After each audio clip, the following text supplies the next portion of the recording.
Genel Müdürüm, Bakanlığımızın saygıdeğer yetkilileri, değerli basın mensupları ve kıymetli misafirlerimiz.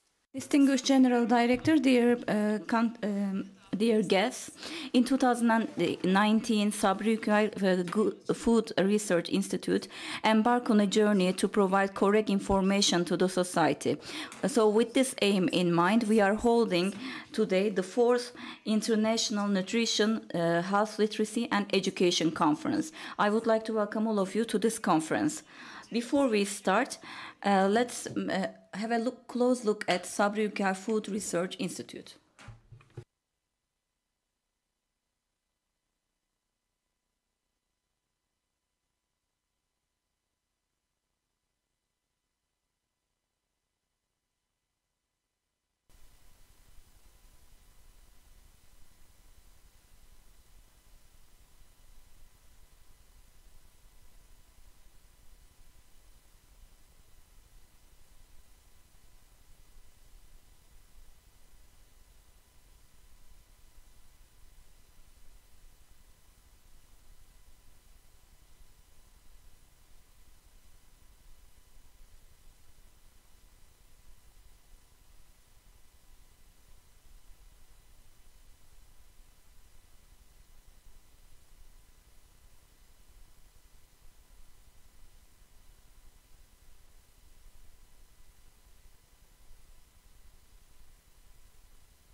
Teknik bir sorun yaşadık. Filmimizin sesi galiba... We had a technical problem. We didn't hear the audio of the video, unfortunately. The Sabri Uker Foundation has invaluable studies and research for the community health. You can watch this video on our YouTube channel. Now we will proceed with the opening remarks. I would like to kindly invite to the floor Dr. Talat Uçöz, the head of our foundation, for the opening remarks.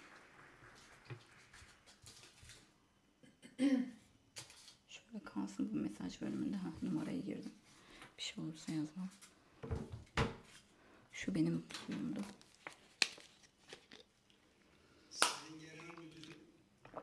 Distinguished General Director, distinguished representatives of the Ministry, dear guests from Turkey and abroad, distinguished academicians and dear participants, welcome to the International Nutrition and Health Literacy Conference.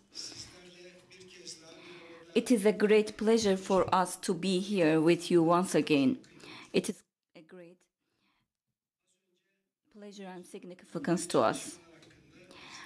We just watched a video about our foundation. Unfortunately, we didn't hear the audio, so it could be a bit difficult to understand. I would like to apologize for this technical inconvenience. But in that video, we were trying to summarize what we have done. Since 2019, we have been providing information to the society about healthy lifestyle and healthy nutrition. So we would like to create some awareness in this regard. Therefore, we are implementing sustainable projects in this regard. We are, of course, supported by the science and scientific studies in our work, and we are also collaborating with international foremost organizations and scientists.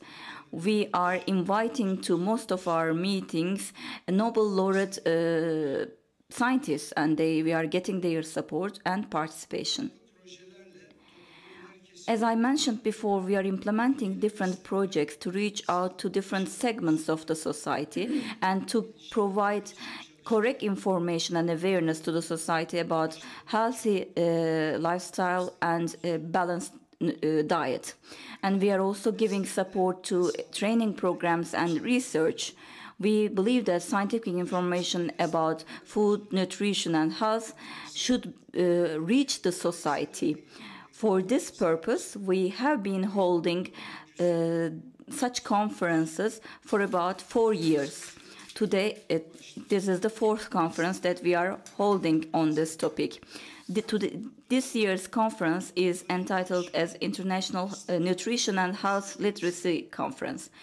This is an important subject matter for the stable growth of the society, and it lays the foundation of food security, safe food supply, and healthy lifestyle. The society needs to have access to scientific, correct information about these topics, and we should get rid of the wrong pieces of information, and we should make sure that everyone has this health literacy and awareness. In addition, because of the climate crisis in education, health, and nutrition, sustainability is a necessary requirement that we should always have. Dear participants, when we face content which doesn't have any scientific basis, it means that there is an information pollution, and this is having an impact on the awareness in the society. As Sabri Ülker Foundation, we would like to ensure and increase sustainable nutrition awareness, and we are holding activities for this purpose. That's why we would like to make sure that correct pieces of information are reaching the society using the correct sources.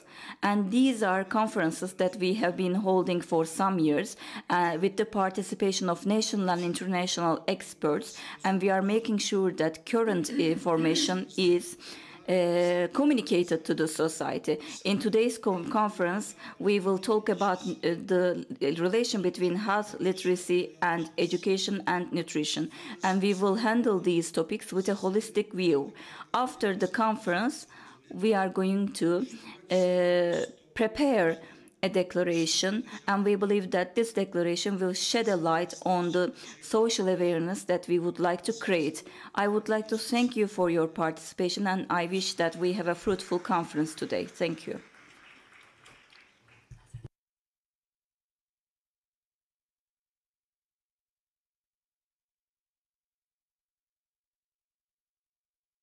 Thank you very much, Talat Bey, for the opening remarks. For 3 years, Ülker Korkmaz has been participating in this conference. We would like to thank Korkmaz for her efforts. Now I would like to give the floor to Professor Dr. Ülker Korkmaz from the Education Faculty of Hacettepe University. Distinguished General Director, dear heads of the departments, distinguished Head of the Department of the Dietetics and Nutrition, distinguished members of the faculties, and dear participants, we are addressing a special group today. We are having the futures teachers, nutritionists, dietitians, and doctors among us today. This means that I am more excited than normal today. And in addition, we have the YouTube channel, this conference is live broadcast on this YouTube channel. And today we are holding the 4th International Nutrition, Health Literacy and Education Conference. I would like to welcome you to this conference. Today's conference is going to be about nutrition and health literacy. I would like to thank you for giving me the opportunity to address you in the opening remarks in this conference, and I would like to thank Sabri Ülker Foundation for giving me this opportunity. Today we have participants in this room from different fields of expertise. We have representatives from Ministry of Health, Ministry of Agriculture and Forestry, from Ankara University, faculty members, and medicine faculty, pharmaceuticals faculty, NGO representatives, education specialists, doctors. We also even have one pilot among the participants. I think this person got registered to the conference to improve his lifestyle skills, and we also have press members among us today. So this means that we have a wide range of participants.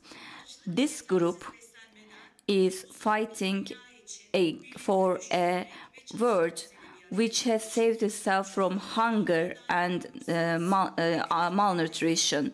You are coming from different backgrounds, different cultures, but in the essence, every human being has the dignity, should be given the dignity to lead a lifestyle in line with the human dignity. We are all fighting for this aim, and this is our shared vision. And what is motivating us to share this vision is the same feelings. I think the best motto that would fit us all would be food for all, health for all, and education for all. The topic of today's conference, no matter what it is, in every conference we should discuss access to food as a physiological need and the basic need for nutrition in every human's life. So we should remind these issues to the general public. No matter what kind of efforts the international community is in, despite all these efforts, millions of human beings are deprived of good nutrition because of poverty, climate crisis, wars, pandemic, or some inequalities. And we are all responsible for this. In this regard, for the shared consciousness of the human being, we should regard this as a vision. Peace is missing. Justice is not taken seriously. Natural environment is harmed. So in such a world, basic needs may not be met. The human is facing a serious crisis. The humanity today is facing a hunger problem that could be only resolved through global development and education. Access to existing sources should be guaranteed, and disadvantaged people and groups should be given a guarantee for their education and health.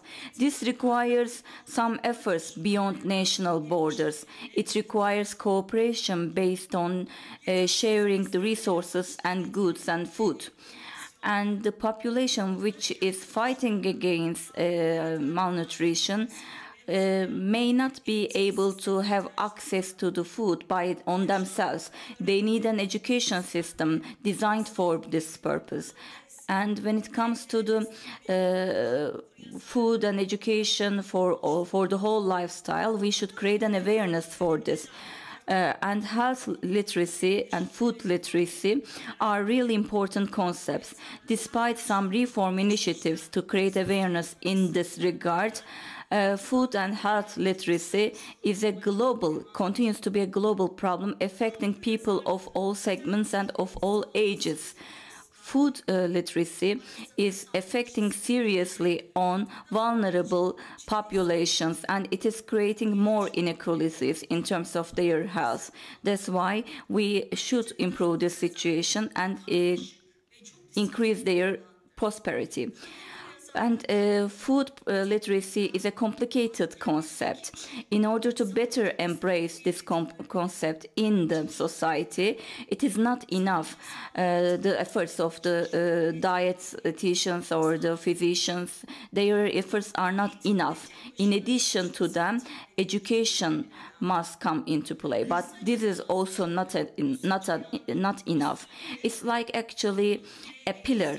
This is such a mechanism that if we don't have one of these three important pillars, the whole system might collapse.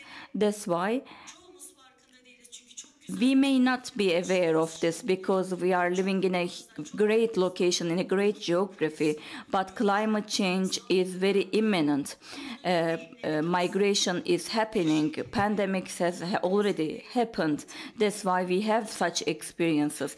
All of them may bring along food crisis. Yes, we are going to hear some academic papers today, but I think you should internalize this problem. This is my hope for today. Today, the world order is getting more and more complicated. It is difficult to catch up with the news. And for you, of course, to lead your daily life, it is really difficult to catch up with the news. Every day, millions of people are getting complicated messages about what they should eat. So they are actually turning into a more indecisive community because of these complicated messages. People want to feel safe, but they are bombarded with a lot of information and they don't know which information is to be trusted. People are changing their minds all the time. No expert is sharing the same opinion with the other.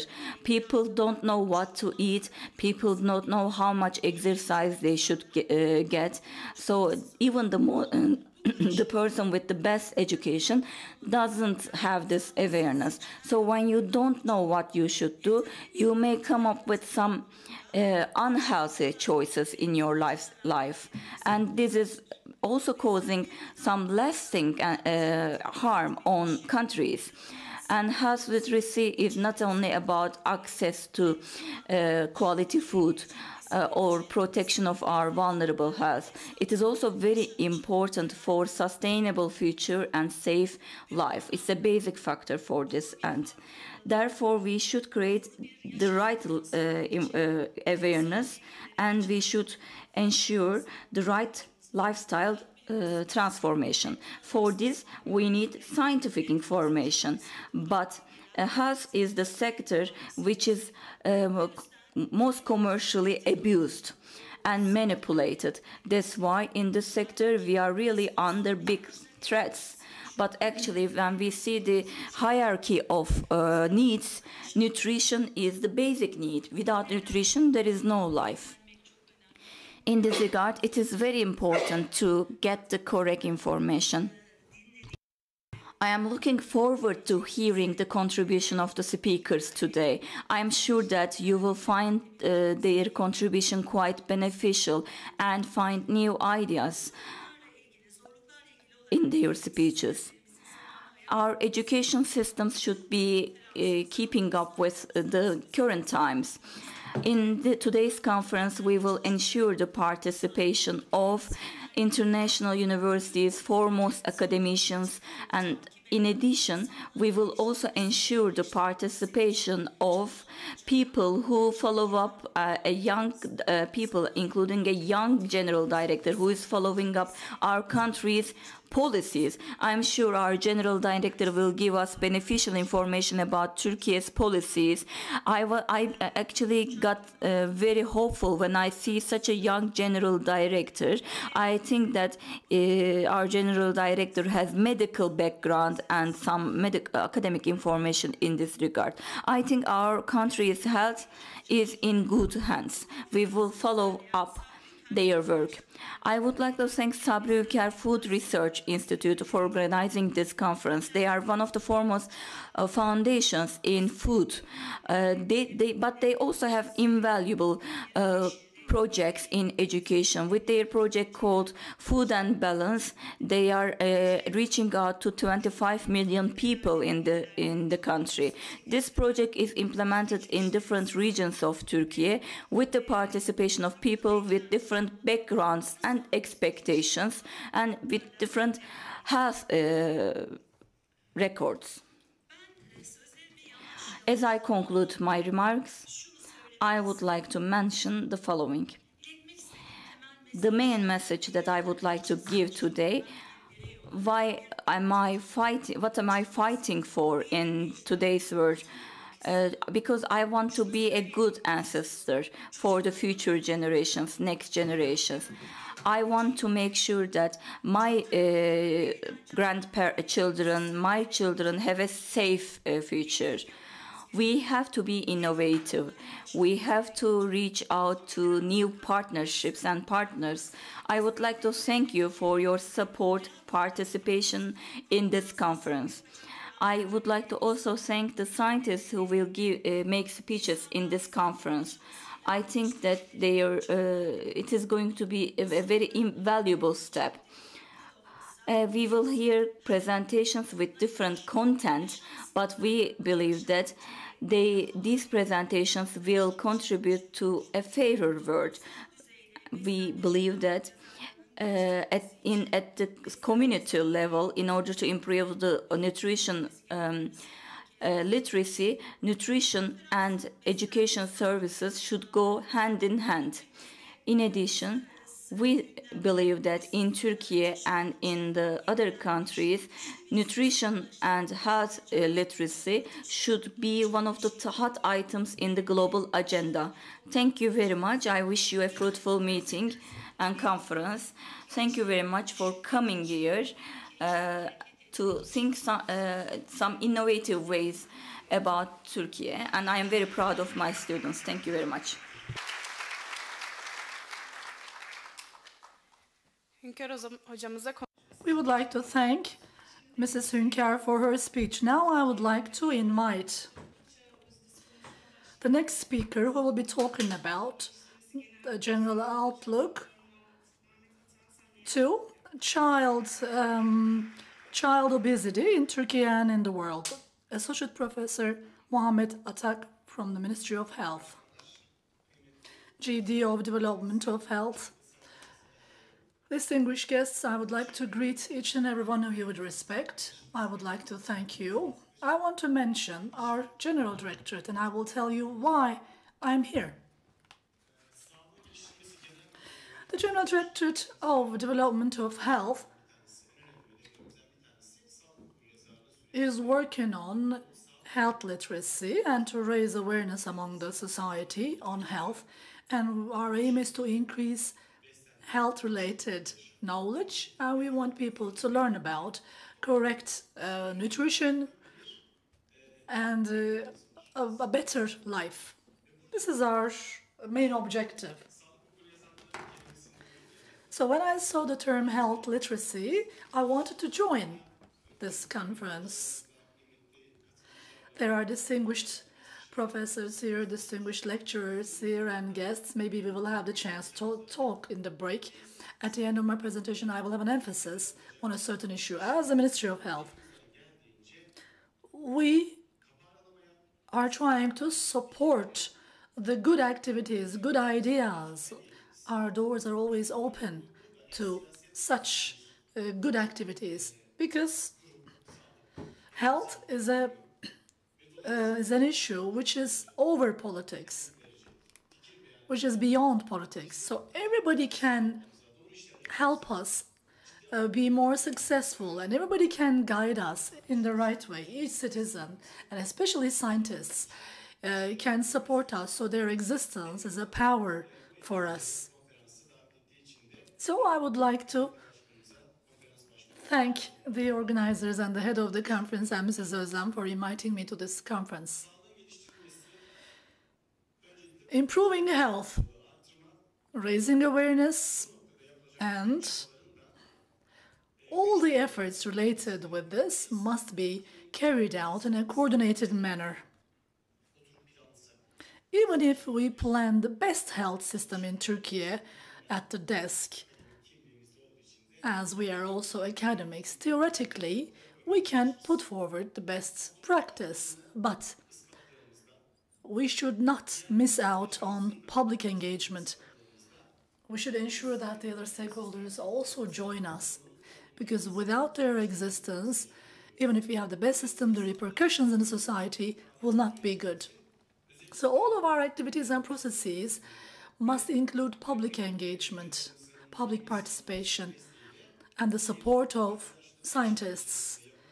So we need to carry out these activities in cooperation and coordination. This is our objective, and when we are doing this, we are trying to bring together the right people for the right work. So this conference is an example of that. I hope each of us will help improve the health of Turkey and to help the next generations lead a healthy life.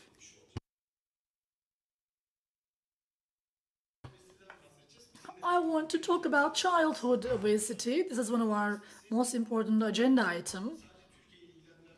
This is not a problem related with Turkey. It is at the forefront in many countries in the world, and it has a dimension of an epidemic as well.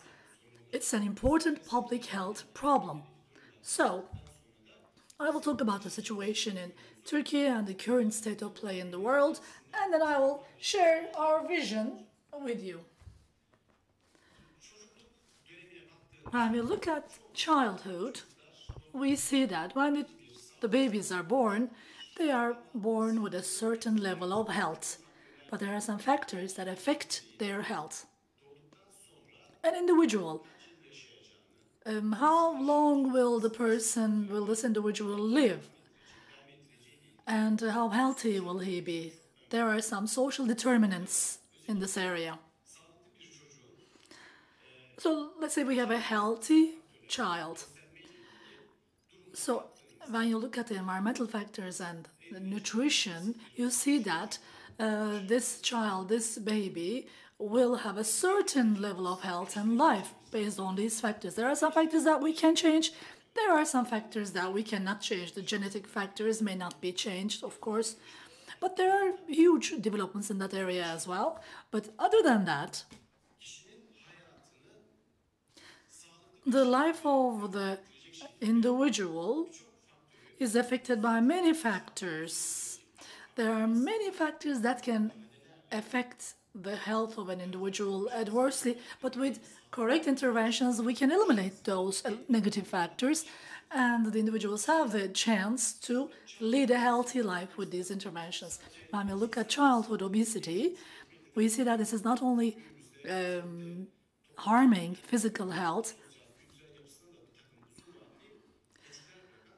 this also causes economic, social, and cultural problems, and it's a public health problem. In the heart of this problem, there are fastly changing life conditions, urbanization, nutritional changes, and lack of physical activity or inadequacy of physical activity. Moreover, in this century, we're talking about epidemiologic transformation. There are demographic changes and transformations. So the illnesses that are important in terms of public health are also changing. And these negative conditions bring about new health threats. For a developing country or for an underdeveloped country, there are communicable diseases which are a problem, but for the developing and developed countries, chronic diseases come to the forefront. And one of the biggest areas that we combat are these diseases. So, obesity is one of the biggest problems of the 21st century. The experts call it as a huge tsunami. So, a big danger is approaching, and in the upcoming years, this threat, this hazard will be one of the most important challenges for the next generations. When we look at the WHO data, in the last 50 years, obesity rates have increased substantially in all age groups, especially among children and adolescents. The frequency of obesity has increased, and the life expenditures in the future and the individual life quality will be adversely affected in the future. As people age, we will be combating various challenges. And when we are doing that, distinguished colleagues, people just see it as being overweight, but there are biological, environmental, and social factors. They are interacting with these factors. We should also not forget these issues.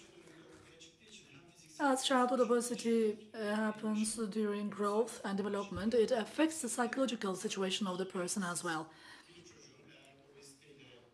If a child starts with obesity and continues with obesity in development and growth, this is not only a physical problem. In the upcoming period, we see that there are also psychological repercussions of this.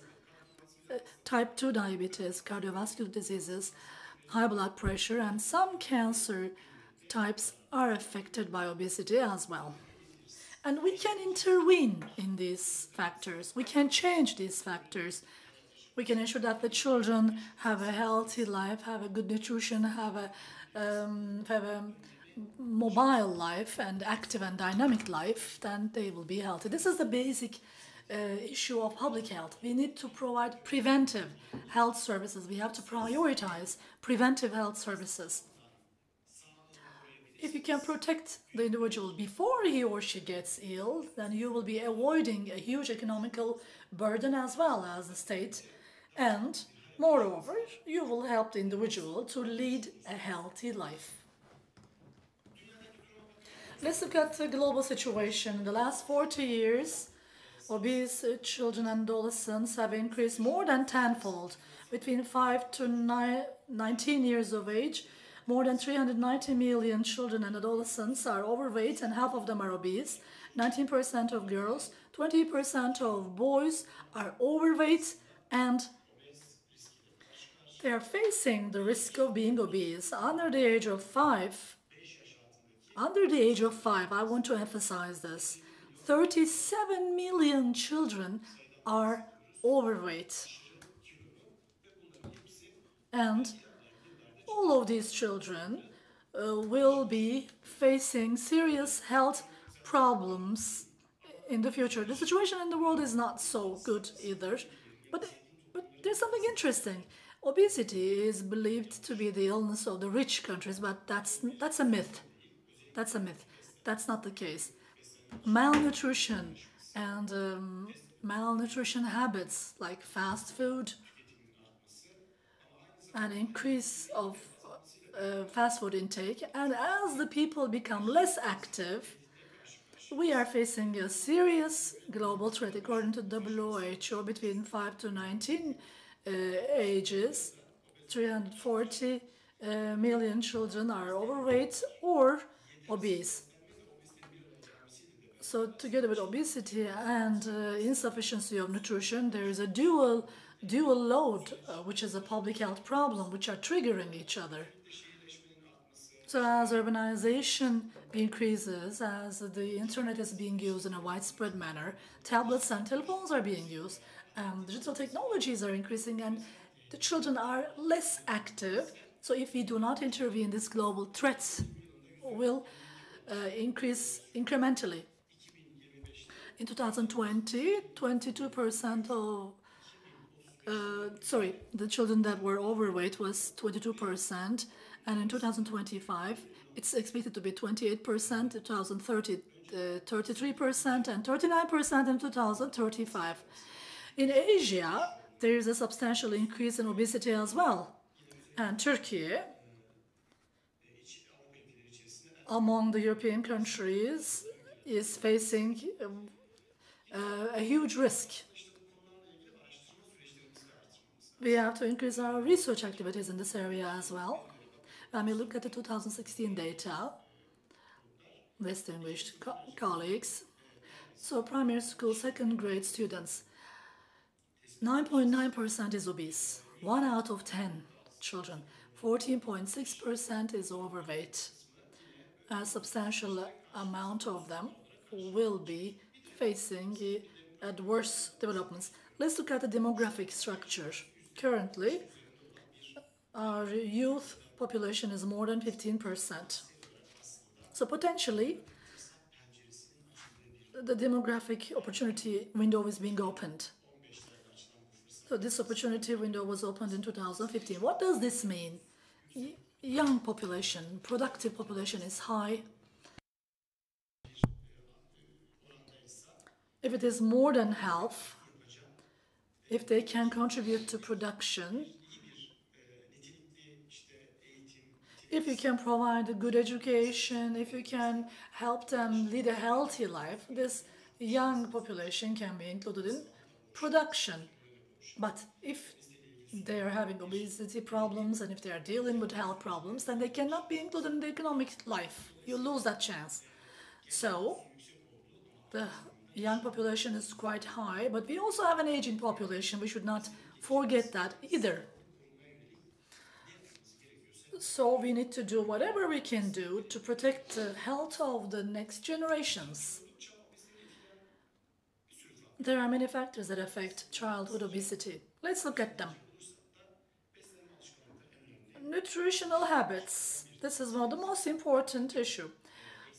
Lack of physical activity, socioeconomic factors, and of course, genetic and familial factors.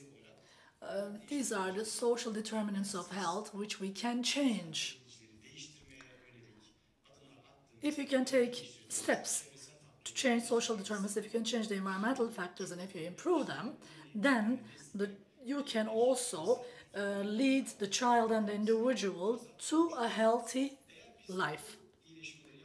If we do not take care of this and if we don't have this improvement when they are adults or even before that, they will have type 2 diabetes or they will have high blood pressure and cardiovascular diseases.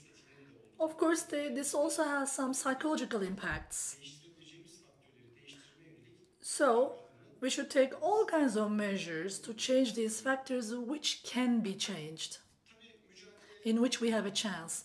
Of course, this struggle combating obesity is not easy in the childhood obesity. First, we have to make an analysis of the root causes. Where does the problem stand? Which problems should be identified in advance and how should we struggle against these problems? And now we have to carry out a very good, sound awareness-raising activity, and this conference is an example of that. So, nutrition literacy, health literacy. So I think this conference will be contributing to health literacy and nutrition literacy, and it's our job to raise awareness of the society. As well as that, we must also have some political modifications. If we make a good analysis, if we try to change this, we will see that the demands will also change.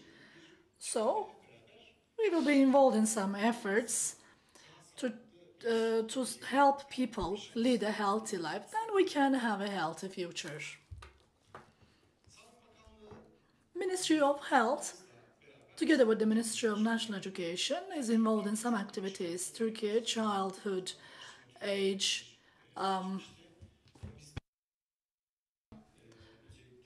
overweight research. We have established a new department of monitoring and evaluation. So we are planning to have good researches.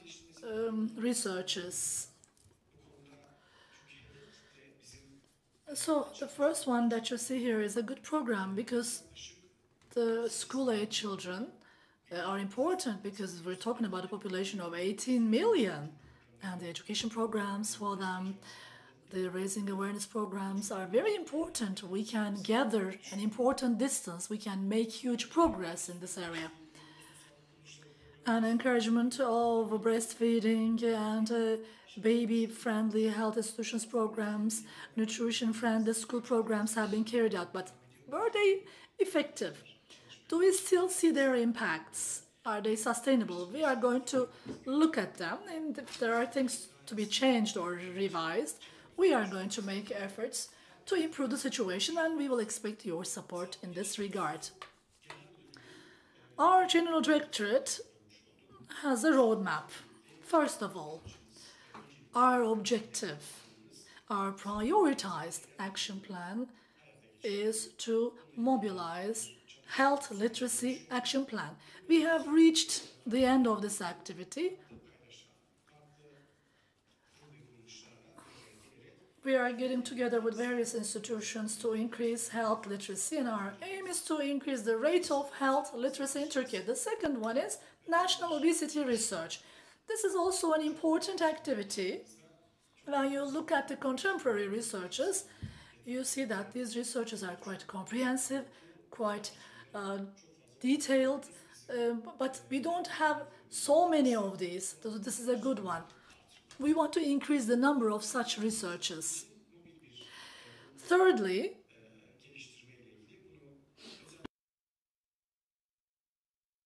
there is also an activity which is about developing an application to increase food literacy. So there is a mobile application. So we are trying to roll out this application as well. The fourth one is Obesity Action Plan.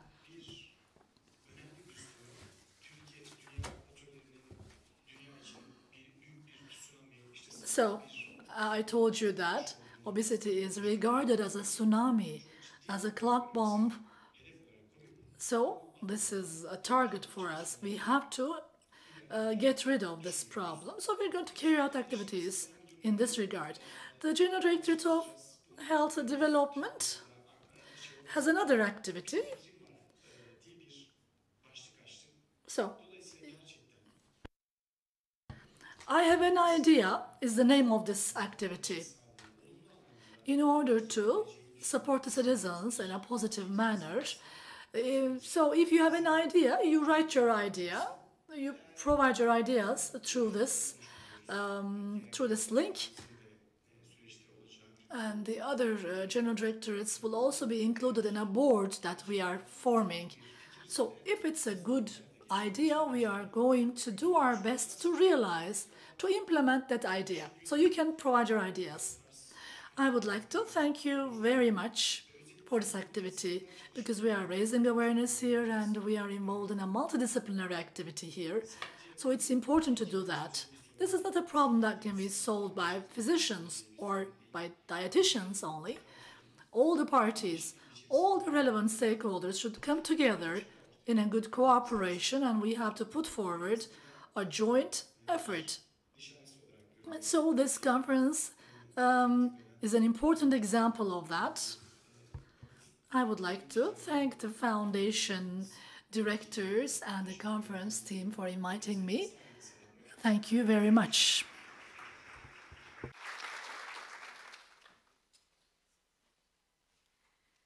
Sayın Muhammed Atak'a teşekkür ediyoruz. Şimdi Thank you very much. Now we are going to invite to the floor from Dr. Ersin from Tijan Coşkun from the Food Enterprises and Codex Department of the Ministry of Agriculture and Forestry. She's going to talk about disinformation in food and food literacy. Distinguished participants, I would like to extend my regards to all of you. My name is Tijan Coşkun. I work for the Food Control General Directorate, the Department of the Food Enterprises and Codex under the Ministry of Agriculture. Nutrition and access to food are basic needs, and they are really basic needs for all of us. And for the people to lead a healthy lifestyle and to acquire this habit of consciousness consumption, we need safe food choices. Of course, for consciousness food choices, we need to have food literacy. And if we don't have this awareness, and people may get sick, which may create a financial burden on the economy. That's why the importance of safe food consumption is getting more and more important. In this regard, Ministry of Agriculture and Forestry is responsible. As mentioned in the EU White Bulletin, from farm to fork, food security must be ensured from the field to the fork. And during the whole cycle of food security, we need a holistic and integrated approach. Starting with the production, we should put an emphasis on phytosanitary, animal health, and food and feed safety and security. So all these steps must be included, including with the food chain, imports, exports, distribution, and production. All these steps must be included in our efforts, and the Minister of Agriculture is responsible for this. For the sake of food safety, EU principles and requirements are taken as the basis in the law number, in our law number 5996. So all the regulations and stipulations in the EU directive are transposed into the Turkish legislation. The basic piece of this legislation is the law on food, feed, veterinary services, and phytosanitary. It was adopted in 2010 and it became effective as of that date. This is the law which is actually defining the criteria for food safety, and in addition, any food which is not considered as safe and healthy for human consumption, it is all the criteria relevant to such food items are identified in that law. According to this law, Ministry of Agriculture is the sole authority in this regard. In this regard, we are working on more than 200 secondary pieces of legislation, which include guidelines, circulars, directives, regulations, and 103, in all of which are 103 in total. All these pieces of legislation are based on the procedures and principles adopted in the law number 5996. And the Turkish Food Codex is the main body of all these pieces of legislation. Turkish Food Codex is composed of two pieces of legislation. There is horizontal codex, the first piece, which is actually defining the main stipulation, general stipulations about food.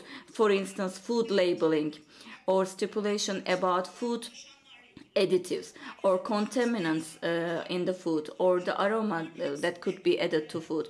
All of these issues are regulated in the horizontal codex, which is stipulating the amount and the way to use them in food. And you can have access to all these pieces of legislation in our website.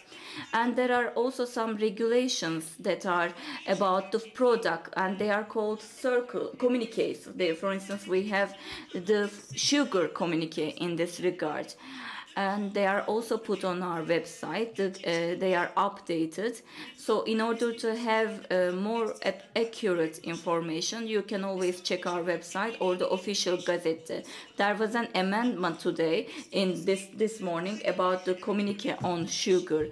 Whenever there is an amendment about food legislation, and in order to prevent disinformation, we need to keep up with and check on a continuous basis the ministry's website and the relevant legislation in that website.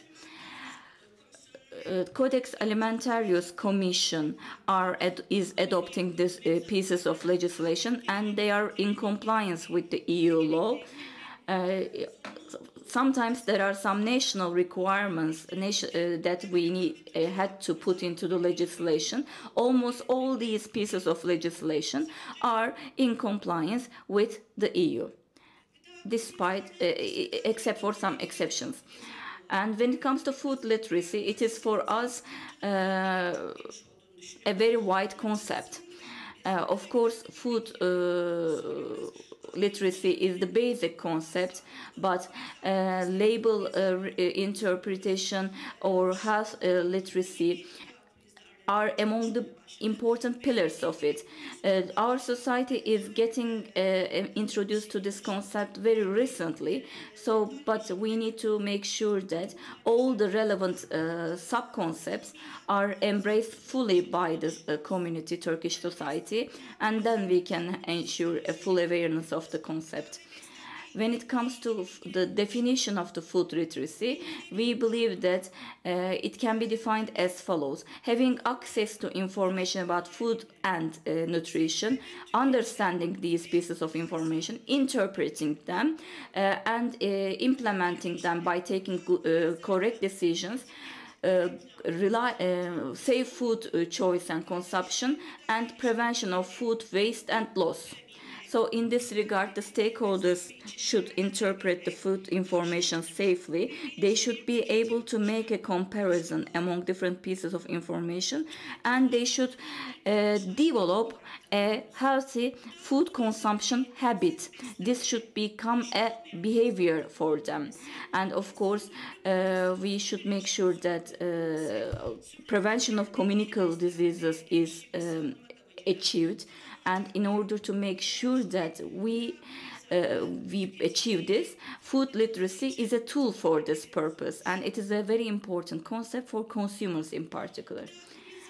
Food literacy was actually a concept which was also handled in 2019 in the Food and Forestry meetings that we had, and we, in this regard, we created an action plan, and we wanted to, this action plan is called the food literacy and prevention of food disinformation in food. This is still work in progress. In order to prevent disinformation about food, food literacy must be increased. This is our primary goal.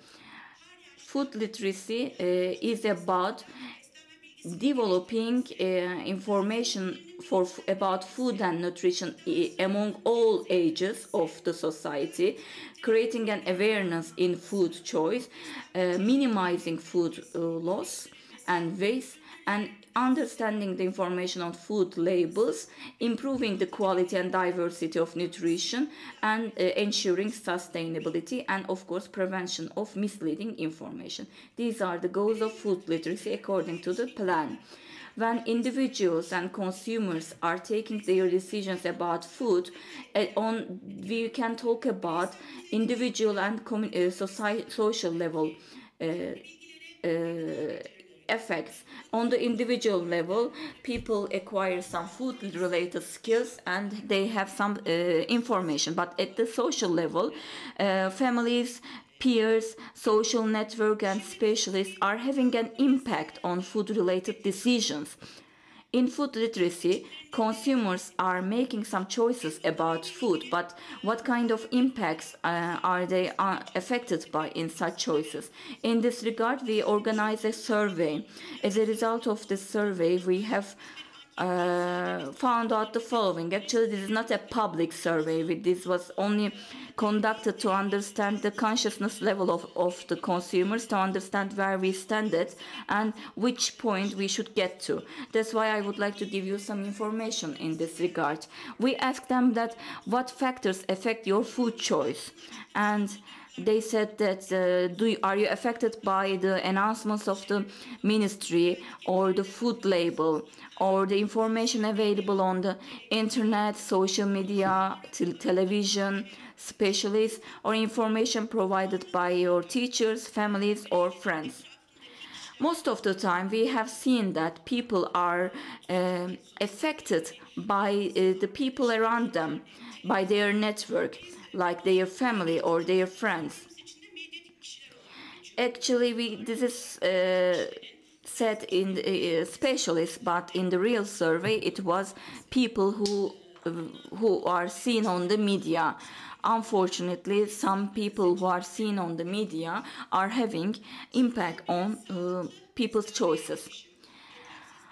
Access to sustainable and healthy nutrition, prevention of malnourishment, improving health and prosperity,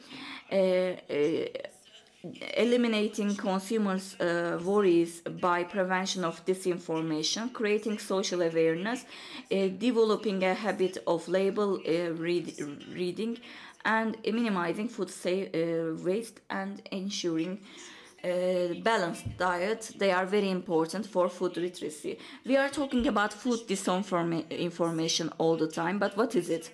It is in order to prevent misleading information about food, we can only provide this by prevention of disinformation, because disinformation, food disinformation, may give misleading information to consumers, and it may create concern or mistrust in food in the society. If you develop a habit, it is very challenging to undo it. So the best thing would be to develop right habits from the very beginning. That's why you need to have access to correct information in order to develop correct habits from the very beginning. Our basic and most important goal is to fight against food disinformation, and this is going to be done in the scope of food literacy. Food disinformation is very important because people are worried about which food they should consume. They find it hard to take the right decisions. These are the causes of food disinformation. and this is having an impact on our food consumption habits. If there is an information which is actually disseminated by people who are not specialized in this field, it can have a negative impact on food consumption habits. Which source? What is the source that can? That is the easiest and most important for us to have access to information about food.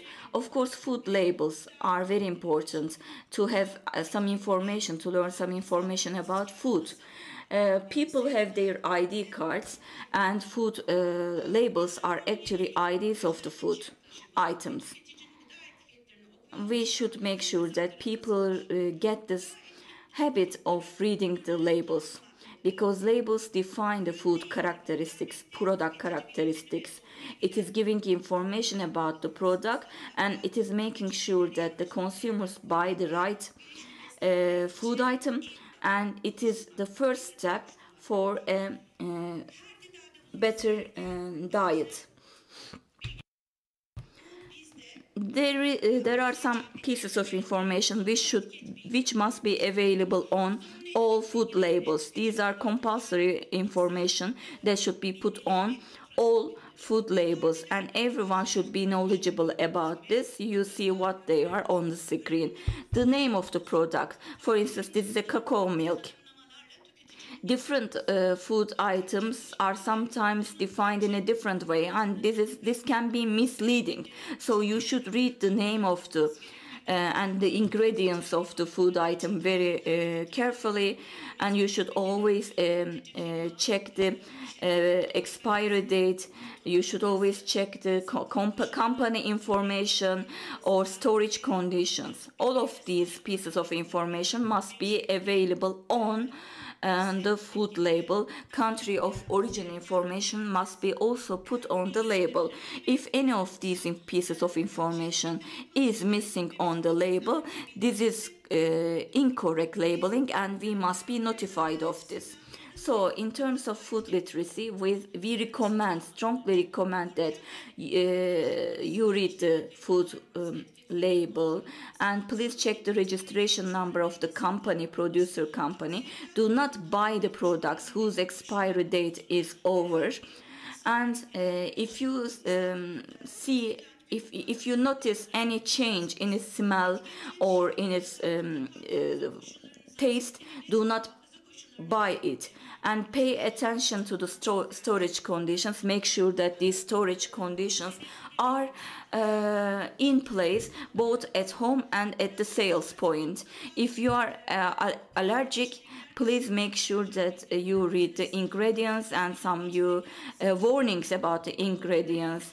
If there is another characteristics, I mean, in terms of if there is any character that is bold or that is in colored, then you should pay attention to it because of the allergic reactions, and make sure that avoid consuming food items with a lot of sugar or salt in it. And please do not make sure that children consume food items which have some colorants in it. And read the labels carefully to protect your health and to prevent food loss and waste. We have a food literacy capacity building project that we conduct in cooperation with FAO. With this project, actually we started our cooperation with FAO in 2022. And then the project was ended. As a result of this project, we produce a food safety and food literacy action plan for our ministry, which defines what our ministry has to do. And we produce written and visual materials, and we started a website in this project. The printed materials are now ready. The strategy action plan is still under implementation in cooperation with other ministries. We are providing trainings at schools. We are working together with NGOs to provide information to the general public and producing some written and visual materials. In addition, when it comes to the website that needs to be started, it is now activated, and you can see the web address of it on the screen. In order to have transparent information about food, you can check this website. This website is, when you go to it, you can see that food literacy is a tab under it. There is a company QR code tab. There is a tab under this section under this website which says "Did you know?" and there is the list of food enterprises and approved additives that can be added to the food items. The list of such approved additives is also available in this website. This is of course a website which is interactive. Over time it will be used by more people, we believe. So you should, as I conclude my remarks, I would like you to work on protecting your health. Thank you very much. Sayın Tijen Coşkun'a Hello, teşekkür everyone. ediyoruz. We would like to thank Mrs. Tijen Coşkun. Now we are going to continue with the next speaker, European Food Council, Dr. Laura Fernandez, the General Director of EUFIC. Start by thanking the organizers and also the Sabri Ulker Food Research Foundation for inviting UFIC to this Congress. I'm really sorry that prior commitments prevent me from being with you today, in Ankara. My name is Laura Fernandez and I'm Director General at UFIC. And today I will talk about what consumers know and don't know about food. And that is based on results of a consumer survey we recently conducted in 7 European countries, including Turkey. Before I discuss the research and findings, I would like to say a few words about UFIC to better explain the purpose behind this research. UFIC is a consumer-facing non-profit organization based in Brussels, created almost 30 years ago to improve the knowledge that people have on food and health and help them to eat better based on evidence-based communications and activities. And this can include creating educational resources, developing and implementing communication campaigns, but also conducting consumer research. And the food literacy survey that I'm going to present to you today is an example of such research. In this slide, you can see our long-term goals, which are the main areas we work on. The first one is to build food and health science literacy, and by doing this, we help consumers make evidence-based decisions, but we also support evidence-based decision-making to other stakeholders who can apply our research to improve their activities. Another key area of focus is to facilitate the transition to healthy and sustainable diets, which involves reducing the excess meat consumption and eating more plant-based foods. We also work on the prevention of chronic diseases that are related to the diet and lifestyle, such as diabetes, cardiovascular disease, or cancer. And last but not least, we aim to empower consumers to reduce their food waste as part of a more sustainable dietary practice. So, in the context of our first long-term goal to increase food and health science literacy, we conducted a European-wide survey to find out what consumers understand in this area and to identify their greater knowledge gaps. As we did this to better tailor our activities to address these gaps with appropriate interventions. The survey was conducted in 7 countries, Germany, France, Italy, Spain, and the UK. And we also included Slovenia and Turkey because a couple of our members were interested in collecting data in those countries. Those members are Nutris, the Slovenian National Nutrition Institute, and the Sabri Ulker Food Research Foundation in Turkey, who funded the samples in those countries. And the samples in each country are nationally representative for age and gender in the adult population. In this slide, you can see a little bit the measures that we used in the survey. We used 3 existing scales on nutrition and food literacy, and under each of them, I have included an example of the items and the response format that we used. The first scales included the statements that were answered as true or false, while the other questionnaires used Likert scales or a multiple choice format. And in addition to that, we also developed some items ourselves to assess areas that were not sufficiently captured by the existing scales, but were considered important from our perspective because of public health.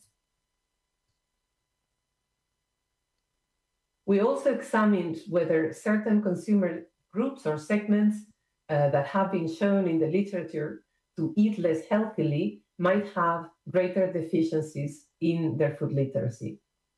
One group is males, who are more likely to overeat and less likely to meet recommended amounts for fruits and vegetables. Another group is young adults, who are less interested in healthy eating and have less healthy diets than other age groups. And part of this could be due to the fact that they are at a stage in life where they have to prepare foods for themselves, but they usually lack the information needed to do that or the skills. And finally, research has also found that those with a lower level of education also tend to eat less healthily and have a higher body mass index. In our study, we defined consumers with less education and those who have been educated up to high school level with carbohydrates. This is in contrast to widespread dietary recommendations that generally propose that a healthy meal should consist of half vegetables, not protein, a quarter protein, and a quarter carbohydrates. This shows that people tend to overestimate how much protein they need and underestimate their fruit and vegetable requirement. This is also related to another question that we asked somewhere else in the questionnaire about how easy or difficult it is for people to compose a balanced meal, to which the average score rating from the participants was around 3.4 out of 5, where 3 in the scale was neither difficult nor easy. And for both questions, we find that younger adults, males, and those less educated scored worse in line with our initial hypothesis. In this slide, you see an overview of the dietary recommendations in the countries that we tested the survey. And of course, these guidelines illustrate the proportions of the various foods in the daily diet or the diet at a more macro level. But if we use this scheme to compose a balanced meal, a balanced plate, then it would consist of around half fruits and vegetables, a quarter protein, and a quarter carbohydrates. So you can see that the recommendations are there, but consumers are perhaps not so much aware of them, or they don't understand them properly. So we asked consumers how familiar were they with natural dietary guidelines in their country. And on average, people have little familiarity with national dietary guidelines, and they scored about 2.5 on a scale where 2 indicates a little familiar and 3 equals somewhat familiar. And that was the same for the specific recommendations for fruits and vegetables and salt. And we see that people are little to somewhat familiar with those recommendations as well. Those who were less familiar tended to be older, tended to be male, and also tended to be those with less education. A smaller but still significant percentage of consumers, around 40%, even thought that a balanced diet implies eating all foods in the same amounts. 40%, that's not little. And we wondered how it was possible that so many people got this question wrong. It is clear, though, that if we take the results of these questions and the previous one, we see that people don't have a good idea of which proportions of different types of foods they should be eating. And this is likely to have a far-reaching health impact. Again, we see that older adults were slightly more likely to answer this question incorrectly, but so were males and those with less education.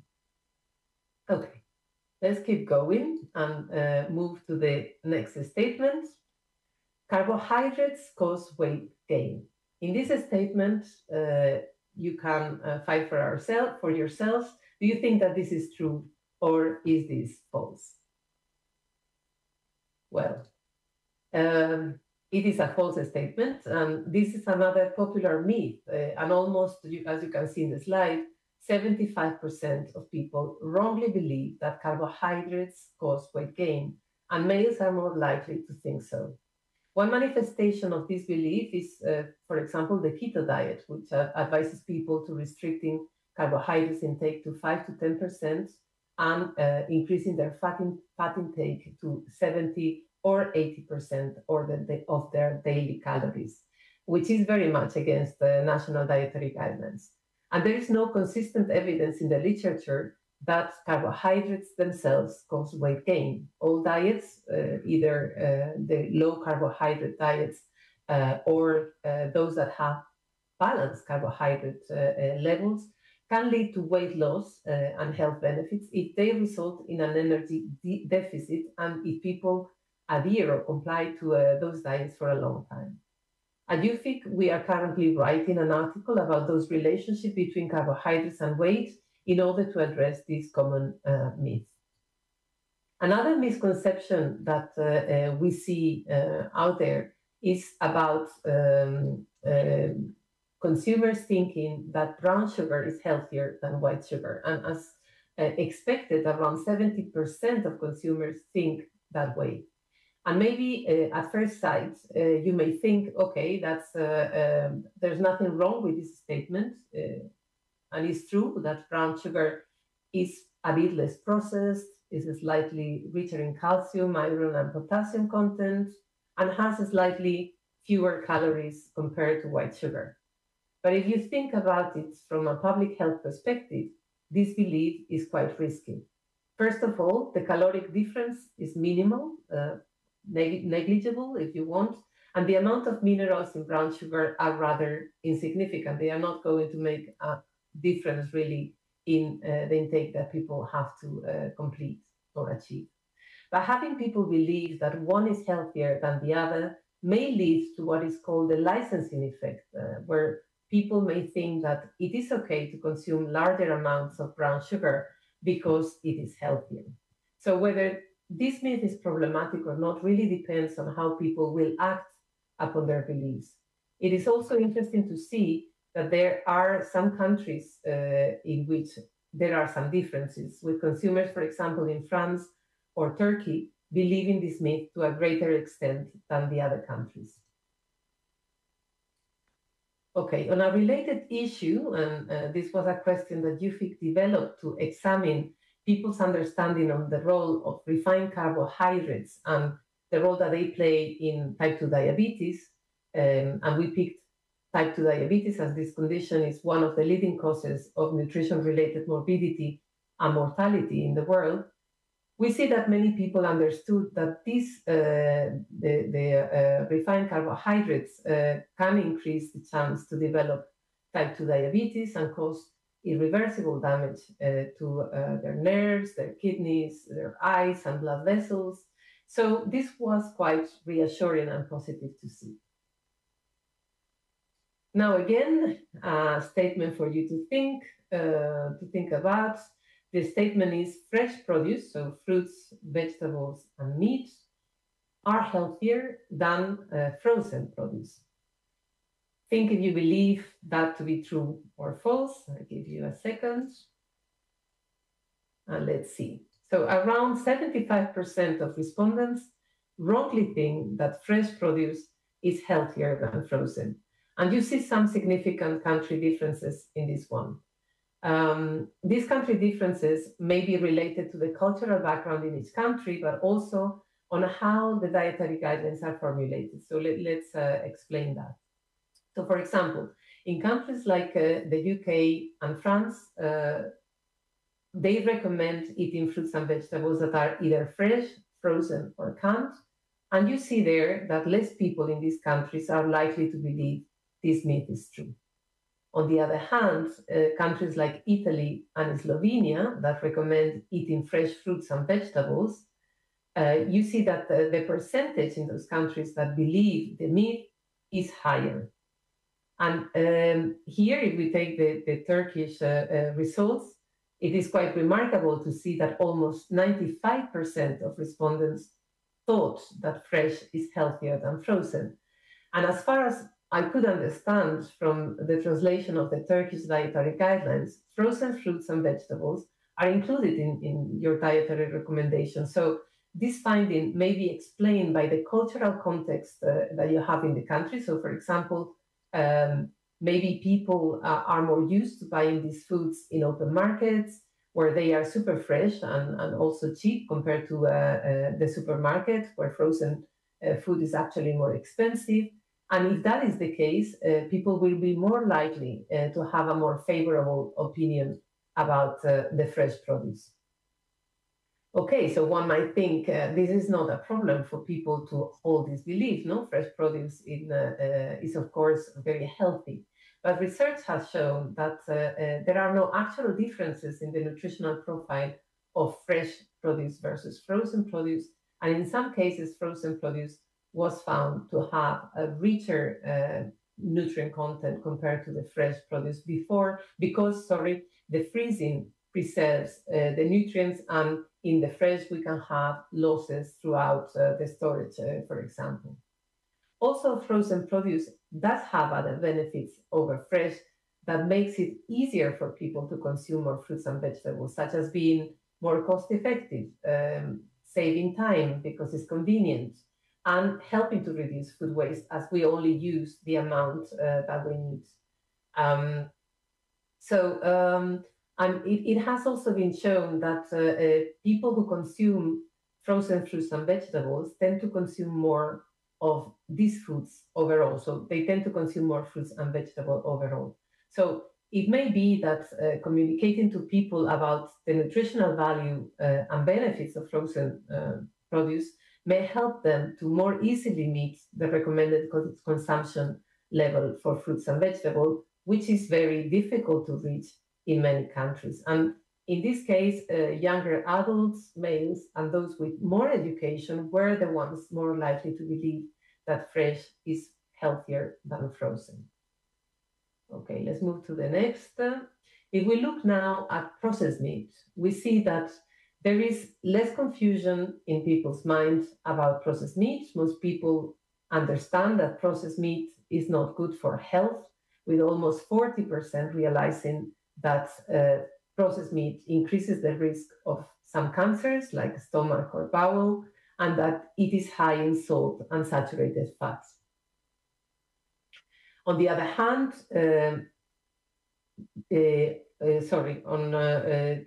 we looked at another issue around processing. So we see, and that pertains to food additives, we see that around 55% of people believe that all the food additives in Europe, is those that contain the E numbers, are harmful for health. And that is despite the fact that these ingredients are regulated and have undergone a heavy toxicological examination and have been approved by and certified as safe by the European Food Safety Authority. So people don't necessarily trust something is safe because it's regulated. We understand that. And a related concept is that in a recent research study, we saw that many consumers think that ultra-processed foods are not sufficiently regulated by authorities. And at UFIC, we have also noticed that this perception tends to be persistent, and it could relate to the intuition that people have that what is natural is good and what is artificial is bad. In contrast to other myths, this time women were more likely to believe or have this misconception around additives, as well as though those with less education. Okay, another point where there is a huge country variation is on the recommendations for dairy products. There we see that around 50% of people don't realize that it's recommended to eat 2 to 3 portions of dairy per day. And those that are less educated are more likely to get this wrong. Now, all the countries in this study make the dairy recommendation very similar. So the differences that we see are not due to major differences in the recommendations themselves. And the fact that about half of the consumers don't know about this dairy recommendation is quite problematic because, as you know, insufficient calcium intake can result in morbidity like osteoporosis, which is a leading cause of morbidity in Europe. There were also other misconceptions about dairy, with 46% of the participants not realizing, that dairy products contain more saturated fats than vegetable oils, or we had almost 46% thinking erroneously that skimmed milk has less minerals than full-fat milk. Okay, let's move to a last statement for you. Drinking red wine in moderation is good for health. Do you think this is true or false? And I want to say that this question was not, of course, asked in the Turkish version of the survey, but you may find the results interesting nonetheless.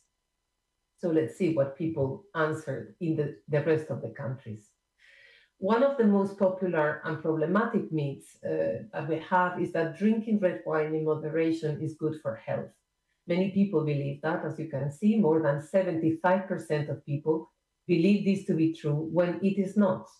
And the reason why people might think red wine is healthy, it is because some studies show that it has some positive effects on cardiovascular health. Also, since journalists sometimes overestimate the beneficial effects of alcohol in their communication, this may mislead consumers.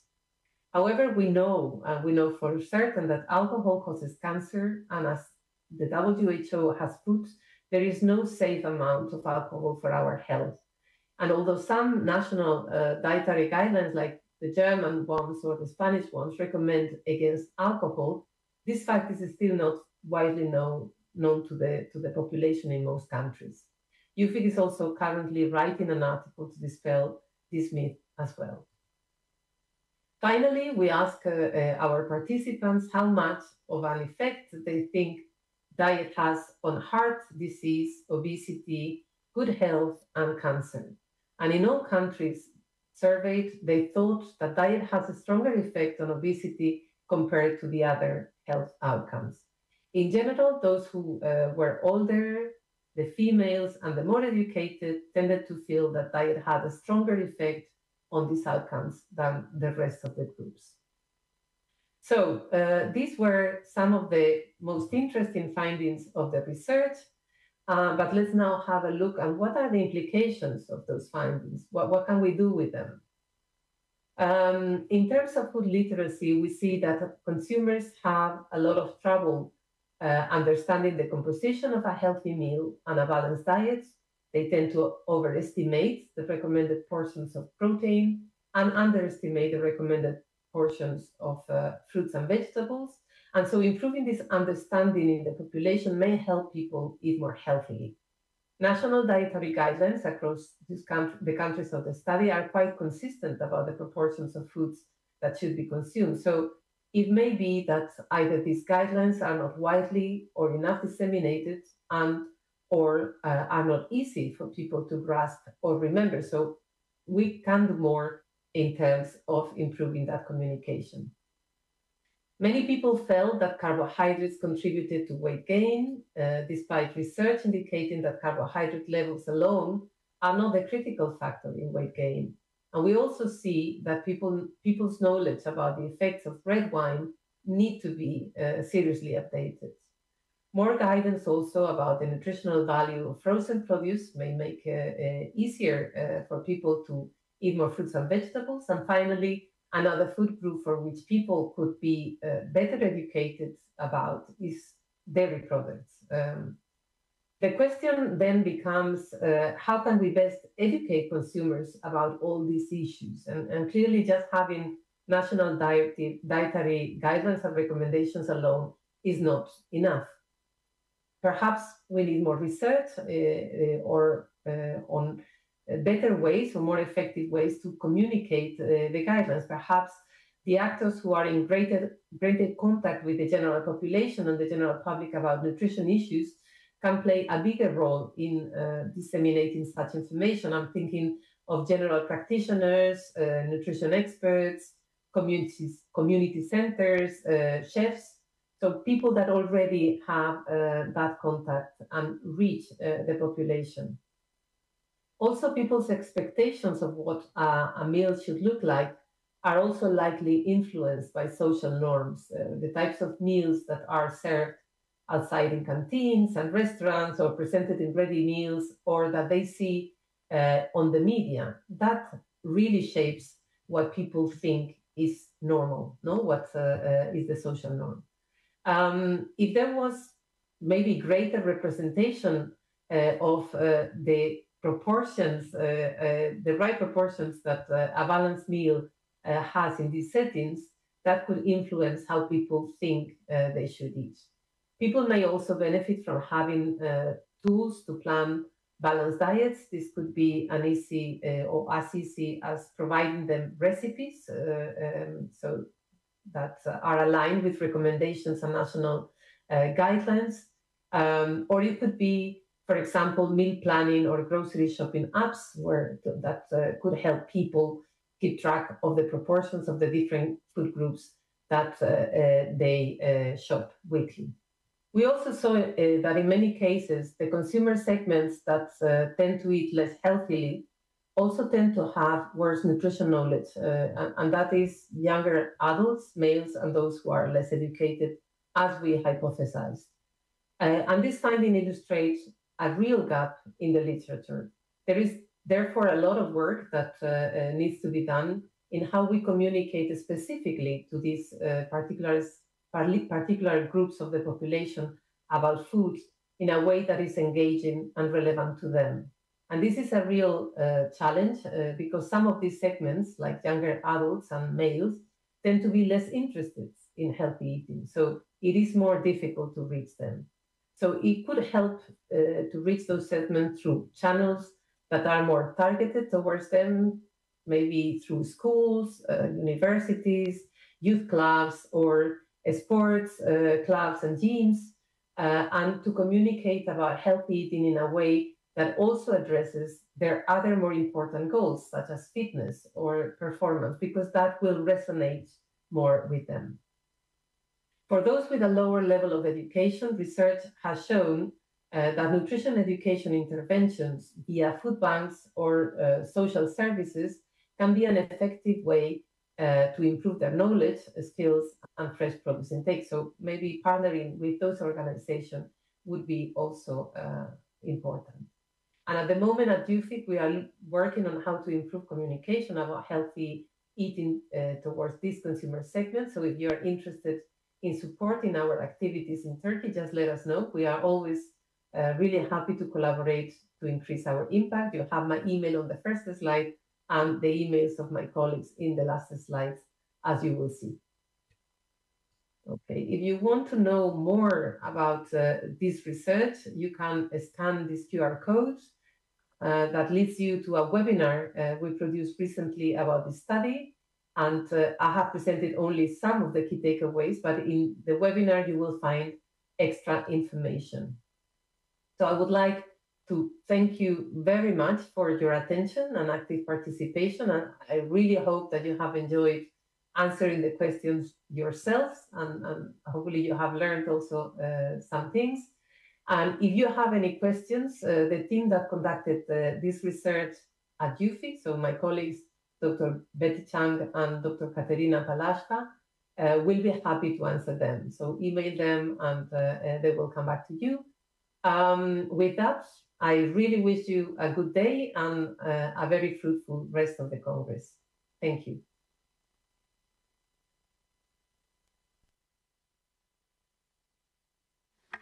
Sayın Fernandez'e konuşması için teşekkür ediyorum. Thank you very much. Now we have a 15-minute coffee break and then we will reconvene in 15 minutes.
Kısa bir aranın ardından Distinguished guests, after a short break, we are back again now. We are going to have a presentation about the impact of food and health literacy on nutritional choices and diet quality.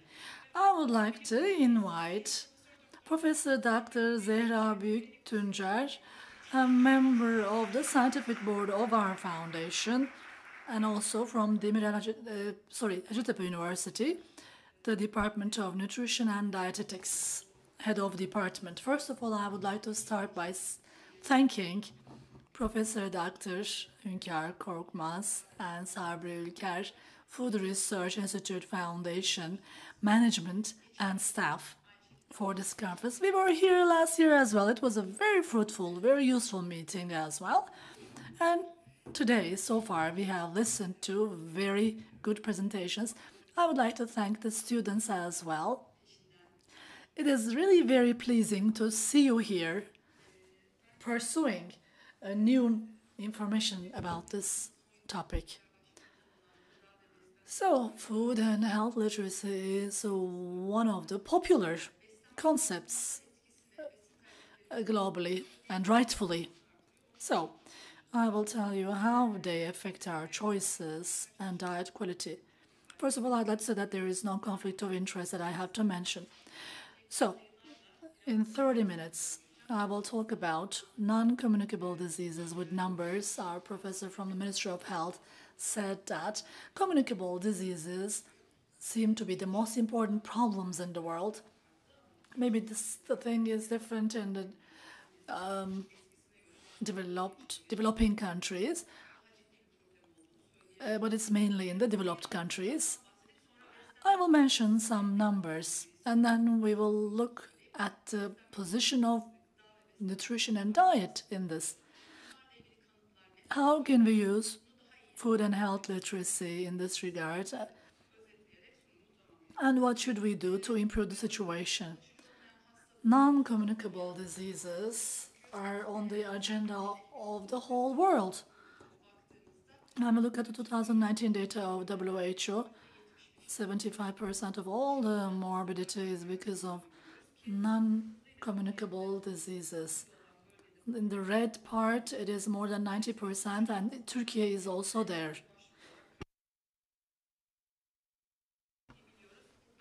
So what are non-communicable diseases? The first one comes cardiovascular diseases. 70.9 million people die of cardiovascular diseases.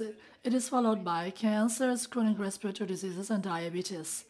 In the formation, management, and development, what are the risk factors? Alcohol use, tobacco use, physical inactivity, and unhealthy diet and obesity associated with it. So the management of this, we will change this table, reverse this table. So how important is this impact? There are some studies. This is 2017 data, but there is no better study, so I'm using this data. In the disease burden, what is the role of diet? This is 2017 data.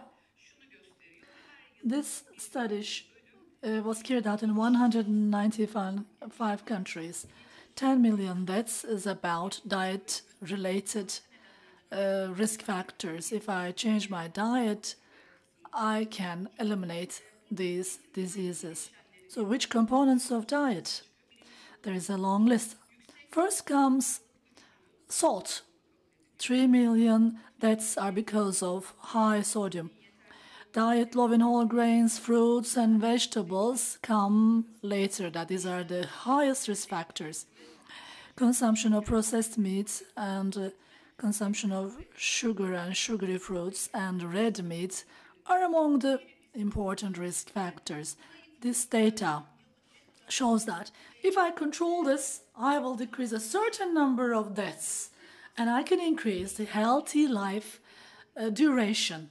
It gives us a very good data. So in 2021, there was a small-scale analysis, but the same risk factors come to the forefront. If I can manage these risk factors in diet, then the deaths because of non-communicable diseases, or I can control the burden that comes with it. So in 2017, Turkey survey shows that diet and salt consumption, 9.11 grams and 8.7 grams of salt consumption is seen in Turkey. A lack of fruit and vegetable consumption and high obesity are the risk factors causing risk. So, what is our nutrition? I mean, we know that nutrition is a manageable factor. If I can control the risk factors in nutrition, I can decrease disease risk and I can improve my health. But what is the situation in the general nutrition level? When I was a student, when our professors were telling us malnutrition, they were talking about protein energy malnutrition. Very thin children were shown with African children. And 25 years ago, 27 years ago, we were not mentioning obesity as a malnutrition factor, but in malnutrition, we see that there are three subtopics. And malnutrition is because it's causing being stunted.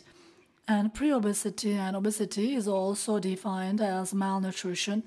And lack of micronutrients is also defined as malnutrition. So when we look at it from these three dimensions, we see that the world is trying to struggle against malnutrition.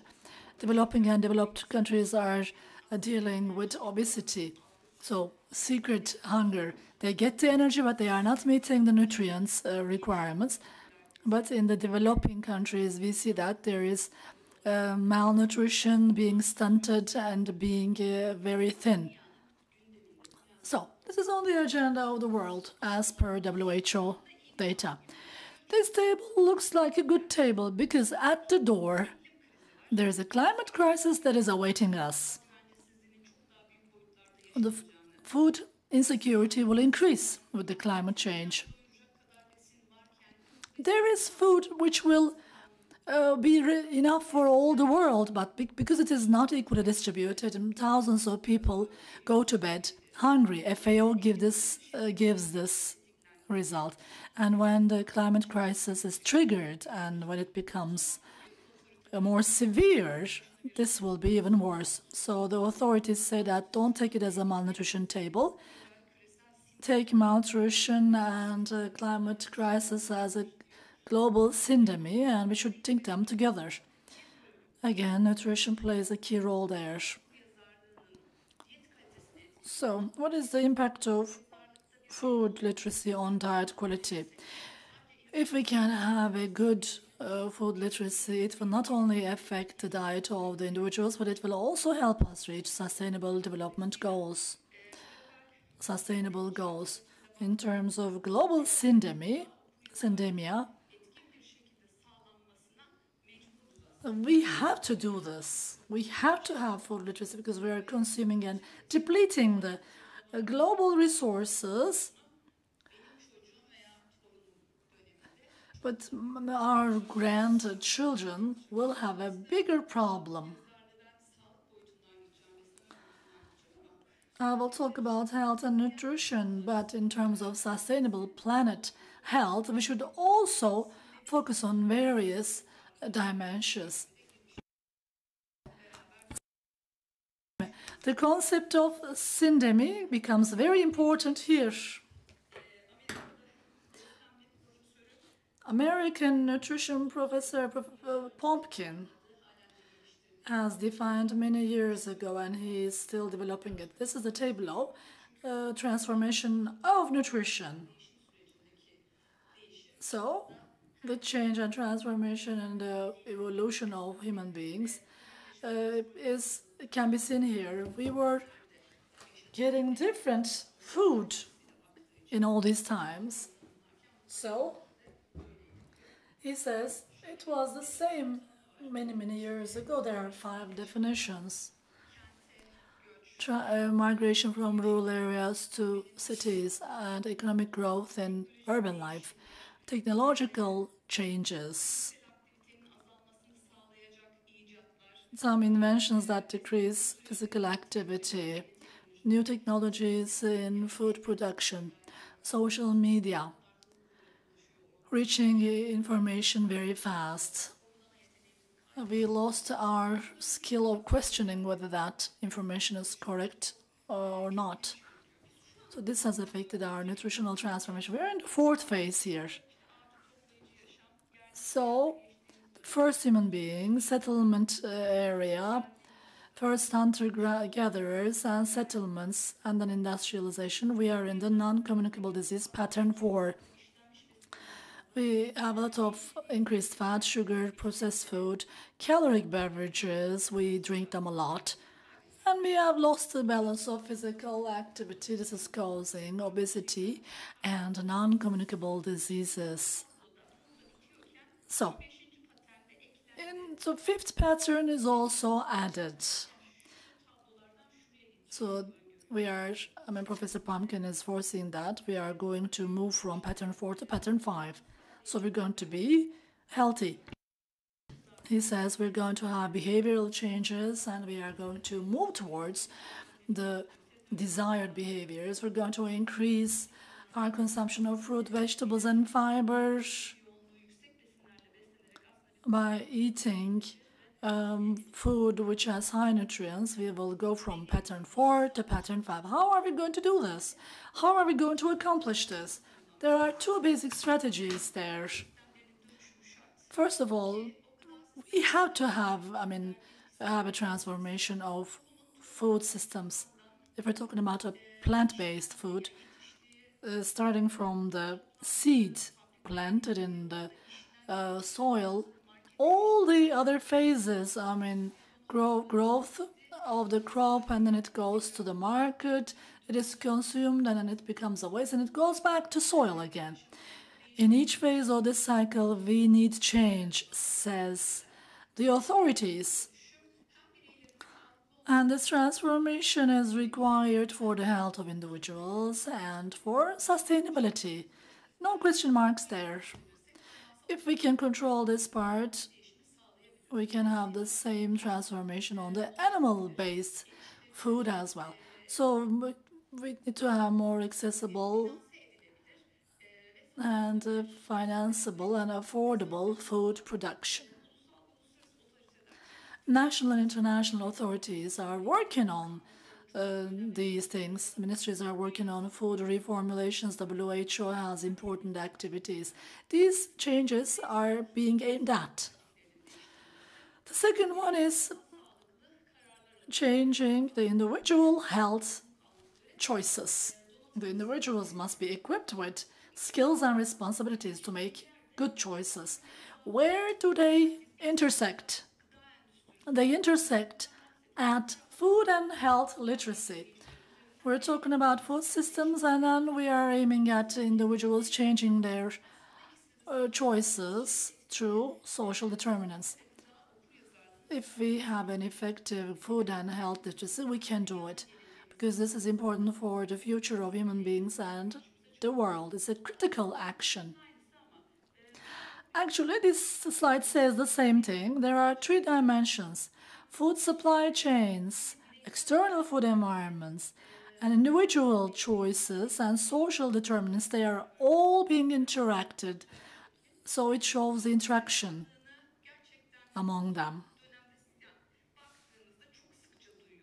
We have been hearing about this food literacy and nutrition literacy everywhere.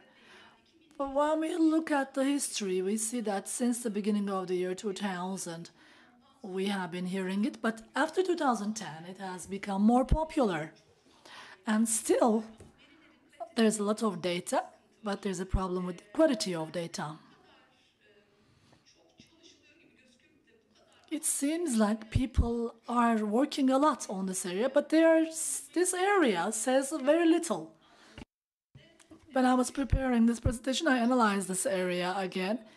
It seems like people are working on it very easily, but in terms of providing quality data, these studies are failing. We need better studies.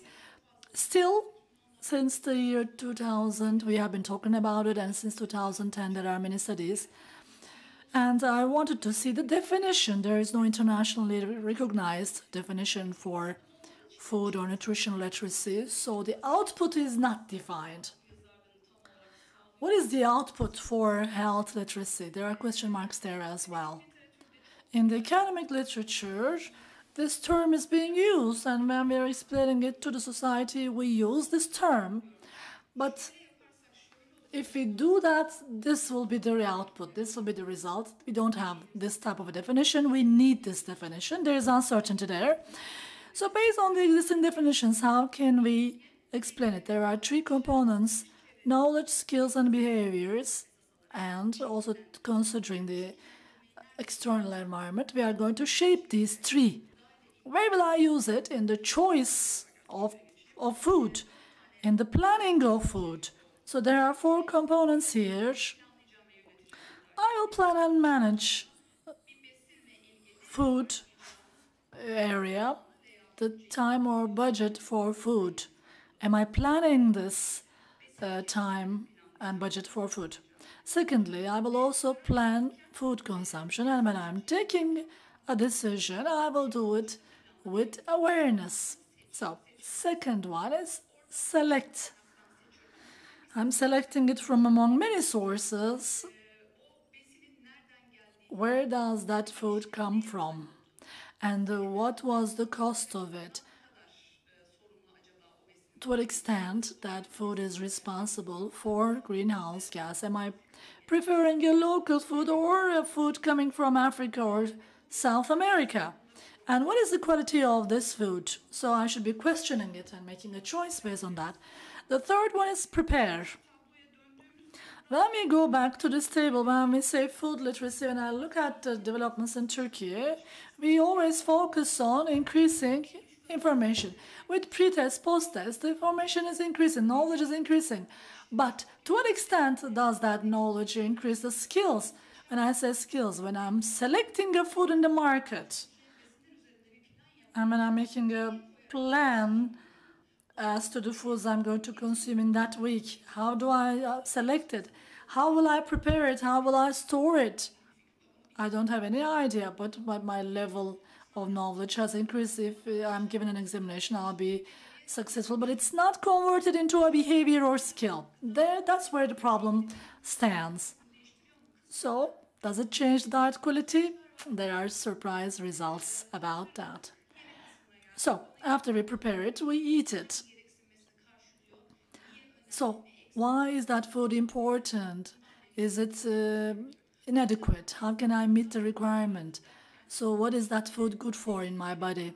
So, we want a change in knowledge, behavior, and skills, and I'm expected to do it in these four areas: planning and managing food, selecting food, having the skills to prepare food, and having the skills of eating healthy food. If I can do these four things, then I can say I have food literacy. Does food and nutrition literacy change the quality of diet? Does this ensure the choice of a healthier diet? I have the summaries of 4 studies. I scanned the literature. So there are some studies about this since 2010. So I checked these studies with these keywords. There are not many studies, so it's open for new studies. One of these studies is our study. It may not be very successful, but I brought it to show an example from Turkey. But for the selection of the other 3, I wanted to show you the evidence hierarchy. Systematic compilation and meta-analysis are used. There is a huge gap in the literature. It is difficult to find a meta-analysis. You find a more systematic compilation, but we really need a lot of work in this area. Most of these studies are focusing on children and adolescents. Maybe it's easier.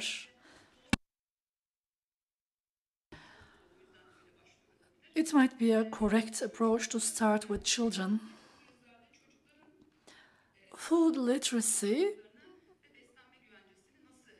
How does nutrition literacy affect children's food habits and nutrition security? There are totally 6 studies.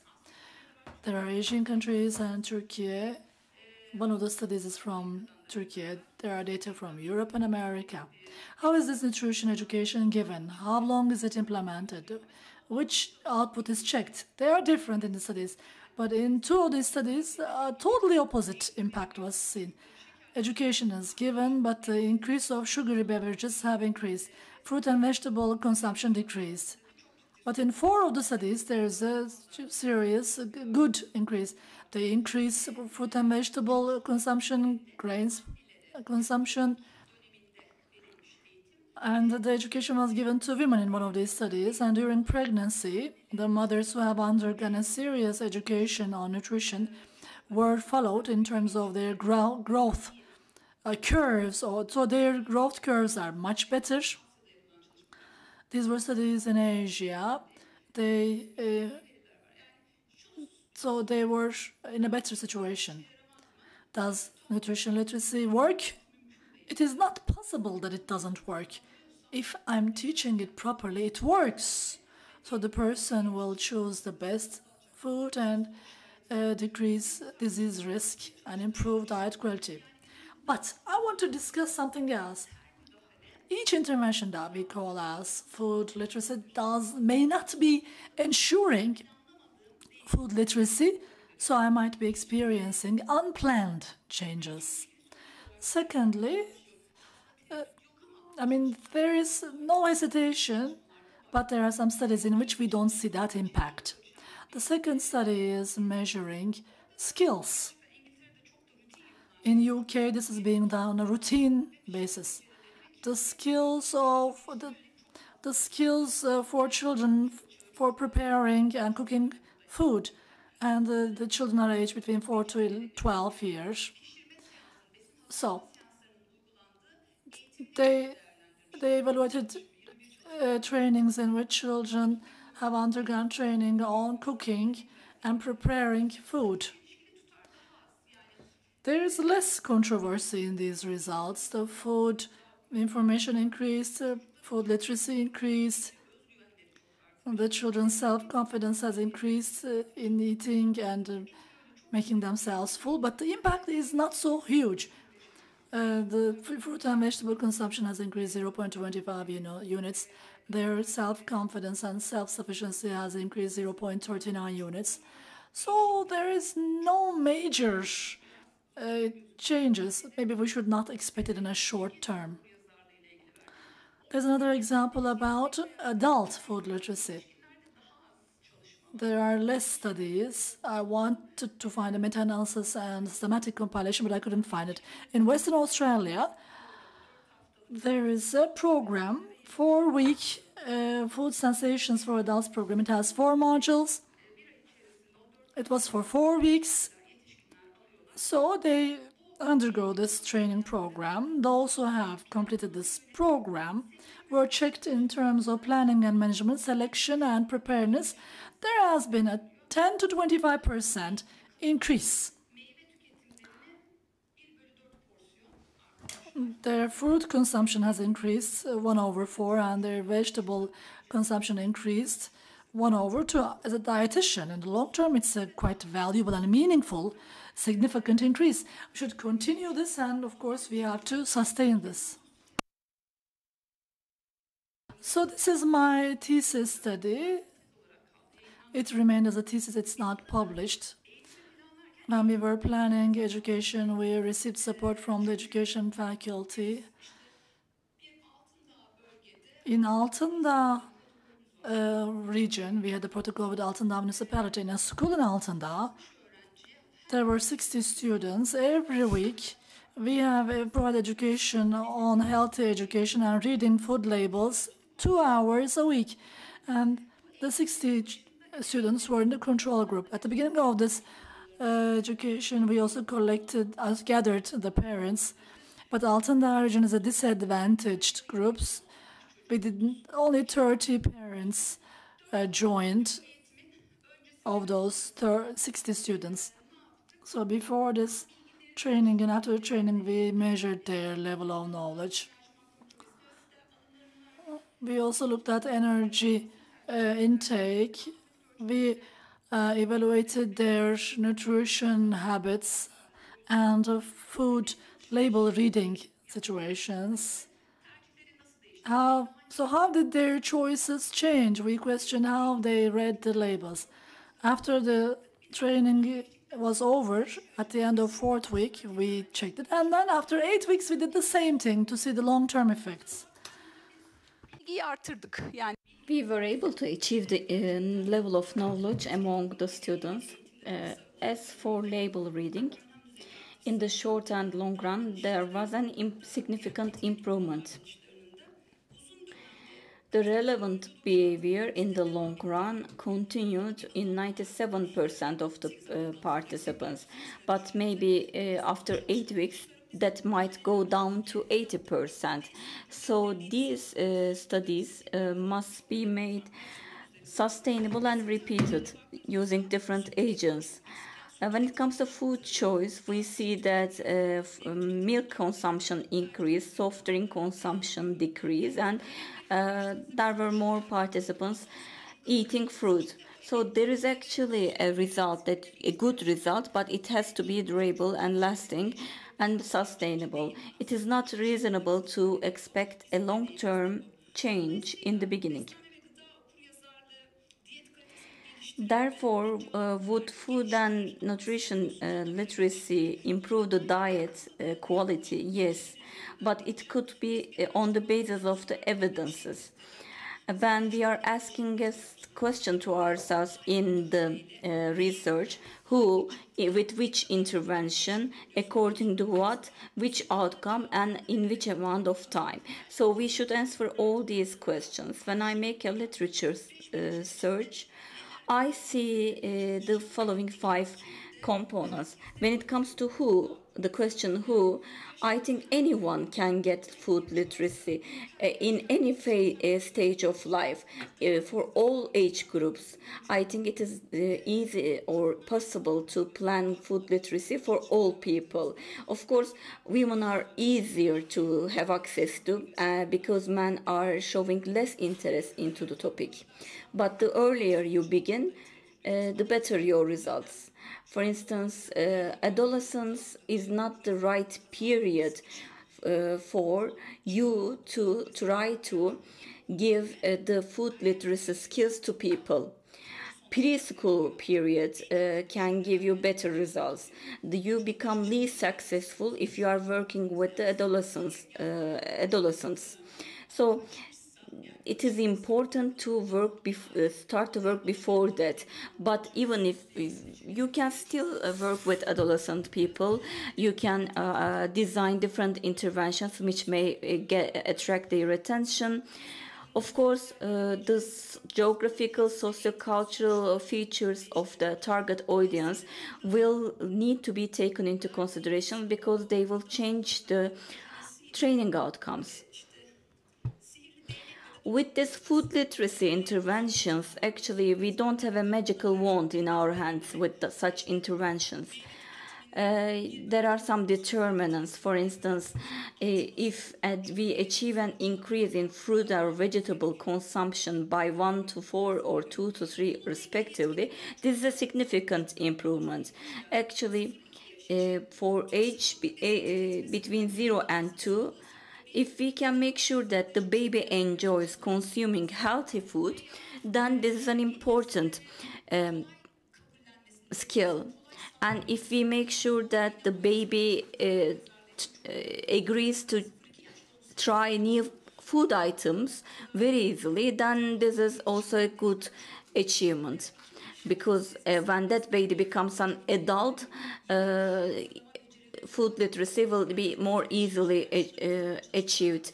But for the age group between 2 and 5, for instance, if a child is helping you clean the table, or then you can easily achieve food literacy among those children. they should be in the kitchen, they should be helping you in the kitchen, so that you can make sure that they acquire these skills more easily. But when it comes to the children between 11 and 18 years of age, of course, they should have a critical thinking over food choice, and this is important. Secondly, intervention. We have always focused on knowledge. We have always focused on to what extent knowledge increases. But we have to make sure that there are interventions which focus on knowledge, skills, and behavior. When we started to work on this issue in 2014, I thought that we would go to the education faculty and we would only give them a presentation and that would be enough. But it's not the case. For instance, this label information, food label information, should be used in every course so that it is internalized by children. This was a recommendation given to us by the education faculty. That's why multidisciplinary cooperation is very important. So we have to take into account the feelings of children or the social components of the interventions. I already emphasized upon cooperation with other disciplines. Face-to-face interaction gives better results, and peer interaction should always be considered in these interventions. Role model effect is very important. Teachers can be a role model or parents can be a role model, but they are very important in achieving good results related to food literacy. Of course, we can achieve a benefit compared to the group which is not made familiar with the food literacy. But which tool should I use in which intervention to get better results? This should be my control group. When it comes to my output, as a dietitian, I would like to make sure that children choose more healthy food items to consume, and I would also would like to ensure a kind of a balance between the energy and food nutritional elements, and of course the risk factors at the social level should be decreased in this regard. But the most important thing that the children acquire sustainable behavior. They should be having certain kind of awareness about the food resources, depleting food resources in the world. When it comes to time, the interventions have a time period limitation between 1 week or 2 years. If you are going to work with adolescent people, 4 weeks may not be enough because you have to be more patient with them. When it comes to cooking and food visuals, sessions lasting more than 6 hours are giving more significant results. But sustainability, repeatability, and are very important. I have put these children in a classroom. I have talked to them about food literacy. Do not expect great results out of such an approach. You have to plan accordingly. You should understand which target group should be given what kind of an intervention to achieve which output in which timeline. So of course, food literacy will improve diet quality, but there are social determinants of this, like geography, culture, or socioeconomic conditions. All in all, if I am able to change these 4 behaviors, I can change the diet, and in this regard, I can make sure that sustainable food and nutritional behaviors are developed. To wrap up, knowledge, skills, and behaviors should be targeted to be changed altogether. And we should work on identifying the most efficient intervention methodology for each group. We should plan accordingly, and repeatability and sustainability of the interventions are also very important. We should consider the other social determinants. In addition, there are a lot of tools, a lot of surveys which measure food literacy, but which one to use? To reply this question, there is a huge need for assessing them. We need open studies, all the articles, all the papers, especially those with randomized control and high quality, should be more publicized. Thank you very much.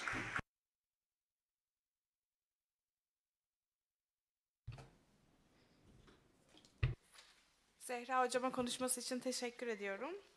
Şimdi konferans... Thank you. We have another international speaker. Hek Lish Business Management Faculty.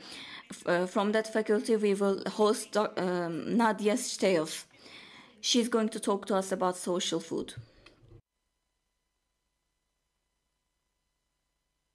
So hello everyone, thank you for inviting me for this presentation. So I am Nadia Stals, I'm assistant professor at HEC Liège, which is part of the University of Liège.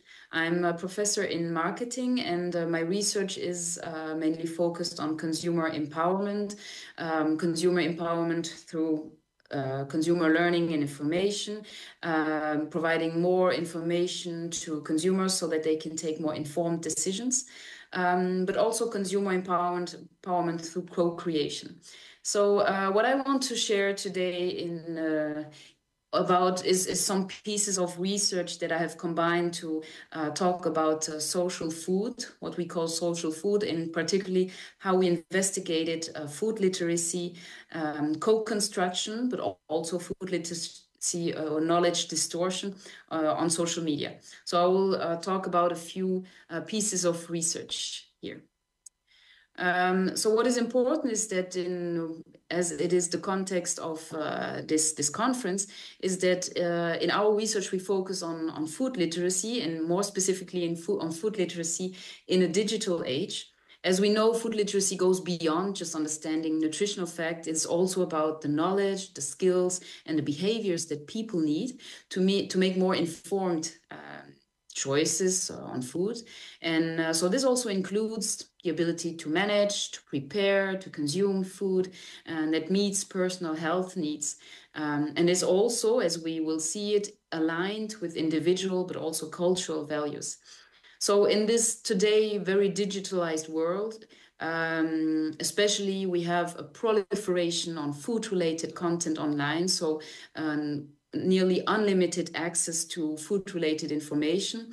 Well, food literacy also means being able to critically assess the quality and the reliability of the information that we find, because now consumers are facing controlled information that is controlled by legal organism, but also simply food-related information that is shared by any other type of consumer who has not necessarily done a training or studies in the food sector. So we saw that in our research, the way that we engage with food information online, whether it is passively or actively, well, it will affect the food literacy and also ultimately our food choices and food-related behaviors. So, for example, we may encounter content that inspires us to try new recipes, or content that raises our awareness about food waste, or encourage us to adapt or to share our own food experiences. And so developing this food literacy is essential, and it's important to better understand it in an online or social context, because it may empower individuals to make healthier and more mindful choices. So what we found in one of our research is that in this digital food landscape, the way that the information flows between sources and users will affect the experience and also the values perceived by the users. So in one of our papers, we summarized three main types of information exchanges. So this is what the literature and how the literature is studying it. So we see that there is some kind of sources that are more unidirectional, some are bidirectional, some are multidirectional exchanges, and each type represents different levels of interactions, from one way to highly interactive communities that exchange and co-create food literacy together. So unidirectional is basically a one-way flow where information is broadcasted to users with a minimal interaction. So for example, it's health institutions or food brands that may share recipes or health advices to a large audience without expecting much response from them. So focusing really on the awareness and inspiration. in a bidirectional exchange, there are two-way interactions. So users can respond to content, which is something that was not necessarily there before, not visible, not publicly. So users can, or consumers can offer feedback or influence some posts. For example, it's food brands or retailers that share recipes or information on healthy eating or whatever. And so consumers can respond, they can comment, they can suggest, they can criticize. So they start a form of co-creation. And on a multi-directional level, the information flows in multiple directions. So this is typically social food where there is a community collaboration and the users are not only engaging with the stores, so they are not only responding and giving feedback, but they are also talking to each other, co-creating the information that is online. And so they collectively share information, but they also collectively modify or criticize, for instance, recipes or healthy eating behaviors or way to consume, etc. So basically this kind of food literacy or this information that is there is shaped or co-created by a large community. And so knowing that there are these different exchanges types helps managers to strategically select also platforms, to select platforms that share content that is aligned with their goals, maybe from raising more attention or awareness, etc. So what we also see here is that based on this typology, what we did is that we did a qualitative research. And in this qualitative research, we investigated, or at least we found that there are different typologies that can emerge. So based on these literature observations, we observed not only the content, but also we shared or we discussed with consumers. And we found out that there's possibly a typology that helps understanding the informational values that comes from digital food content, and it can help consumers. So in this typology, we kind of categorized different ways people engage with food-related content online. And it also provides some insights into how different objectives influence user interactions. So we structured this typology based on two dimensions. First of all, the individual and collective value. We see that this dimension reflects whether the value is oriented towards the personal benefits or more towards the shared community-driven experience. Also, we observed that there are different types of behaviors that consumers can have when they face food-related information online. It's passive on the one hand or active engagement on the other hand. So here, passive value means that users are primarily consuming content, like watching a video for inspiration, but they can also have more an active value, which involves more participation. So they create, they adapt, they even co-create this content with others. So they shape what others will see, how others will learn online. And this is very typically to this online communities that create. And so based on these two dimensions, we have identified 4 key objectives that categorize the different types. So we see here which goes from just simple inspiration. So consumers can simply get inspired by information content that they get, to what we will call a bricolage, which means that consumers co-create the information and shape the information that is there, which managerially speaking also means that there are some challenges, because it means that there is a lack of control over the information that is shared online. And this is also an important information to keep in mind. So based on this, actually, I will switch to another research stream that at some point we thought that it is important to more understand this, to understand it deeper. And so basically we focused on these social interactions that happen. So more on the co-creation part. So in the right bottom corner of this typology. So what did we see is that while there are these different forms of content and digital food literacy approaches, we see that social media has become quite a central platform for sharing food-related content, may it be from recipes or nutritional tips to cooking videos or more advanced interactive discussions. So we have it on platforms like Facebook, on Instagram, on TikTok, where we see that it makes it more easier for users or consumers to access a wide range of information, but also to share a lot of food-related information. And so this rapid dissemination allows social media to be a key source for inspiration and also for learning. And because it may help people to discover new recipes, diets, or ways to engage with food. So in our research, we analyzed social food media content. And we also combined this with a qualitative approach. So we used analytical and more qualitative approaches to see that this influence presents both opportunities but also challenges.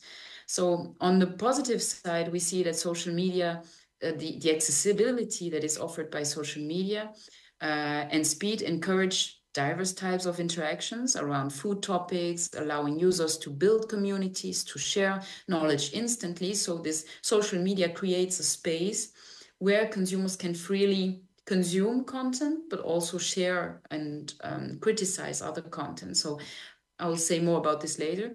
However, there are of course big issues and challenges that are quite significant is first of all the lack of control, which means that misinformation and biases can spread unchecked. So since it is accessible to anybody to share information, it also means that potentially they may share misinformation, wrong information, incorrect information, etc. And also, as we will see and observe it later, it can lead to some biases. So people are impacted by biases, which are just left unchecked because there is no instance or something that is somehow controlling what people say, what people share. And so it can also, which led us to observe that that this can lead to knowledge distortion. So a distortion of public understanding of nutrition and healthy cooking practices, etc.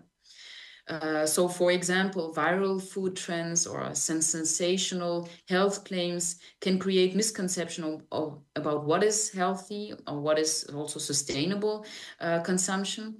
So, while social media is a powerful tool for increasing food literacy, we also see that it requires some really careful understanding to avoid misleading information. So if we go a little bit deeper into this, we first of all, part of one of the interesting findings that we observed is this concept of co-construction of food literacy online. So social media allows users to not only consume food, but also to participate in creating and refining content or knowledge through different types of interactions.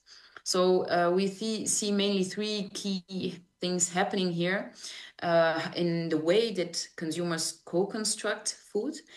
So first of all, consumers can co-construct this food literacy through, or this knowledge at least, through evaluation, which is the most basic form of contribution where users engage by, for instance, liking, reacting, to leaving just simple comments on food-related posts.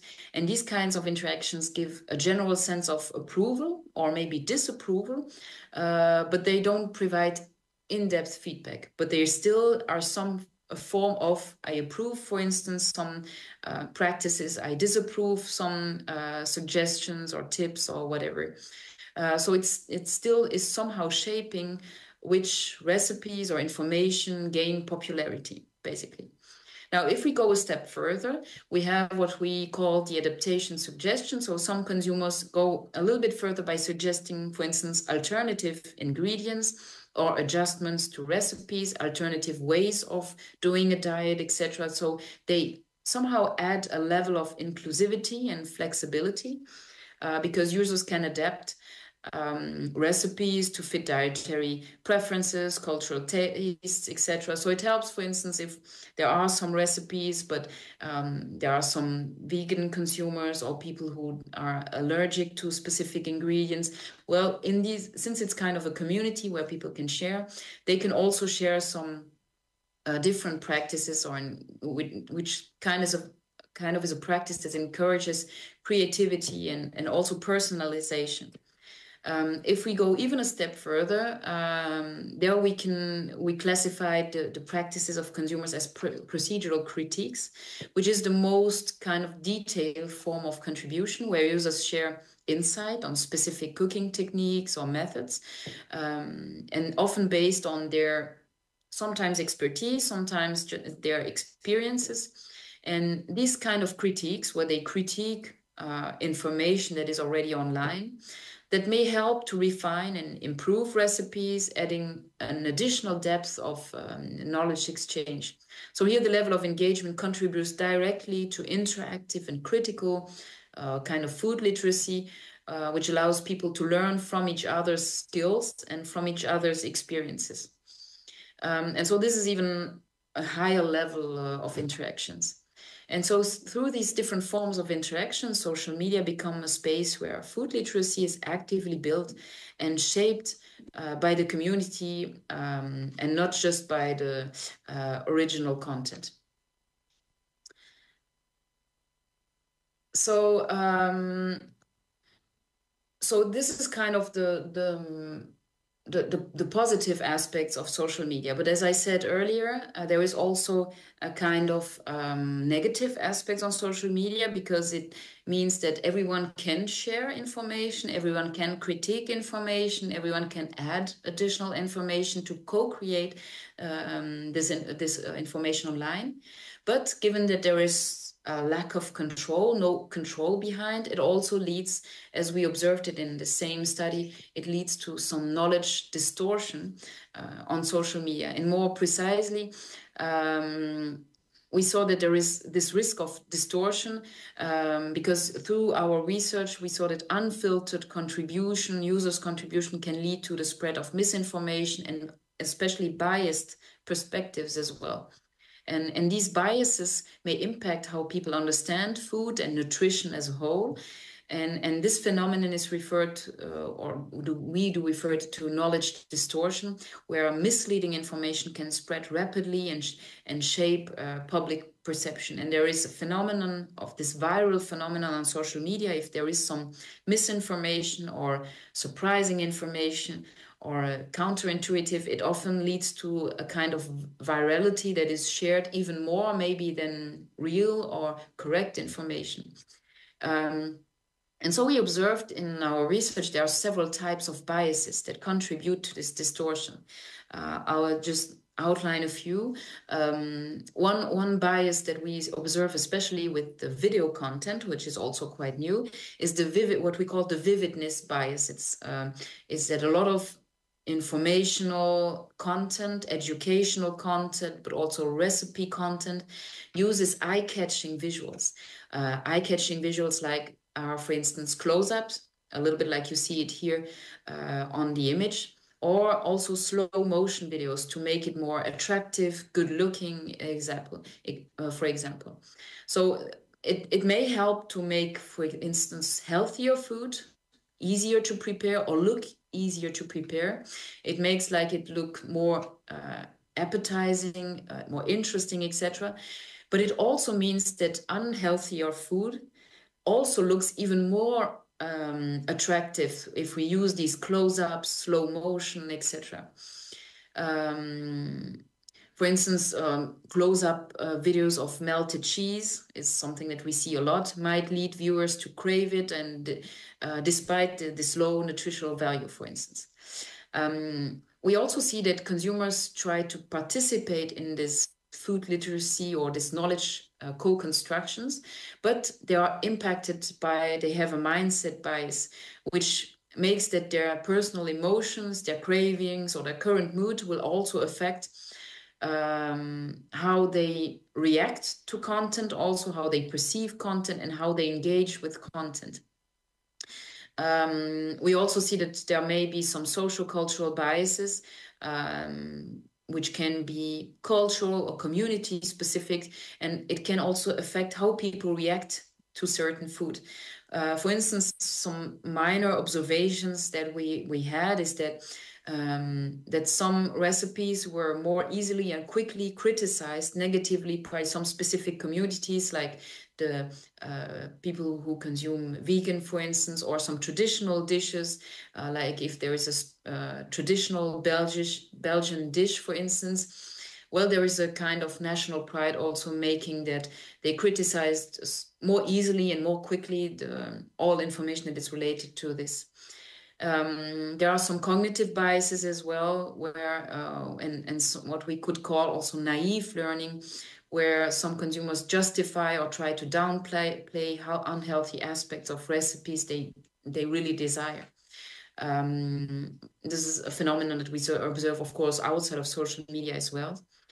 And so it's important also to understand as managers or organizational managers, these different biases can have an impact, and to be cautious about this because it leads to some distortions in the way that people react, in the way that people engage with content, and in the way that people consume, and also the type of information that they share. So finally, let me just finish here in this presentations, just as a summary, to say that in our research, we observed that there is a lot going on with social media, which highly affects the way that consumers engage with food-related content, consume it, and believe also in it, because the accessibility makes that it is accessible to anyone to share information. There is difficulty in controlling the information that is shared. So it leads to some potential benefits because there is a co-creation, and it is a good thing that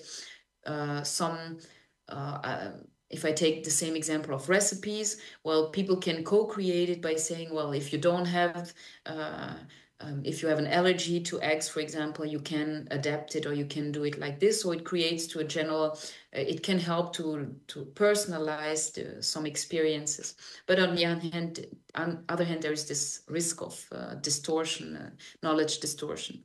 So as we look basically towards improving food literacy on social media, or try at best to do it, because there's still somehow lack of control, well, there are maybe some key insights or strategies that I want to share, even if there are more, and it's more detailed also in our research papers. I will reference the resources as well. Well, first I would say that it's important to designing, or if it is possible, that also public and private actors also contribute or make use of these social media and design social media campaigns that go, first of all, beyond just information, basic information sharing, but it's also important to really design or have a well-rounded strategy around this educational content. So it's important to share educational content to kind of counterbalance all this misinformation that may be out there, to help also consumers to better critically evaluate the information that is online, and develop also a bit more balanced understanding of nutrition, maybe on nutrition, on cooking techniques, on healthy eating practices, so that more formal organism can help to counterbalance and to share more educational content, and to also make sure that, and this is the second point, to promote, for example, healthier food choices, healthier eating, or whatever, by using these social media techniques that can help making, for example, healthier food more appealing. And so practitioners can use popular social media techniques like close-ups, like slow motion, which are typically used more for indulgent foods, to use this to highlight healthier food consumptions and practices. And so by making healthy food and food practices visually more attractive, they can also increase the positive engagement with nutrition options and compete with more caloric or less healthy food content.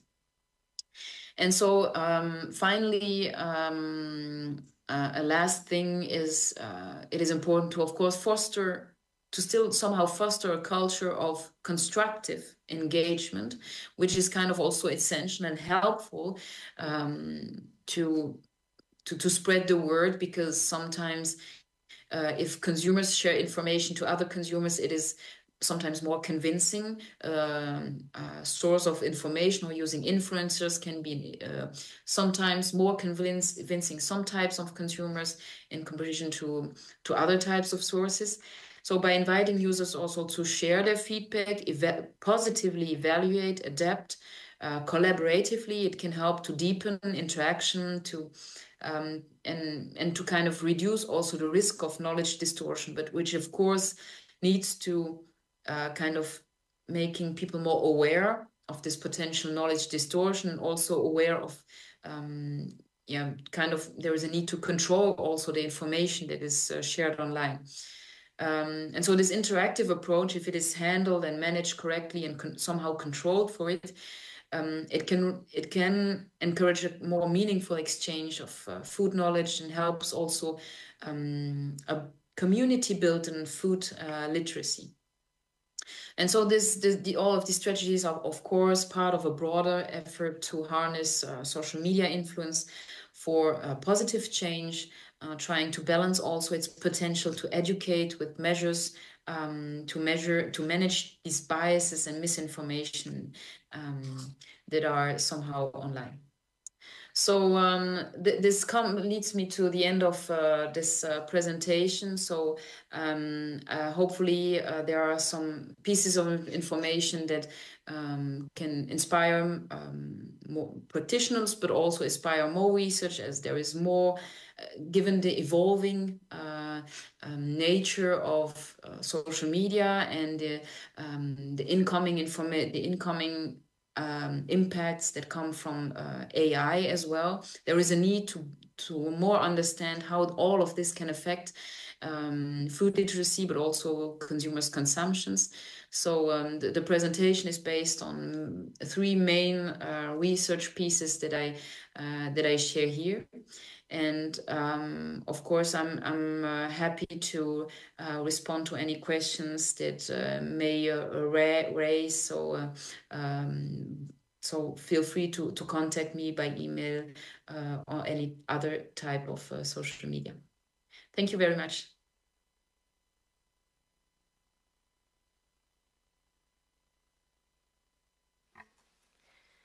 Sayın Stace'e teşekkür ediyoruz. Şimdi Thank you very much.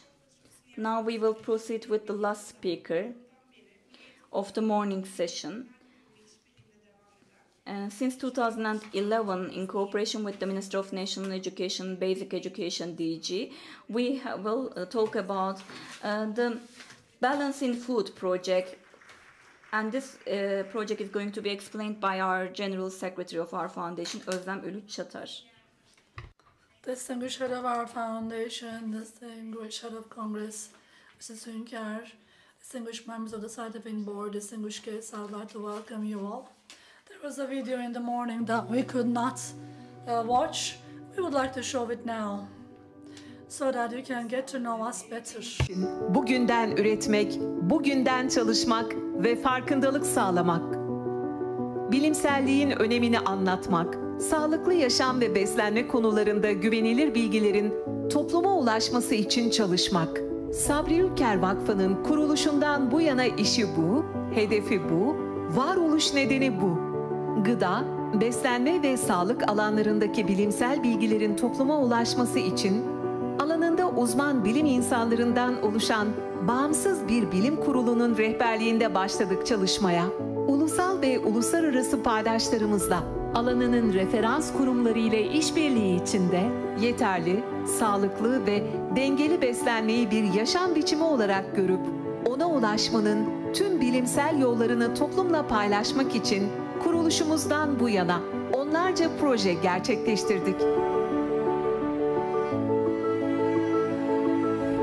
Gelecek sağlıklı nesillerin teminatı, bugünden bilinçlenen çocuklarımız dedik. Yemekte Denge Eğitim Projesi, Türkiye'nin en kapsamlı ve sürdürülebilir beslenme eğitim projesi olarak fark yarattı. Proje, Türkiye'de 7 milyona yakın öğrenci, ebeveyn ve öğretmene ulaştı. Genç bilim insanlarımızın ülkemizin bilimsel ortamının yeşermesine katkı sunabilmesi için desteğe ihtiyacı var. Sabri Ülker Bilim Ödülü her yıl bu misyon ile düzenleniyor, seçilen projelerin gelişmesine destek sağlıyor. Türkiye'nin ilk dijital bilimsel bilgi platformunu dünyanın dört bir yanından uzmanlarla kurduk. Adına Bilim Bunu Konuşuyor platformu dedik. Platform popüler sağlık konularında bilimin aslında ne söylediğini yazan tek kanal oldu. Türkiye'nin ilk uluslararası akredite beslenme ve sağlık iletişimi programı ile her biri alanında uzman bilim insanları ile iletişimcileri aynı masanın etrafında buluşturuyoruz. Gıda güvenliği, beslenme bilinci ve sağlık okuryazarlığına odaklanan Uluslararası Beslenme Sağlık Okuryazarlığı ve Eğitim Konferansı ile dünyadan ve Türkiye'den uzmanların katılımıyla güncel konuları ve bilimsel verileri topluma aktararak farkındalık oluşturmayı hedefliyoruz. Harvard Üniversitesi bünyesinde kurulan Sabri Ülker Merkezi'nin bilim dünyasına sunduğu değerli buluş ve bilgileri dünyanın bilgisine taşıyoruz. 2 yılda bir düzenlediğimiz Metabolizma ve Yaşam Sempozyumunu Nobel Bilim Ödülü sahibi konuşmacıların katılımıyla düzenliyoruz. Herkes okusun diye mottosuyla yola çıktık. Popüler bilim, akademik yayınlar ve çocuk kitaplarıyla Türkiye ve dünyadan referans örnekleri okuyucularla buluşturan Sabri Ülker Vakfı Yayınlarını kurduk. 7'den 70'i okura kitaplarımızla ulaşıyoruz. Kurucumuz merhum Sabri Ülker'in hayat felsefesinden beslenen misyonumuz ve dünya genelinde referans kabul edilen saygın kurumlarla işbirliği içerisinde yürüttüğümüz tüm bu çalışmalarımızın hepsi yıllar içinde önce emekledi, sonra gelişti, şimdi de hepsi Türkiye'de bir ilk olan alanının tek vakıf çatısı altında meyvelerini veriyor. Başardıklarımızdan aldığımız ilhamla çalışacağımız her değerli proje daha sağlıklı bireylerle, daha sağlıklı bir toplum için. Çünkü yarınlar bizim.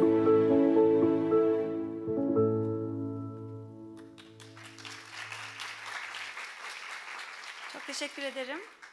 Thank you very much.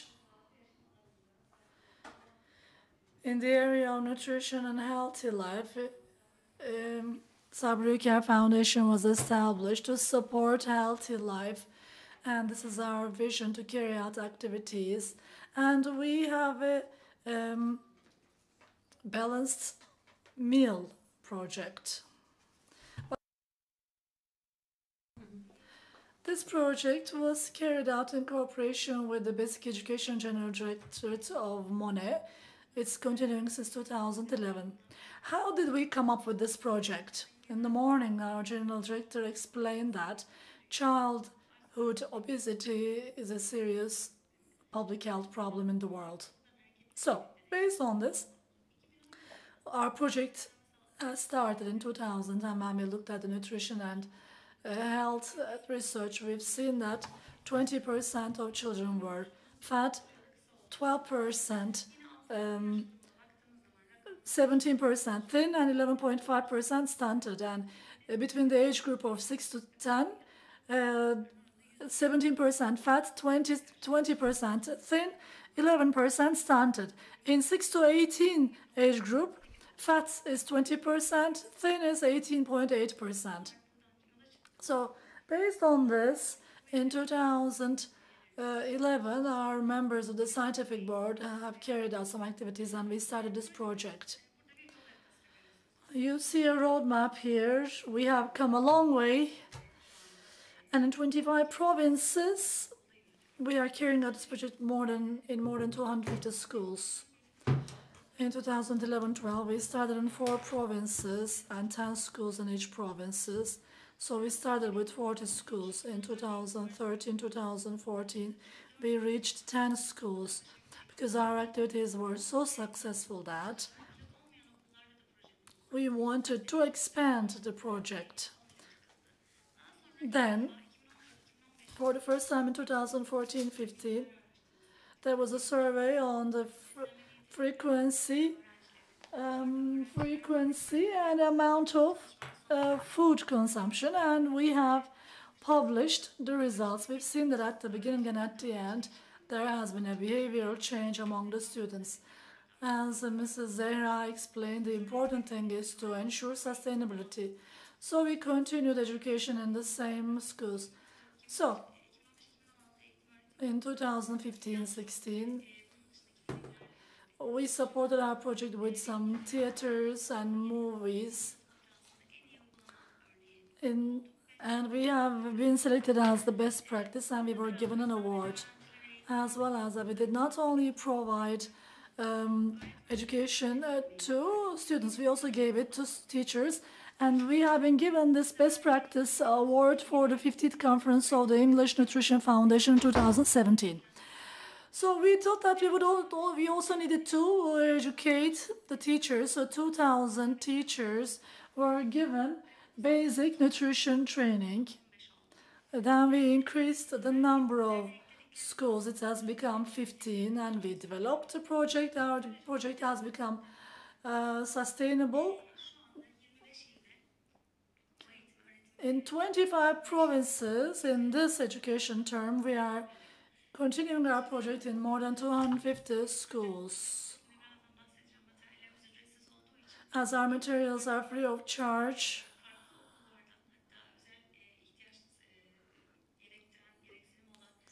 we are also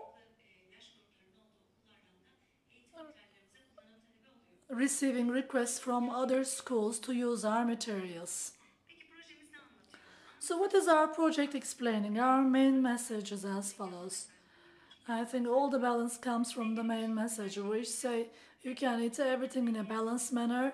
The only thing that you should do is to establish how you can establish a balance. We don't say that any food is forbidden to the students. The important thing is to ensure balance. We explain them what nutrition is. We're telling them how important a healthy and active life is. We explain them hygiene. We had a pandemic period, and we've learned the importance of hygiene. Washing hands saved lives. We are telling the students the importance of being active and working out and being involved in sports. And we also teach them hygiene rules and nutrition rules for protecting our health.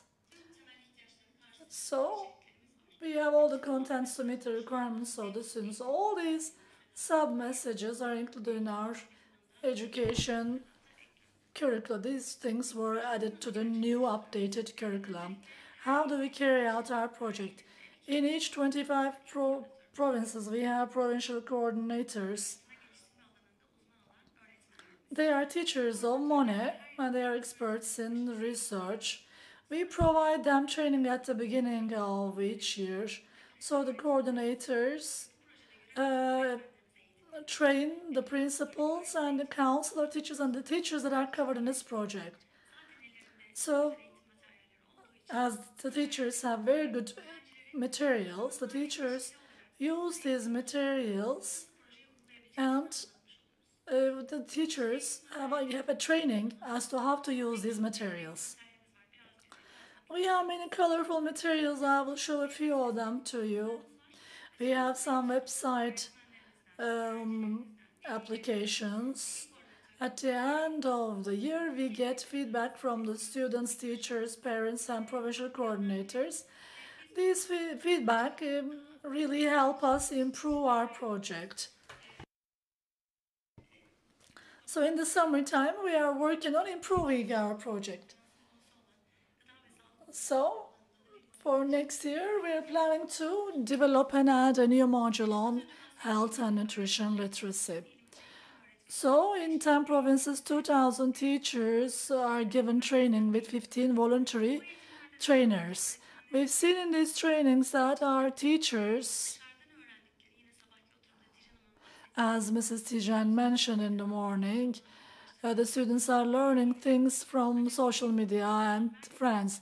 But if you don't give the information from the right source, there is misinformation.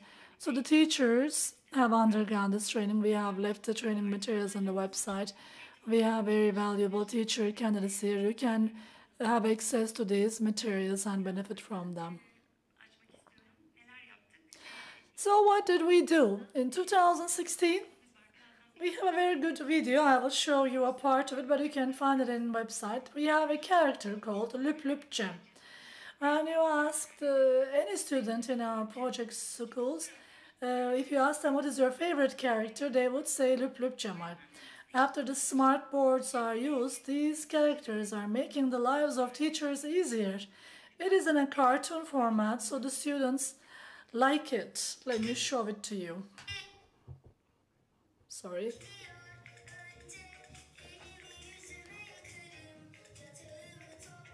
First I wash my hands and face, and I make my bed and I get prepared.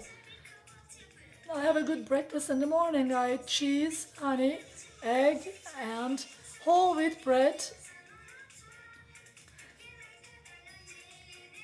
Wash your hands before eating. After eating, brush your teeth.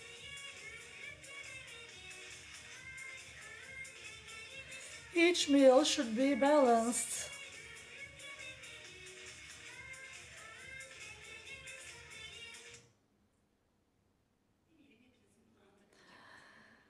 I'm sure you will be singing this song all day because it really sticks. So we have a book called Restaurant of Little Chefs. So when you say wash your hands before the meal, they won't remember, but when you make them wash their hands with Lüp Lüp Cemal character in the cartoon, they do it. And then for preschool and the first grade, we prepare some audiobooks.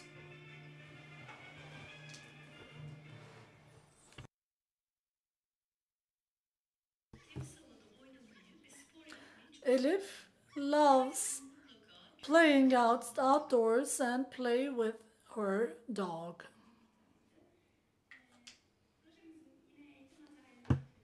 Among the training materials of our project, there is a module which is called We Are Living Actively. So active life is one of our sub-messages. So we prepared this module. We prepared a booklet.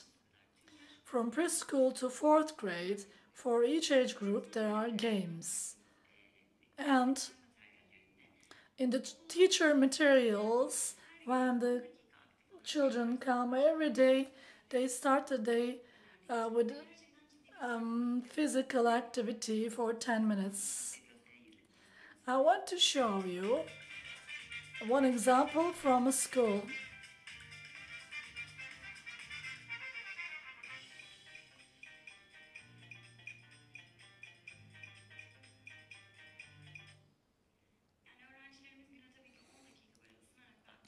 The students start the day with physical activity for 10 minutes so they have better concentration at class. And the teachers told us that after this physical activity, they listened to the teachers more actively. This is a huge accomplishment for us. In the recent years, in order to explain food waste to our children, we cooperated with FAO. In this cooperation from preschool to 4th grade, in line with their age group, we prepared activity books. In these activity books, there are some activities that students and teachers carry out together. So this is actually aimed at decreasing food waste. our website, all of these contents can be seen. I'm saying it especially for the teacher candidates.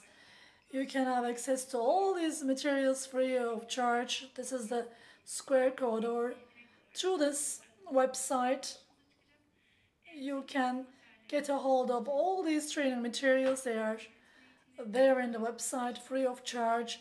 Also the teacher training, the results of our researches, and all the contents can be found here.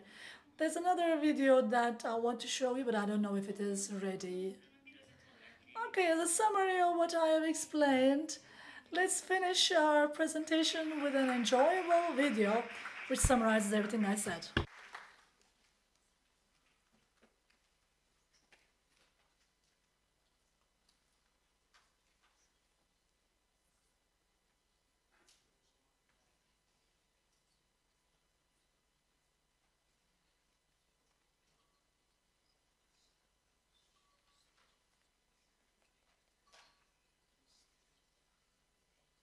Çocuklar bilirler.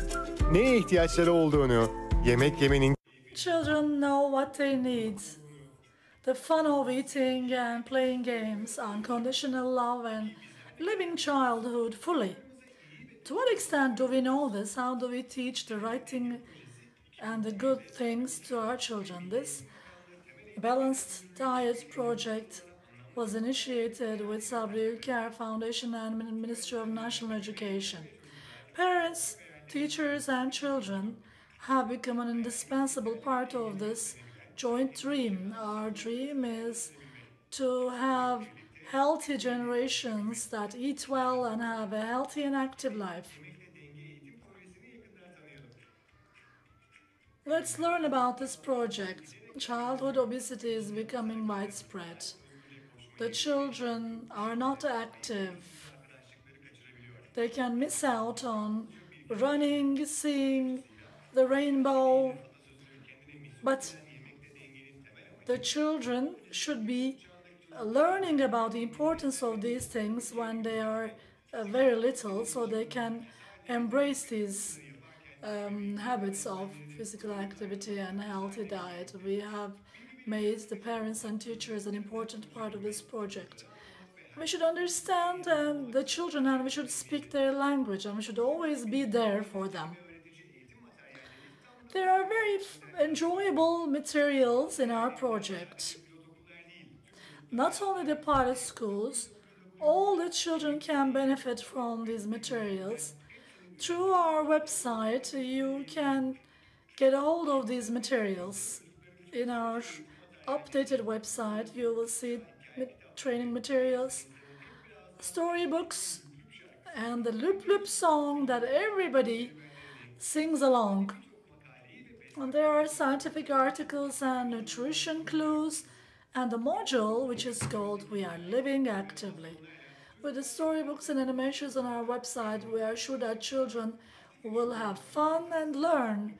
With the module We Are Living Actively, they will have a physical activity for 10 minutes and they will say, "Come on, join us, you jump too." Our project is continuing since 2011. We have reached millions of teachers, students, and parents, and we are continuing to pursue our dreams. So after all, we know the importance of being a team. All the children, students, teachers, and parents are invited to be a part of this project. The future is valuable because children know.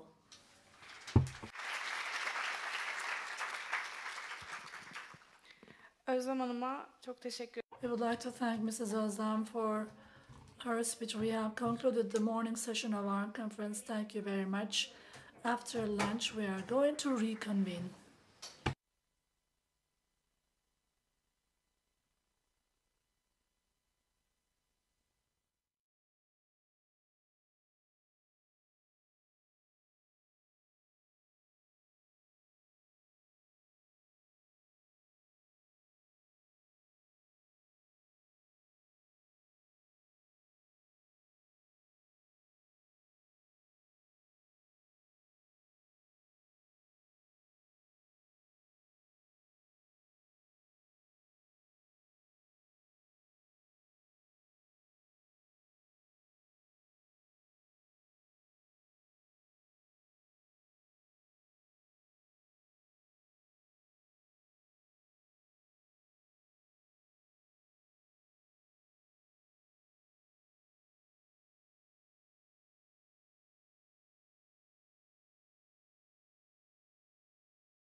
Kıymetli katılımcılar, öğleden sonra oturumumuza Dear all, we are going to proceed with the afternoon session. We will have a panel on multidisciplinary perspectives on nutrition and food literacy. Associate Professor Gülçin Tan Şişman from Hacettepe University Education Faculty will be moderating this panel. Thank you very much. Dear participants, I would like to also welcome you to this panel, which is called Multidisciplinary Perspectives on Nutrition and Food Literacy. This is very important for improving individuals' health and social health, community health. It's a critical area impacting both individual health and community health. Today we are going to hear different perspectives and dynamics on this topic, and we will have the chance to handle different components. We will talk about the contribution of this topic into education, international health, and agriculture with a multi-dimensional approach. I think that this panel is going to help us adopt new approaches and new ideas. The first panelist is going to be Professor Dr. Hünkar Korkmaz, Hacettepe University Education Faculty, Education Sciences Department, Education Curricula section. He has followed his bachelor's degree and postgraduate degree in Hacettepe University. When it comes to postgraduate degree, also he went to Texas Tech University in the US to get this postdoc degree, and he has more than 30 years of experience. He is specialized in material development and instruction and teachers training. He's also working with Ministry of National Education, Basic Education DG and Sabri Ülker Foundation as a program developer and material development expert in the project called My Food is Balanced. He is also working as a trainer, consultant, and implementer in EU finance projects. And he is going to talk to us about food literacy in science curricula taught at primary schools.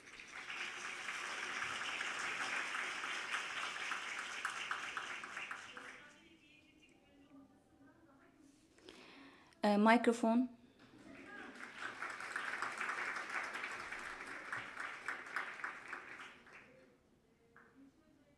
Microphone, please.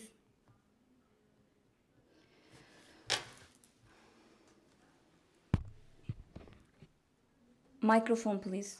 We don't hear the speaker.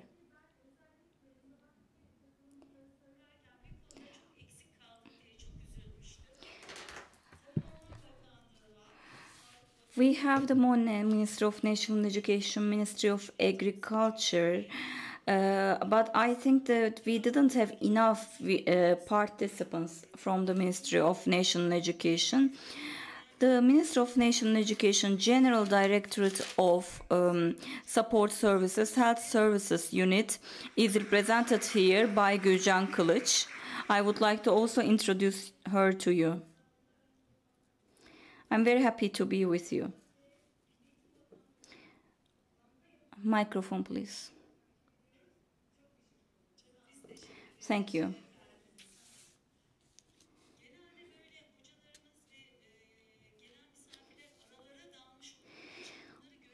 We have a lot of academicians among the participants. I don't always notice them because they are dispersed among the participants.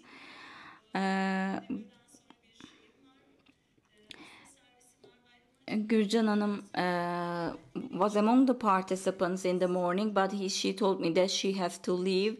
I became aware that she's among the participants a bit late. I am very happy to see her.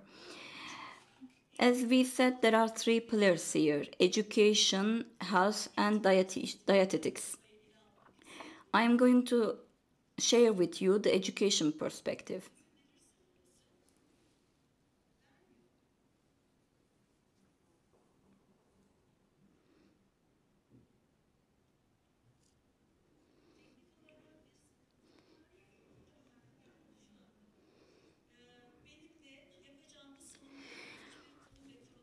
There is no conflict of interest that I have in this presentation with any organization or any institution.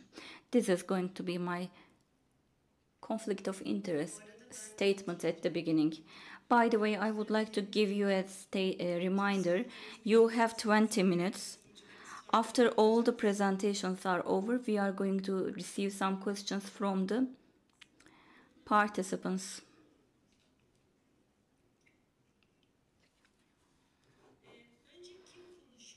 So, who am I? Let me introduce myself for those who do not know. I have 37 years of education experience. I was a student, teacher, program development expert, education inspector, education administrator, textbook author.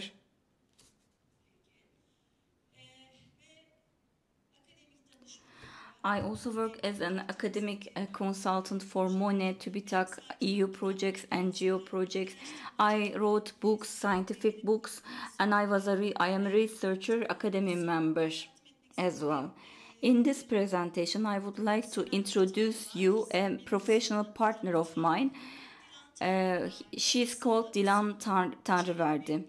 Actually, most of the content in this presentation is taken from Dilan's thesis. This, of course, ethically, Dilan was supposed to be with us. I hope that she's going to be among us in the next conferences. In this presentation, I would like to give you a systematic and evidence-based perspective about interventions aiming to improve skills, literacy, critical, functional, and interactive literacy skills about food literacy in the context of science courses taught to primary school children. As we mentioned, if we make an intervention to children at an early age, then the results are better. So the critical group here chosen for this study is the primary school children. Actually, everyone has already given you a definition of food literacy and nutrition literacy. These are two concepts which are used in the place of one another. Actually, health literacy is the broadest concept, and then under it we have two different concepts: food literacy and nutrition literacy. Food literacy and nutrition literacy are not the same concepts. Of course, you can adopt different perspectives, but I'm going to share with you education perspective with a specific focus on education programs, curricula. We have this school-based nutrition program, we have nutritional education program, we have sustainable food literacy, that behaviors that appear as a result of the implementation of those programs. I'm going to give you some definitions. Actually, those definitions were shared with you by Zehra Hanım. Functional food literacy, interactive food literacy, and critical food literacy are going to be defined in this presentation. When it comes to functional food literacy, it involves skills of basic communication, access to information, understanding and interpreting information related to food and safety in a reasonable, reliable and evidence-based manner. When it comes to interactive food literacy, it involves practices aiming to improve the prosperity and health, decision-making skills, personal skills, target identification skills about food and nutrition. Critical food literacy is involving advocacy skills for personal, familial, and community-based changes. Food literacy cannot be taught in one single course. Food literacy should be explained to children from the very beginning of their life. Actually, this introduction to food literacy should begin before they are born. because this is going to be one of their basic needs, because nutrition is a basic need, and this concept is closely related to nutrition. Zehra Hanım's presentation was very interesting, and she mentioned in her presentation that food literacy is very popular, and recently the number of publications about this topic has increased. It has started to be highly debated, but still we did not achieve to disseminate and internalize or integrate this concept into our life. This is where education steps in. We should make sure that our efforts are worth the results that we are after. Otherwise, we are not able to make sure that the concept is well embraced or internalized. Of course, we eat food every day. Without eating food, you cannot lead a life. If you didn't have lunch today, you wouldn't be able to listen to this presentation now. And I'm going to give a lot of references to Zehra Hanım's presentation.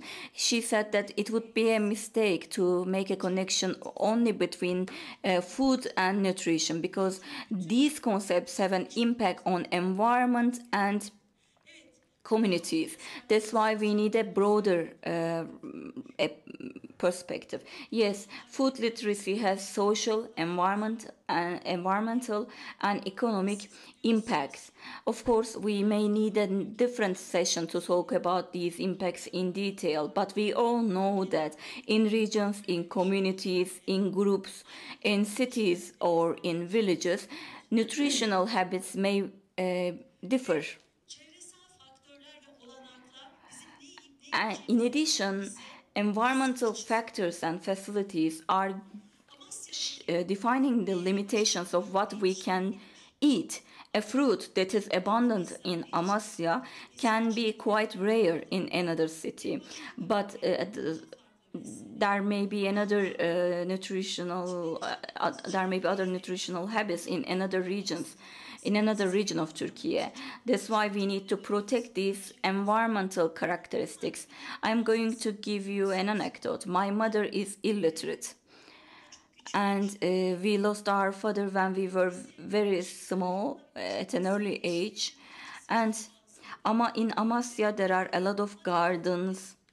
We used to collect some herbs when we were children, and then we used to cook those herbs. And my mother used to warn us that please do not pick up these herbs with their roots, because if you pick up them with their roots, they would not be growing the following year. My mother was such an environmental friendly person, but today we are harming the environment to a large extent. We are cutting down trees. We are getting rid of green areas.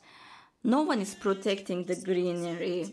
You are teaching photosynthesis to children at school. You are telling children that green leaves of the plants generate oxygen and nutrition for mankind. This is a great piece of information, but then you see the same kid who learned about photosynthesis and who learned about how beneficial green plants are for the humankind. The same kid who learned this information is damaging the trees or cutting down the forests to build houses. So it means that in education we fail. Since 1924, we have been implementing different kinds of curricula in Turkey. Cognitive area was not given enough importance in Turkey, in the Turkish curricula. My teacher would could have told me that you are actually collecting the leaves of the green leaves, but every leaf that you are removing from that plant is actually harming the nature. Then if I had been given that message by my teacher, then I would be really moved by this message, and I would be maybe I would become a member of an environment friendly association, and I would try to protect the trees. So when we talk about food literacy, we should always keep in mind these three perspectives. You are food engineers, medicine faculty and students, or you are dietitians, or you are pharmacy students. Yes, we are telling students photosynthesis, teaching this in our courses, but you need to give the right messages to the students. You need to make sure that you should address to the hearts of people rather than giving mechanical messages only. You should make sure that you address to the feelings of people, to make sure that people internalize these values. As I mentioned, and as Zehra Hanım mentioned before, after you internalize these messages, then you take action and you put it into practice. This is where education steps in, and Zehra Hanım gave us a very honest presentation about about the topics that they fail to teach the students. Why do we need food literacy? Because it is having a greater impact on our lives more and more. This is a global problem. The food problem is a global problem. In addition, this problem is having a huger impact, a greater impact on vulnerable groups. But these vulnerable groups are affected by a lot of things, of course. Food is the most important factor affecting them. In many of the UNICEF projects or EU finance projects, we see that in some reports about education, we see that sub-Saharan African countries are covered in those UNICEF or UNESCO reports. But apart from the vulnerable groups, fragile communities, you should teach and train the groups or communities which are strong in their position, which are possessing the resources, so that they don't waste the resources that they have and share it generously with the other people. I showed you a slide and I told you that school-based nutrition programs, and then lifelong learning skills, and then food literacy comes into play. There are different country examples in this slide. In the UK, the goal is to increase the quality of the food supplied and consumed at schools. In France, it is to make sure that the school children are provided with quality food items. In Italy, organic food is given the emphasis, and they say that their main goal is that Italian agriculture practices support the Italian food culture and cuisine. And in Finland, the aim is to make sure that the school children are having access to high quality nutritional food, learn about the manners and the Finnish traditions. So in the US, the main goal is to improve the health and prosperity of school children. Most of the time, the emphasis is on health and prosperity, but there are some country examples which are a bit different. And there are policies. Who is implementing these policies? In the UK, there is School Food and Nutrition Foundation. In France, it is Ministry of Education and Research, which is explained in some legal text. In Italy, it is the Law on Finance, which is providing the basis for implementing the policies. In France and in Turkey, we have the central government system. In other countries like Scandinavian countries, there is coordination-based system. The central authorities are defining the boundaries, but the municipalities work in cooperation with NGOs to implement them. And in the US or in Canada, there is this decentralization approach. We see that in Finland, all the students and 6 college students have the right to free food. Apart from Finland, there is always a legal basis, kind of a law adopted for school-based nutrition system. When it comes to distribution and implementation, in the UK there is outsourced catering system. And of course, students can also bring in their own food to school from home. And in France, there are local councils or some private companies, and there are canteens at schools. The automatic vending machines are banned. If there is no breakfast at school, then they should be given a product, a food item, at least 2 hours before lunchtime. In Italy, the local governments buy food to prepare food, and they make an investment in local production and local producers. That's where Italy is different from the other countries. So the initiative is left to the school. The budgeting is also identified as a result of the cooperation with local producers.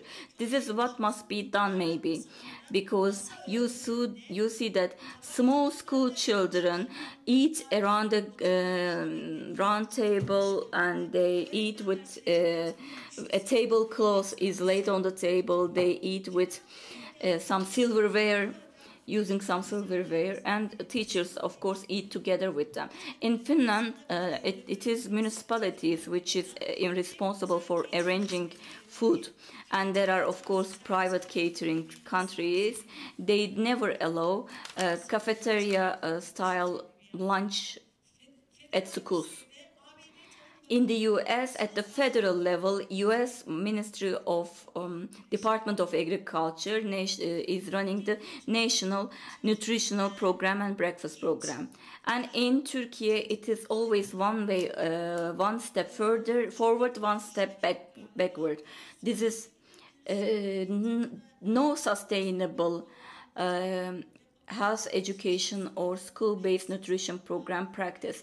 There is no sustainability in it.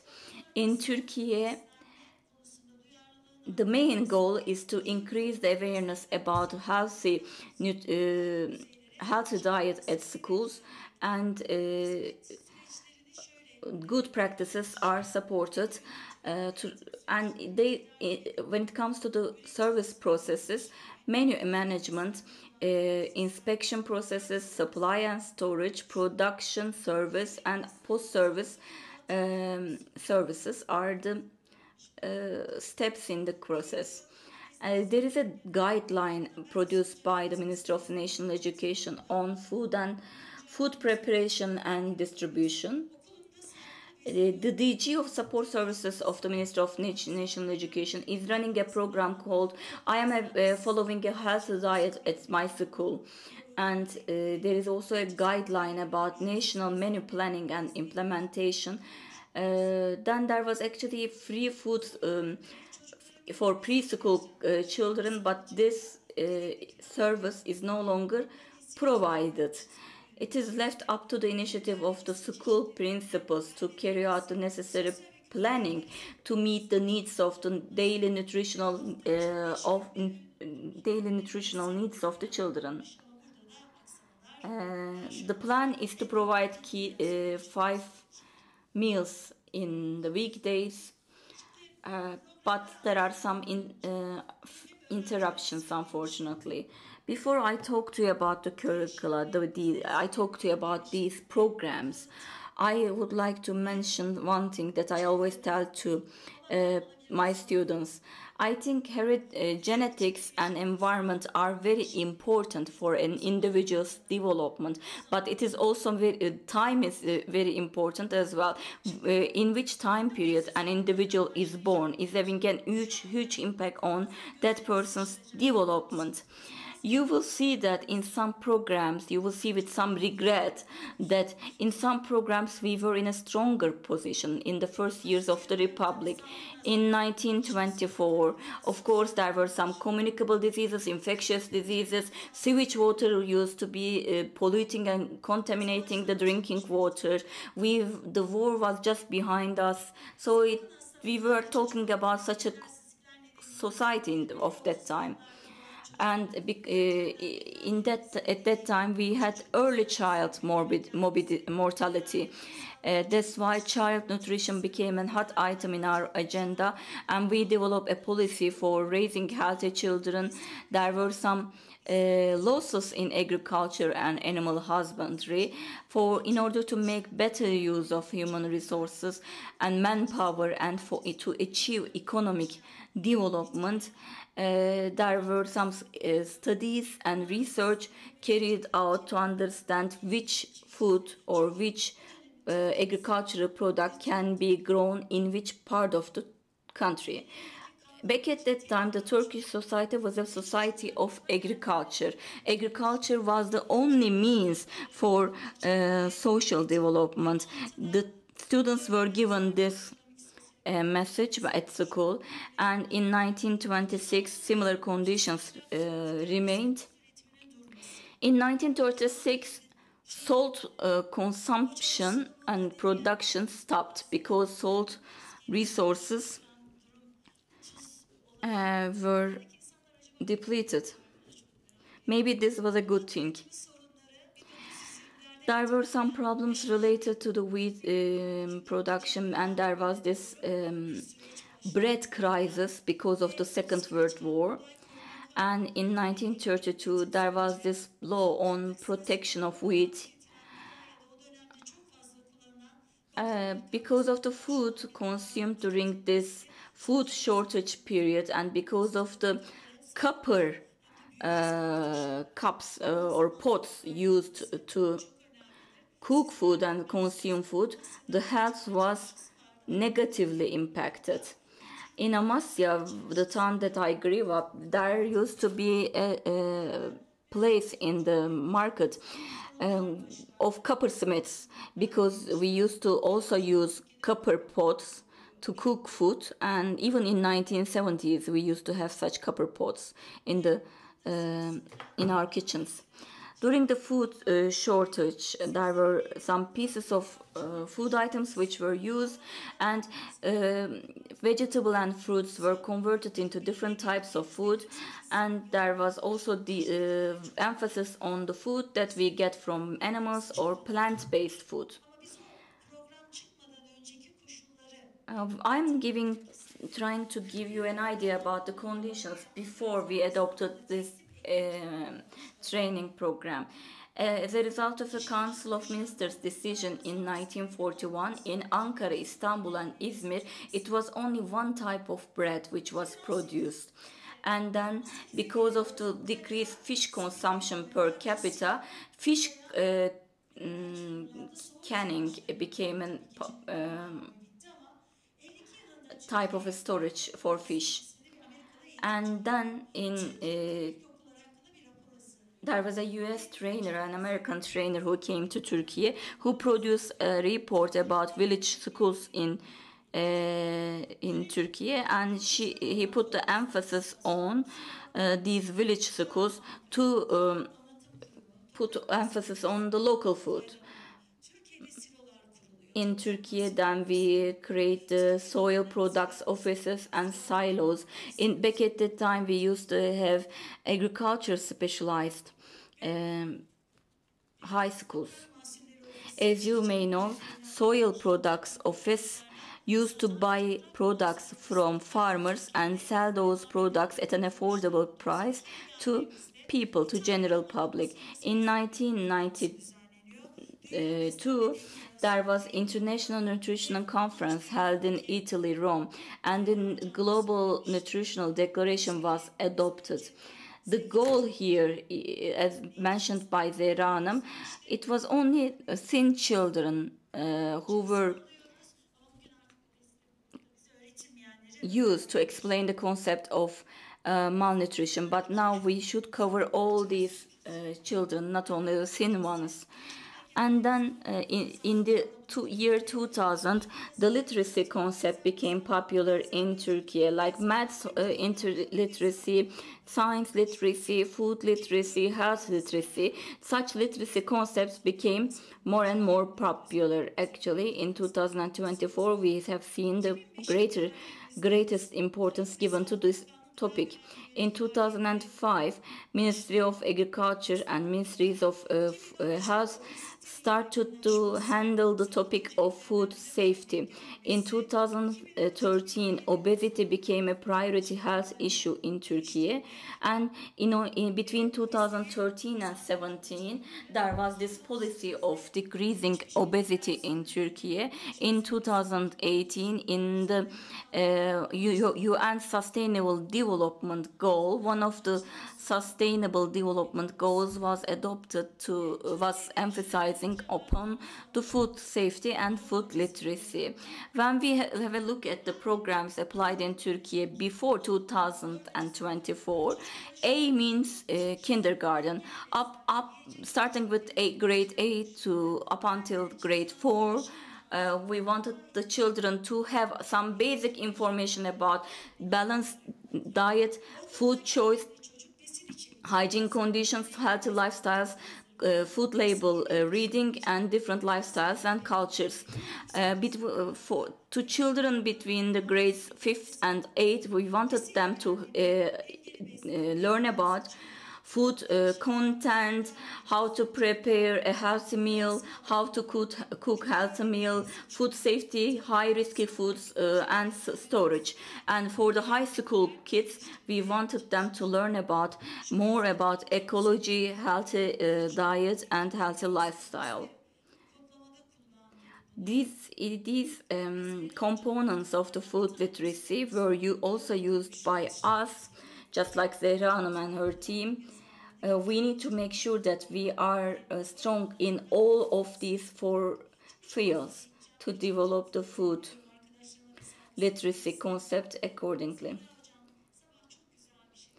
Zehra Hanım also mentioned very important points in the morning, because I have listened to her presentation with great attention. I hope she does the same for my presentation.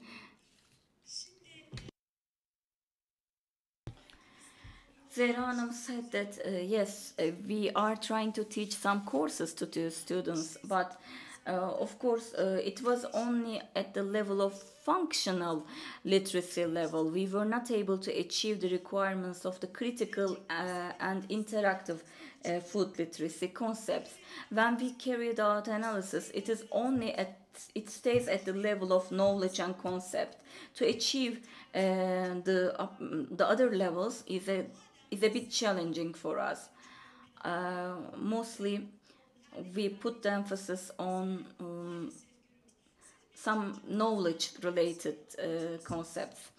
You are talking about a lot of technical things to school children, but they don't know how to put this information into practice, into daily life. The training that we provided to them, the information that we teach to them is not connected with life. So, in 1924, you see, it says,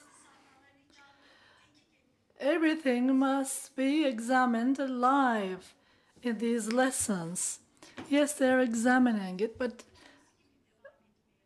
these are finished at the end of the day, and then the knowledge remains. But at that time, the population was lost during the war. And we had to include the existing population in production, in life, in economy. So the flora and fauna was introduced to children, and they wanted the children to get responsibility about their production and growth.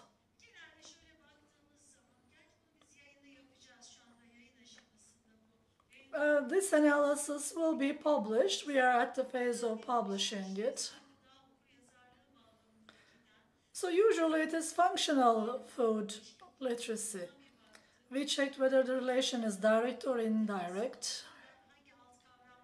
What are the relations with subtopics? What is the association with literacy level? What is the association with which details? But I want to emphasize something. How is wheat ground? How is it used to make dough and bread?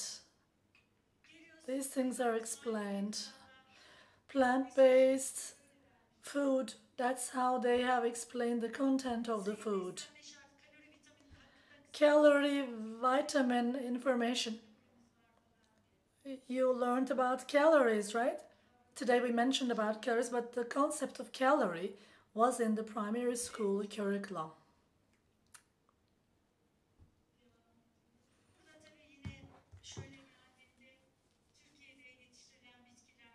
The type of plants that are grown in Turkey, agriculture bank, office and silos. I don't think these are very functional right now. This is my personal opinion. Fruits and vegetable cans and pickles. Also, these are our Turkish cultural food. You know, Italy and other countries have their own cultural things. We were doing those things, the tomato paste and similar things in 1930s, 40s. Slaughterhouse. So they also talked about animal-based proteins, sodium and requirement for sodium and salt. I think knowledge is changing.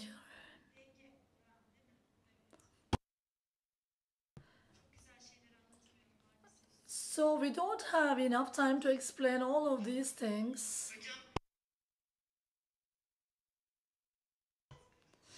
I will finish it in 10 minutes. We finished 20 minutes.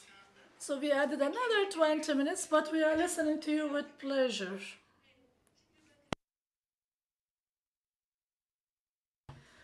Let's look at 2024.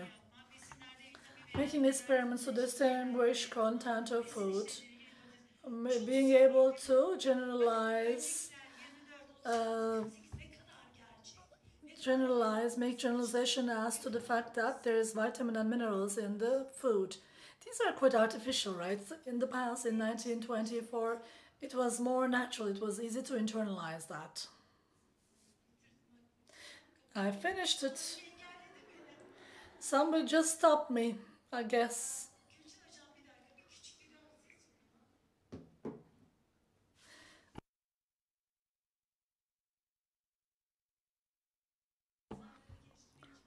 So there is an implementation, there's a practice here to improve food literacy. And show up and give them a fruit or vegetable because you're adding something to their life that they don't often get.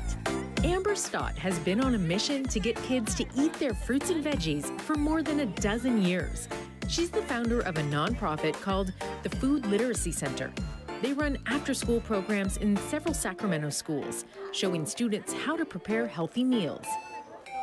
Kids want to eat fruits and vegetables. The kids actually tell us that they know we care about them because who shows up? What crazy people come in and say, yay, we're here to eat broccoli? And because that's our message, it comes across as we care. Sacramento City Unified School District was so enthusiastic about this message that when an opportunity came up to turn vacant land into a farm, they turned to the Food Literacy Center. And they asked if we'd be willing to run a farm. And I said, well, if we had a farm, there would be vegetables being grown, and we really want people to know what to do with those vegetables. So it really does need a cooking school on site. Fast forward many years, a lot of meetings and a lot of planning. This site is an example of government gone right. The 1 acre farm is still taking shape, but once it's completed, it will double as a public park. There's another half-acre community garden in front, and inside, a brand new cooking school where students from Sacramento City Unified can come for field trips. And that's all of your ingredients, and then you'll make it in the bowl too. On this day, students on a field trip from Ethel Baker Elementary School are learning how to make veggie tostadas, served with fruit-flavored water. Students here, they build not only cooking skills and nutrition knowledge, but also resiliency and confidence when it comes to being able to make a healthy meal on their own. When we give our students kid-safe knives and graters and cutting mats, for some of them, this is the first time they've been able to use a knife and learn how to use it safely. I was working on the rice and beans and the cheese. I enjoyed it because the food was good and I like learning how to cook. The mission of the Food Literacy Center ties in directly to Sacramento City Unified's goal of improving nutrition for its 40,000 plus students. The district's new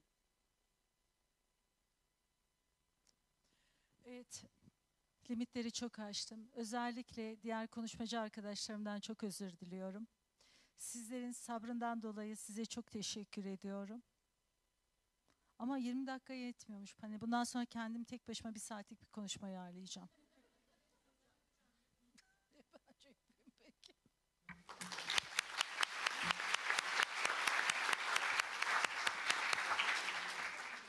Hünkar Hocama çok teşekkür ediyoruz. Bir sonraki sunumlarınızda en az 35 dakika diye limit koyarsanız hocam, hani şey de belirleyelim. Sıradaki konuşmacımız Sayın Profesör Doktor Nur Baran Aksakal, Gazi Üniversitesi Tıp Fakültesi Halk Sağlığı Anabilim Dalı Öğretim Üyesi ve Çevre Sağlığı Bilim Dalı Başkanı olarak görev yapmaktadır. Hacettepe Üniversitesi Tıp Fakültesinden mezun olduktan sonra halk sağlığı alanındaki uzmanlık eğitimini tamamlamış, hem ulusal hem de uluslararası düzeyde birçok önemli projede yer almıştır. Dünya Sağlık Örgütü Avrupa bölgesindeki çalışmaları ve bağışıklama teknik uzman grubu üyeliği, halk sağlığı alanında yaptığı katkıların birer göstergesidir. Ayrıca toplum beslenmesi, besin seçimlerini etkileyen faktörler ve sağlık okuryazarlığı üzerine kapsamlı araştırmalar yürütmüştür. Sayın Nur Hocam, bugün bizlere gıda ve beslenme okuryazarlığının sürdürülebilir sağlık üzerindeki etkileri konusunda görüşlerini paylaşacak. Sözü Nur Hocama bırakıyorum. Hocam en az 35 dakikanız var. Artarsa Hünkar Hocama geri verebilir miyim? Tabii Hünkar Hoca'dan sonra konuşmak. Yes, the next speaker is Nur Baran Aksakal from Gazi University Faculty of Medicine, Public Health Department. She graduated from Hacettepe University and carried out many activities in the area of public health, and she will talk about the impact of food and nutrition literacy on sustainable health. So, all of our partners are here. We have people from Nutrition and Dietetics and Education faculty and group. Pharmacists are here. So we have a multi-sectoral approach. So I would like to thank you for that. I would like to thank Mrs. Hünkar for her invitation. I would like to thank Sabri Ülker Foundation and all the other professors and speakers. So, why are we living? I want to ask you this. Why are we living? Why are we waking up in the morning, continuing a routine, trying to make choices? We're trying to do the best, find the best. The public health area or the area of medicine says we are doing this for longevity, for a longer and healthy life. All the activities that we carry out is aiming at this, to breathe 1 minute more, to have a better health, and to survive for a long time. This is such a motive that set aside the people who have depression and psychiatric problems, this is a very difficult motive to quit. And when you say health, it cannot be without nutrition. First air, water, then comes nutrition, then comes accommodation.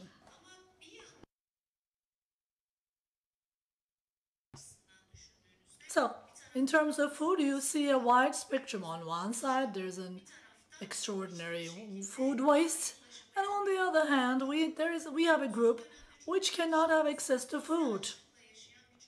And there are many people who are living with secret hunger.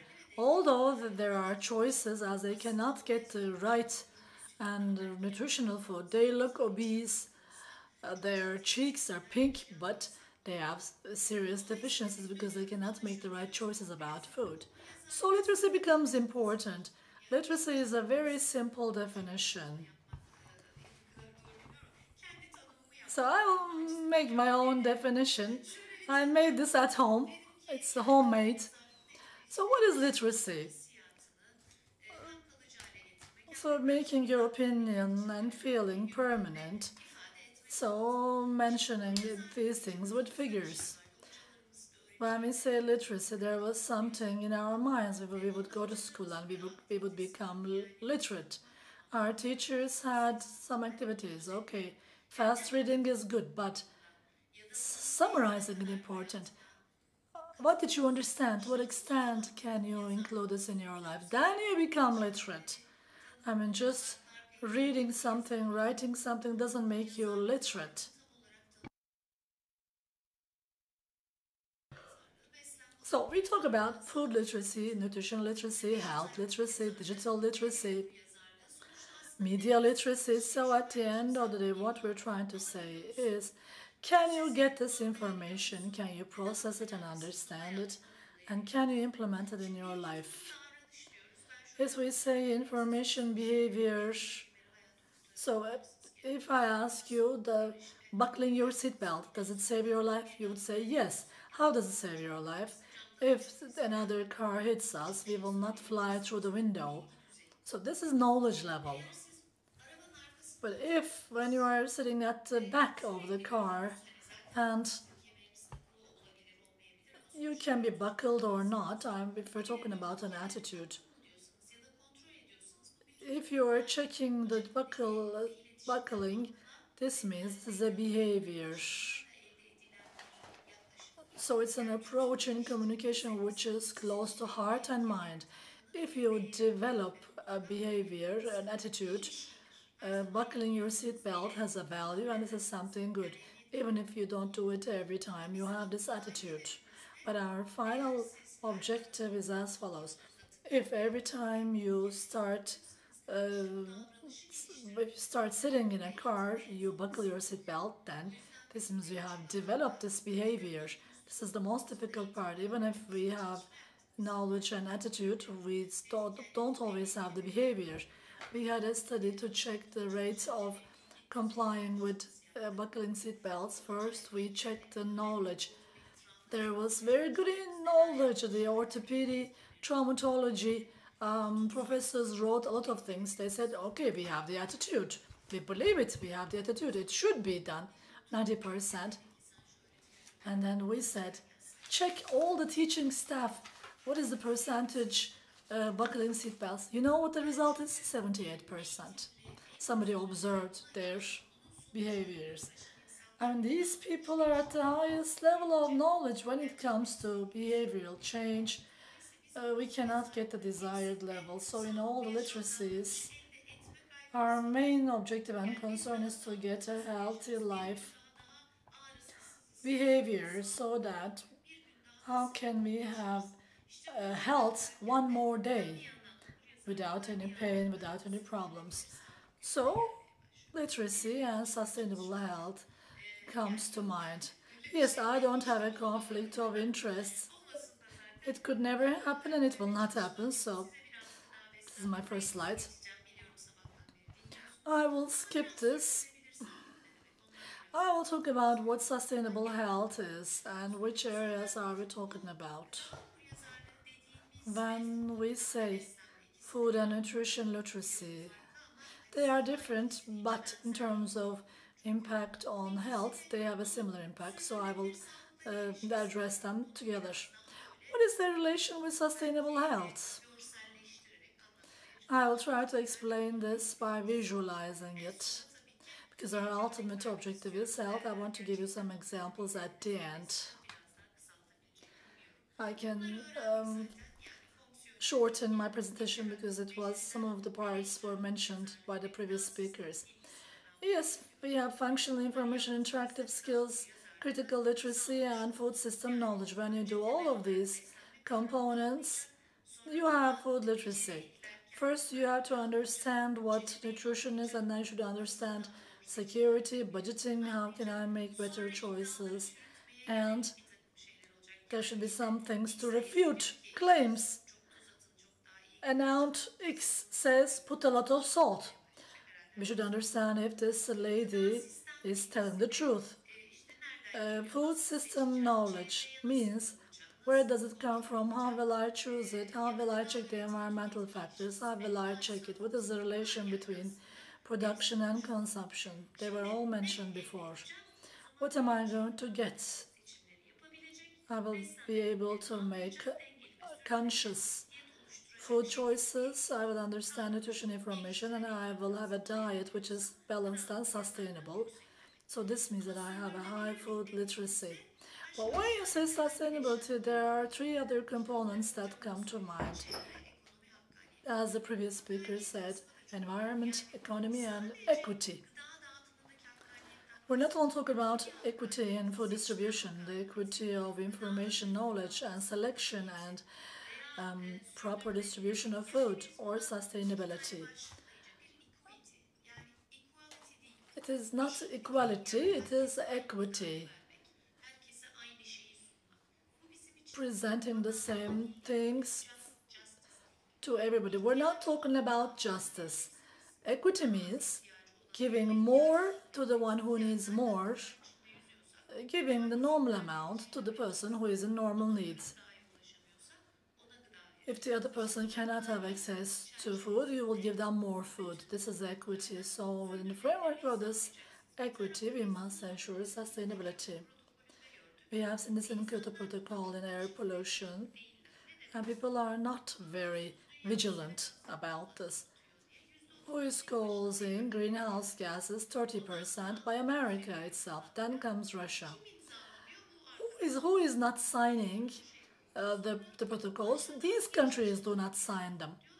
And the least developed countries say we would sign it, our industry is not huge.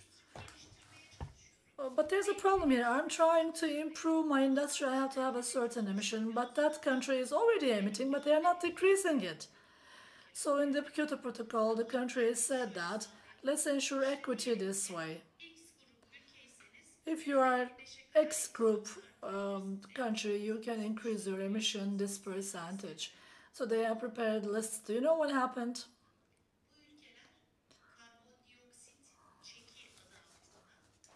Under the name of carbon dioxide check, the right to air pollution of these countries were purchased by the big countries. So these big countries started to pollute on their behalf. So they have given money to the small countries in return. So the big countries continue to pollute. So we have this situation everywhere. On one hand, we're discussing artificial food and the meat produced by 3D lasers, and on the other hand, there are people who are starving. So when you say sustainability, we should also talk about future generations. It should be economically sustainable. You must protect the environment and ensure equity at the same time. As a definition, it is said that within the limits of the planet, multi-sectoral work, research and implementation area to improve health of everybody. So there are many definitions, but when we say health, we remember health and welfare. Who should do it? Academy, society, public sector, civil society, political and local leaders, fundraisers, funders, private sector. What should they do? Evidence-based intervention, multi-sectoral cooperation, systemic thinking, need-based approach, innovation and technology to protect health, and mutual learning platforms will be formed. I don't find such conceptual approaches useful. We just read them and then we just skip them. That's what I feel about them. But actually, we're telling something very simple. Meet your need, but be sensitized to the environment. Think about the ones who cannot buy it or get it and do something for them as well. This is sustainable. I mean, you think about yourself, but be aware of the environment and be aware of the ones who cannot get it. If you can do it, you have sustainable health. Just remember this from sustainable health. This is enough. Of course, the objective is to tackle and address the basic reasons of these problems, and we want to leave a healthy world to the next generations. We have to encourage preventive health measures, because if you cannot protect the people, then the treatment burden is on all of our, parties' shoulders. There will be hundreds, thousands of money will be spent if you don't provide measles vaccination. So if you don't vaccinate people for measles, then when one person has that, you will be harming many other children, or you have to spend money at the hospital for treatment. So we should explain nutrition to people so we will not deal with chronic diseases. We don't have money for that. Are you following? Social Security institution has to do a lot of things. It says physicians should not write prescriptions. It decreases the numbers. It says our money is not enough for that. So I have to go back to preventive health services. It says you must also support food systems. The topic is health, but of course food is an indispensable part of health. So it said encouraging diets based on minimum processed food, plant-based and seasonal food. It says environmental management is required. There is a climate change, there are epidemics, pandemics, our health systems are having problems. What will happen if we have another COVID-19? I'm also involved in that area. Food is also covered. We experienced COVID-19, we have learned lessons, but are we ready for the next one? I don't know. I'm not sure. So, establishing durable health systems is important, and educational literacy is very important on health. They are of course affecting each other. There is individual and social impact, and when it comes, they are also very much affected by the social determinants of health. What are they? Where you live, if you have a job or not, if you are engaged in social activities, your income level, economic activities. These are all social determinants of health. If you do not improve them, you cannot achieve full progress in food literacy of a person. Another perspective is actually putting the emphasis on treatment services, therapeutical services. It says that yes, prevention is important, but there should be patient-centered approach. And it says that after a person gets sick, sustainability can be achieved after that phase. I'm going to ask you a question. Why should we put the emphasis on using fewer number of catheters instead of preventing people from getting sick in the first place? Yes, of course, food and nutritional literacy, we know what it is. It will also putting emphasis on intergenerational benefits. So in order to have this intergenerational health, we should make sure that we help people make choices which are beneficial to them and to the planet. if we can have a better level of food and food literacy, then we can make progress in 5 different fields. The first one is improved nutritional quality and health results. The second one is sustainable food choices support, and the third one is better food safety. The other one is empowerment and self-sufficiency. The other one is intergenerational health benefit. When we say improved nutritional quality and health results, we put the emphasis on food labels. The person knows about how to choose food, what omega-3 means, how to pay attention to the fiber content in a food, or how we can get rid of excessive consumption of sugar or salt. In such a case, you get it becomes easier for you to prevent chronic diseases like obesity, diabetes, cardiovascular diseases, etc. In addition, if you achieve this, you also improve the mental health, because some food items like omega-3, those with omega-3 content, they have a positive impact on mental health. In 2030, chronic diseases will be the biggest problem, and this burden will be decreased as a result of this. Better food and nutritional literacy will also have a positive impact on giving support to sustainable food choices.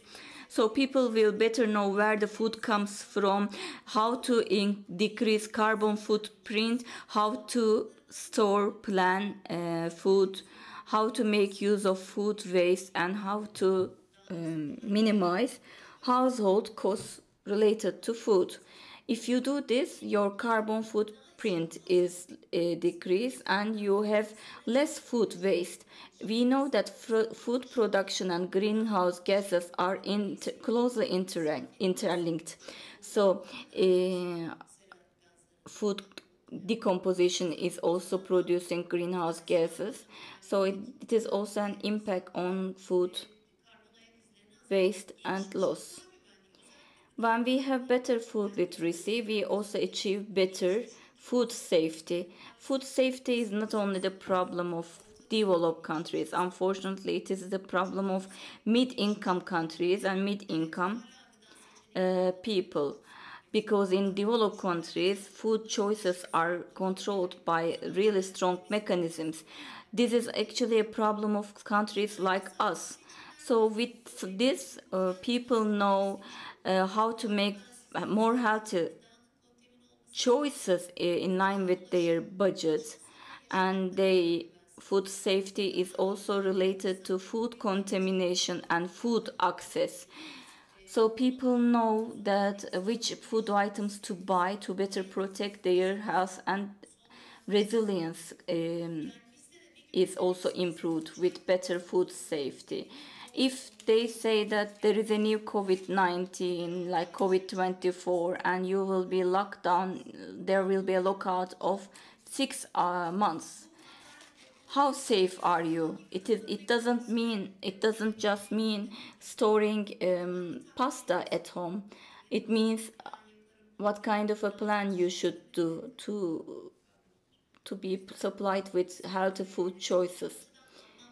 So how can we increase the demand for food items which are culturally significant, and how we can increase the capacity for local food production? With better food literacy, we also have better empowerment and self-sufficiency.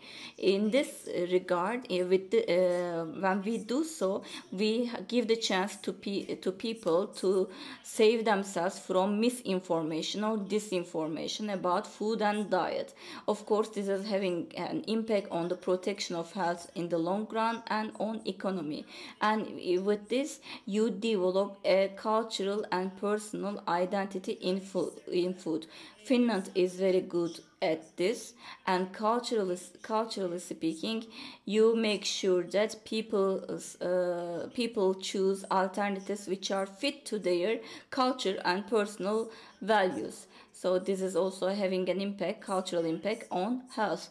The intergenerational health benefits also come along with better food literacy. When we have better food literacy, we can make sure that children better understand the long-term benefits of food in the long run. So this is having an impact at school and at home, and on children and on teachers as well, because with this we teach next generations the healthy diet, sustainable food resources, the importance of them, and we are also able to identify more accessible health targets. I was going to give you two case examples, then I will end my presentation. In my opinion, Japan is very good in terms of culturally adaptable food safety and food choices. In Japan, students are given some training and education about nutrition and healthy nutritional food habits. There is a program that they apply at schools in Japan, and with this program they make sure that students develop better habits and they decrease food waste. They produce local food, they try out local food, and they try to find out some ways to minimize food waste. And this is a program which is very much emphasizing upon the environmental protection, and they are also assessing evaluating the program. As a result of this program, they have concluded that obesity is on decrease among Japanese children. Özlem Hanım already talked to us about Sabri Ülker Foundation. I am very proud of this foundation and their activities, and this project is also another source of pride for me. This is an exemplary project. The project is called Food and Balance. This is Sabri Ülker Foundation's web page. You can go and check their web page and try to see the materials that they developed in that project. These are materials addressed to the needs of the parents, students, and teachers. In conclusion,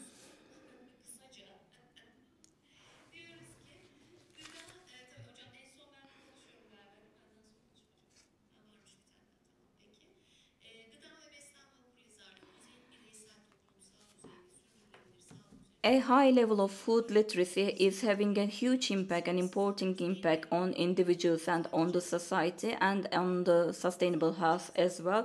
We are making sure that food literacy is increased to make sure that the environment that we borrow from next generations is passed on to them in a sustainable manner. Thank you. Hocam çok teşekkür ediyoruz. Hünkar Hocam böyle hafif... Thank you very much. Hünkar Hanım talked to us about education, and you talked to us about public health. It was a very good presentation with full of information. I'm going to introduce you the next speaker. Ece Hanım, is she ready? Yes. Ece Varlık Özsoy is going to now connect to us. Dr. Özsoy, yes, you are there.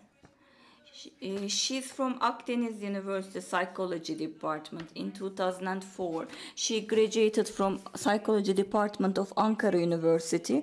She had her master's degree from Clinical Psychology Department of Hacettepe University and PhD degree from Ankara University. She specialized in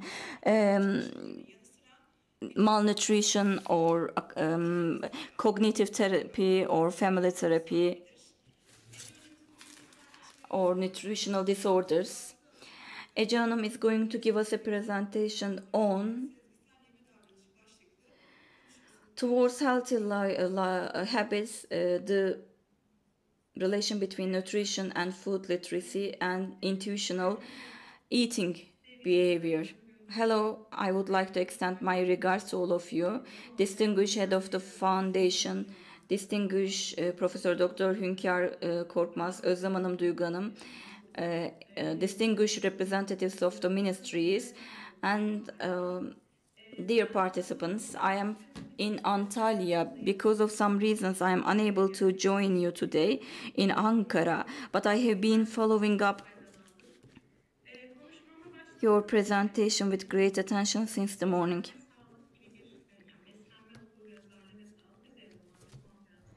In such a conference which is focusing on nutrition and health, it is very important to include the psychology aspect of it into this conference. Thank you very much. I was able to join you last year, and thank you very much for this year's invitation.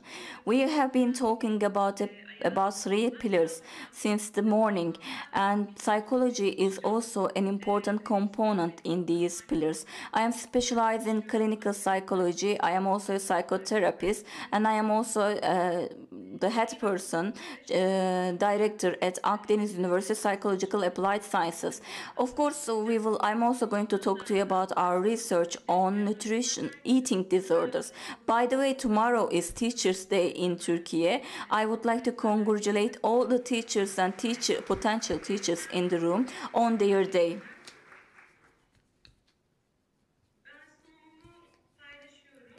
I will share my screen now.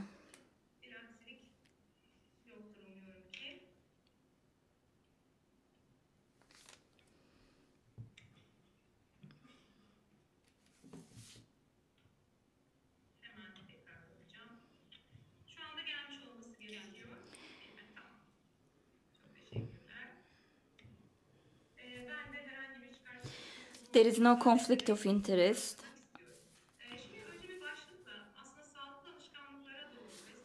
My presentation is called Towards Healthy Habits, Nutrition, Food Literacy, and Intuitional Eating Behavior.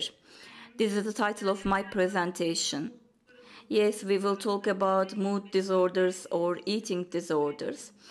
Actually, eating is very much affected by our feelings and behaviors. But as clinical psychologists, we should also focus on prevention, not only on treatment. That's why intuitive eating is also something related to prevention. This is going to be another subject I will cover in this presentation. I am also going to give you my personal definition of nutrition and food literacy, and then I'm going to talk to you about its relation with psychology. I will put forward a clinical perspective, then I will talk to you about intuitional eating behavior, and I will talk to you about a recently completed TÜBİTAK project on nutritional eating and share with you the results of the research conducted in that project, and I will give you some suggestions at the end of my presentation which can increase intuitional eating behaviors. When I check the literature, I see that food and nutrition literacy is a concept which is derived from health literacy concept. It is a recent concept, and it is related to environmental sustainability and conscious consumption. In my opinion, yes, food and nutritional literacy might be different concepts, but they can be expressed as the individual's skill to understand, critically assess, the information about food elements, food groups, and nutritional processes, to the skill of individuals to make healthy food choices and to show good consumption behaviors. We are assuming that people are making right choices and showing the right behaviors. Actually, there are a lot of psychological elements behind this assumption. Food literacy and how is it related with psychology and public health? Actually, psychology is providing us a framework about how people learn about food literacy, how they process information about food, and how this information is shaping their behaviors. Psychological factors are very much important here, and there are intersections between psychological factors and nutritional-based programs and public health. In all the presentations that we have heard since the morning, we just actually talked about the same concept. But I can add that healthy people with healthy motivations and with healthy choices are being taught food literacy by us. We are assuming that. But processing an information is the production of a healthy mind and healthy body. That's why cognitive processes really matter. To what extent do people conduct some healthy choices when they read labels? So in this regard, psychology is helping us handle these topics. Recent studies have shown that there are some attention disorders related to social media. There are changing feelings and moods and some social factors behind them. So what I wonder is that in order to improve food literacy, we need a broader perspective.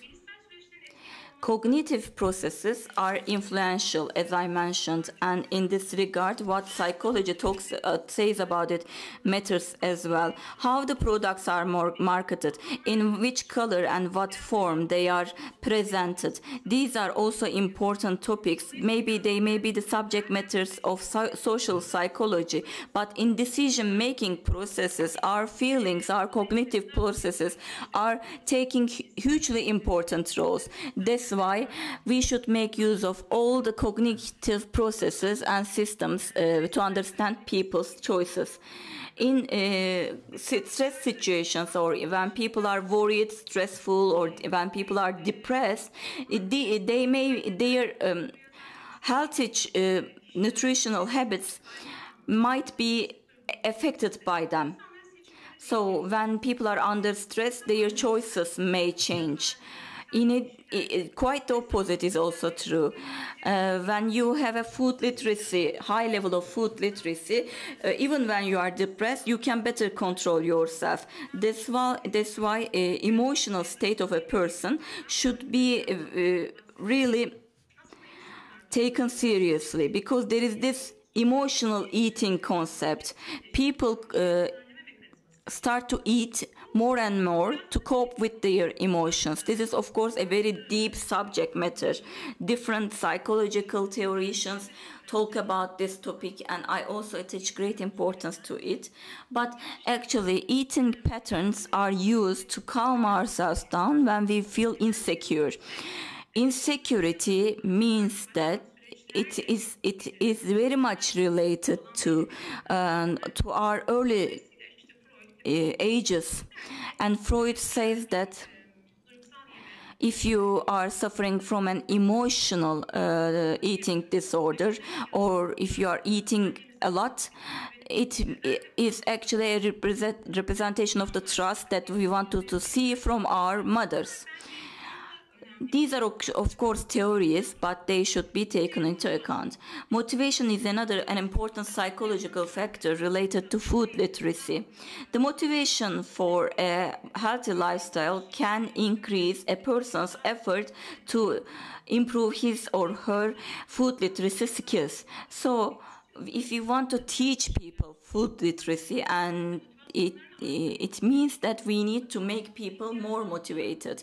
Motivation is derived from a need. That's why we have to understand that we have such a need at all levels. In addition, food literacy is also linked with behaviors and habits. I'm going to talk to you about intuitive eating. Psychology is also working on people's developing skills to understand the hunger or fullness signals of their body. We need to better understand our bodies, and we need to have a better trust in our bodies. There are some role models shown to us, and we have a distorted body image because of it.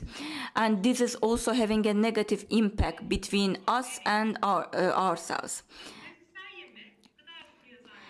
Intuitive eating, when it is combined with food literacy, can pave the way for healthy lifestyle and healthy eating habits.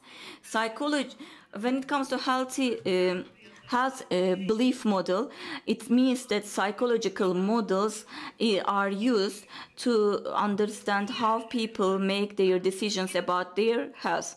There is also another important factor that we need to consider. It is eating disorder. Food literacy can be a preventive and protective factor for people who are affected by anorexia nervosa, bulimia, or other kinds of neuralgia or emotional eating disorders. So food literacy can be a protective factor against such disorders. So when you have a high level of food literacy, then you can avoid or save yourself better from eating disorders. There are also other impacts. There are like psychosocial impacts, family impact, peer impact, social media impact, or disinformation. When it comes to family impact and peer impact, food literacy can ensure the encouragement of healthy eating habits to be developed by people in a social environment. We can only have healthy children if they are raised in a healthy environment. That's why we cannot neglect the impact of families and friends. We have to make sure that similar level of knowledge is shared by families and friends. Cultural factors are also important. The cultural food choices and food literacy is very much closely interlinked with cultural norms. I have two children. They are thin. And when I became a mother, I was really wondering if my children are thinner than normal, than other children. I had such worries, and my doctor told me that we like children who are just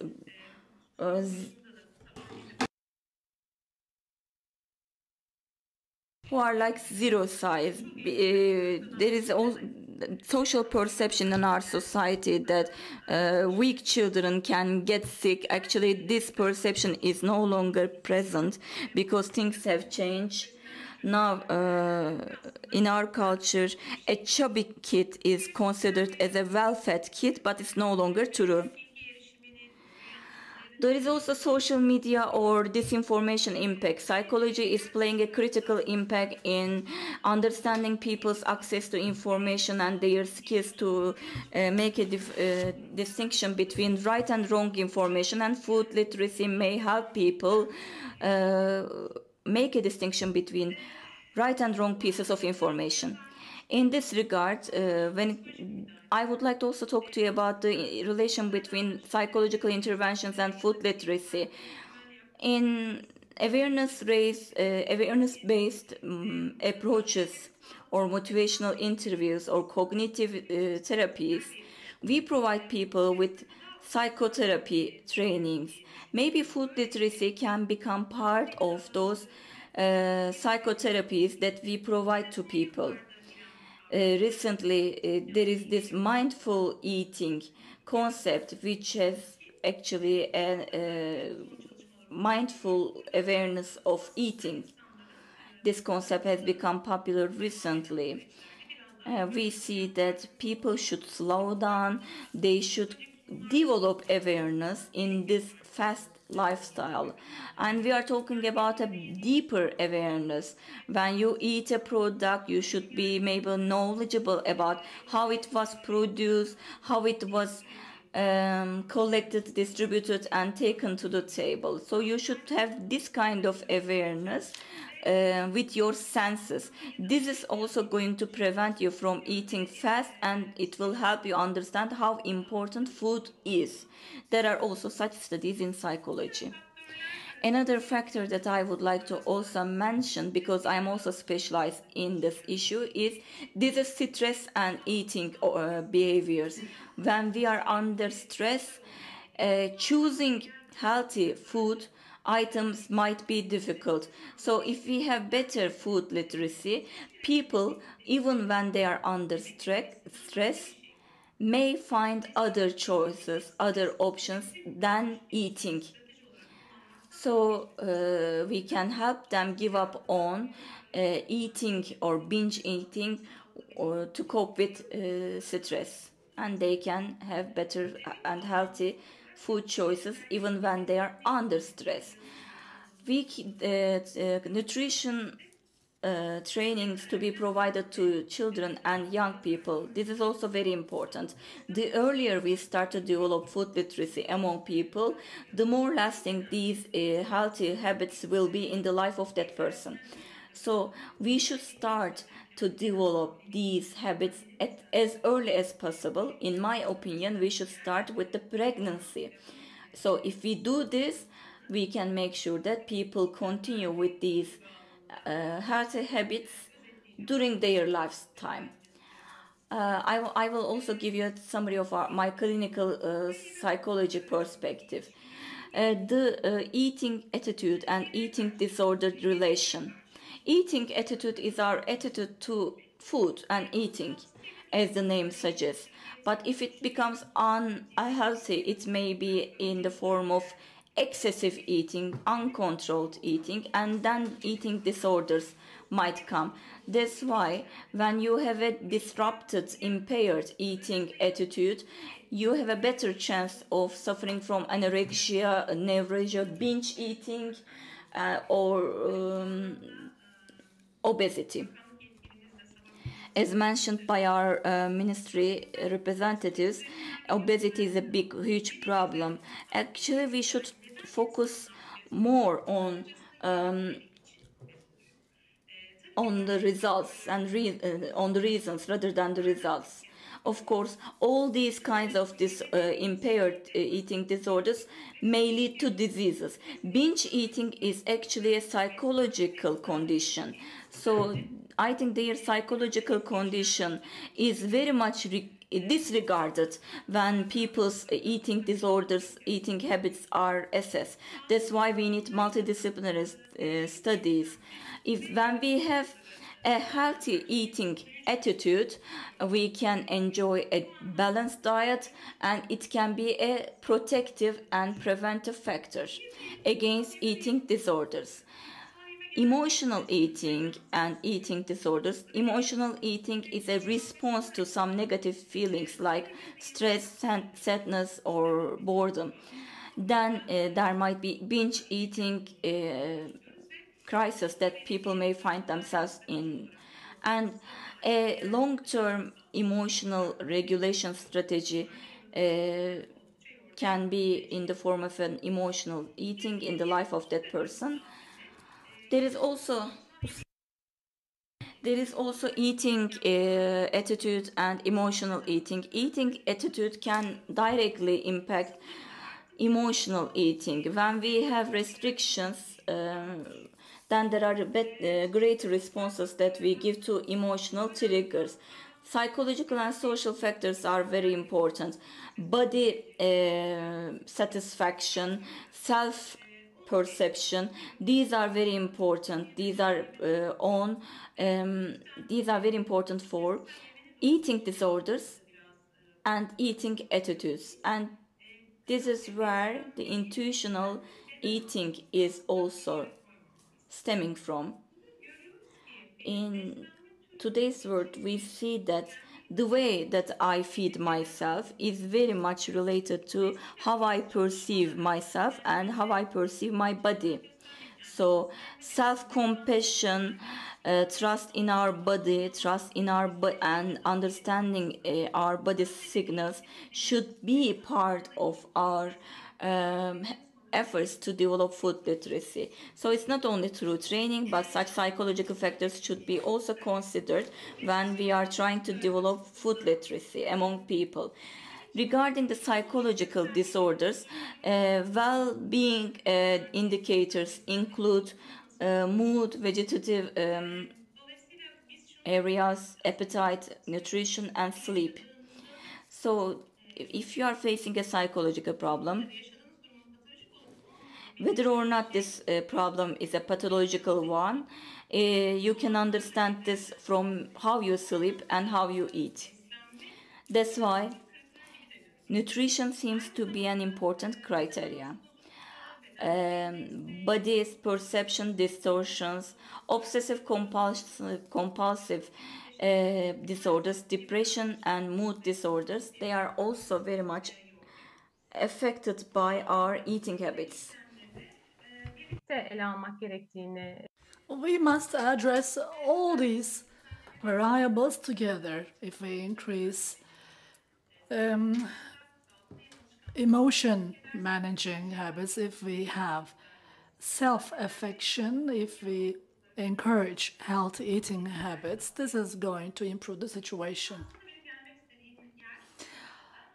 I want to emphasize intuitive eating.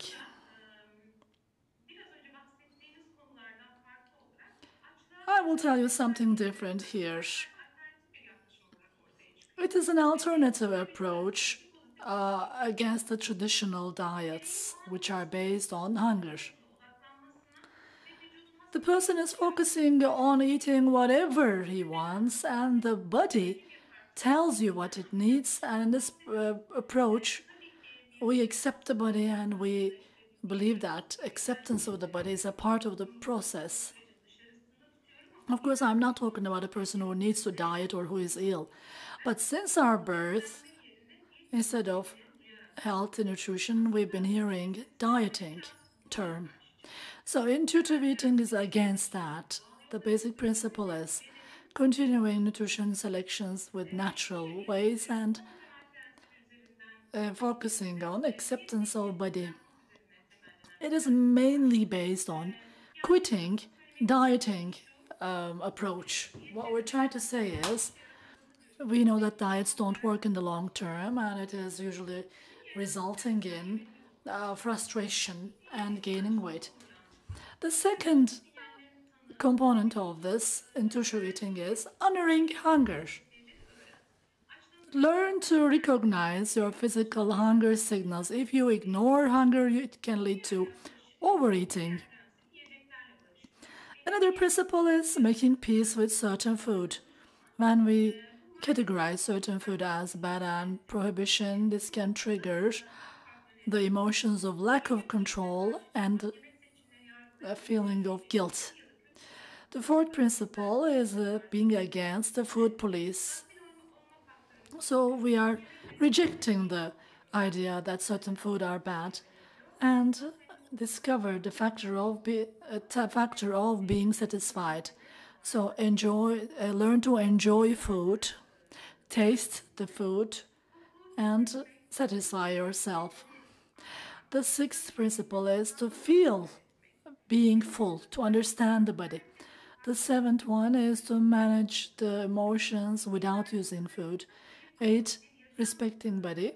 The ninth one is being active and enjoying being active and exercising. The 10th one is honoring health.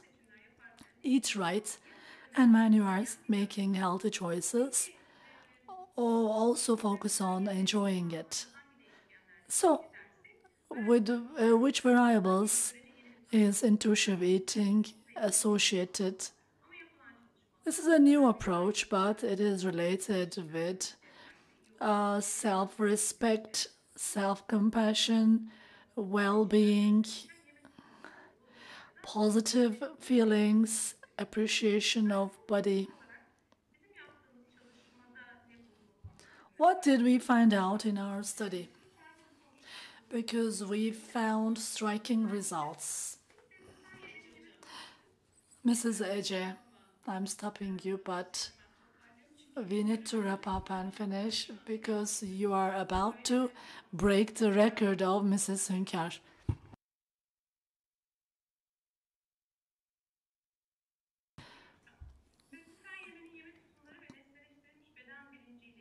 So when we look at intuitive eating and its association with the objectified body awareness, the ones who are dieting get a lower point. Women seem to have a risk. So as the eating attitude points of women increased, their intuitive eating points were lower. And intuitive eating points is related with objectified body awareness. It is the ideal body standard that are imposed by the culture, and we are internalizing it, and we are embarrassed of our body because we believe that we are not in line with the ideal body image, if that's the case. In terms of intuitive eating, if you want to increase intuitive eating, we have to quit objectifying our body and quit and being embarrassed of our body, and we should stop watching our body all the time. We should arrange our eating behavior and attitude, and we should work on depression. If you need, I can share the sources with you. So, recommendations. How can we develop intuitive eating? By understanding the signals of hunger and being full. Families have a huge impact. Please don't be extreme controller or controller parents. The decision to eat should be given to the children, otherwise they lose these signals. There are some children who say, "Do you think I'm hungry?" So we should not prohibit food. If you prohibit a certain food, then the interest of children increases, so they may have the tendency to eat that food uncontrollably. Decreasing emotional eating behavior. It is not an emotional solution. And we should keep the eating times away from stress and pressure. For example, preparing the table, making it more enjoyable. This is the responsibility of the family, and the family can do it with their children. Education and awareness activities are important, and we must support physical activity if we want to develop intuitive eating skills. When children are active, when they exercise, they have the tendency to perceive their hunger and fullness easily. We are all important role models. The children see and they do. This is their learning method. If the family is doing it, if the family is learning, then the child is learning. If the teacher is doing something, the student learns that. Interaction, bonding, and trust relationship is very important, and policies must be produced in this area, and there should be educations and policies about food and nutrition literacy. We must include this issue in psycho-education, and we should include policies to increase intuitive eating and include this in the education processes. And the children are the future, as our founder of Turkey, Mustafa Kemal Atatürk, said. "We can see you, but you cannot see us." No, I cannot see you. I wish you could see us, but we felt your energy very well.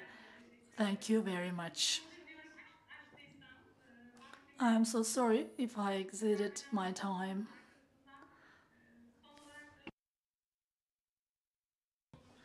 I hope I did not repeat the same things.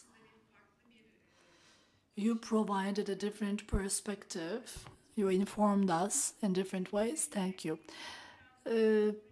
Now we're going to have a Q&A session, so please bear with us. Distinguished participants, we are approaching the end of our panel. Each of our panelists provided valuable information about their expertise from education to health strategy, sustainability objectives, sustainability, everything was tackled. And our awareness is raised on the area of food and nutrition literacy, and we have developed various strategies. It is important to disseminate this issue,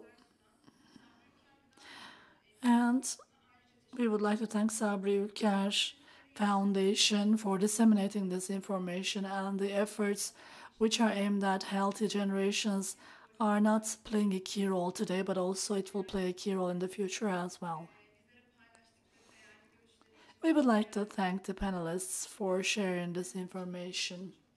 And we would like to thank the participants for participating, and we hope that the information that we acquired here will be the foundation for new activities and cooperation, and I wish you a healthy future. Now Q&A session. Microphone, please. Microphone, please.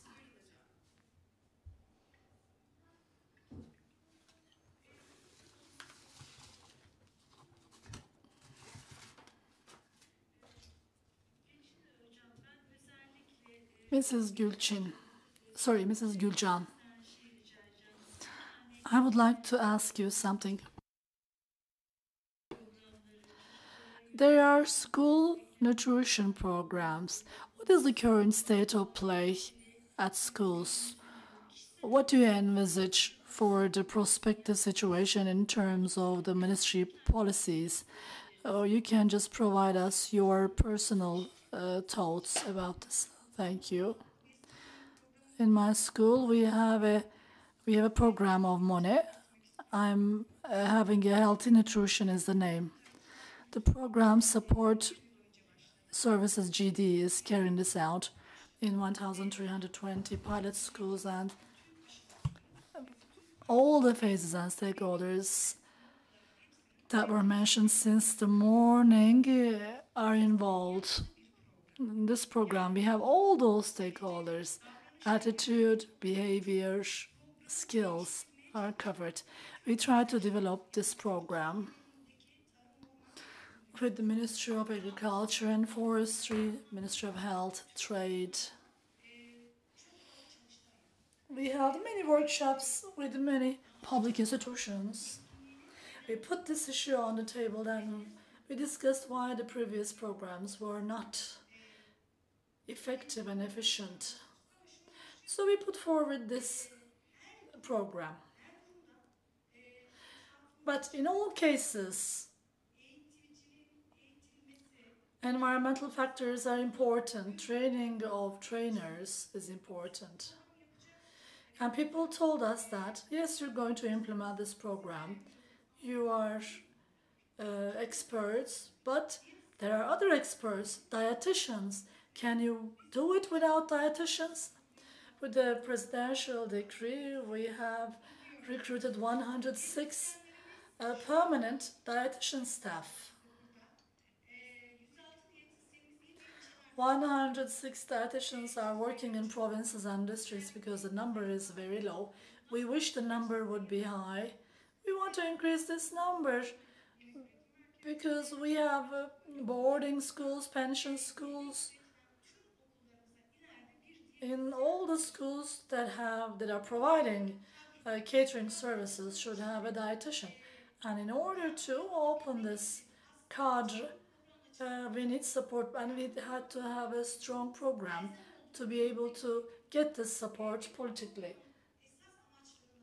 One of the most important objectives of this program is to integrate the expertise of the experts, dietitians, into education.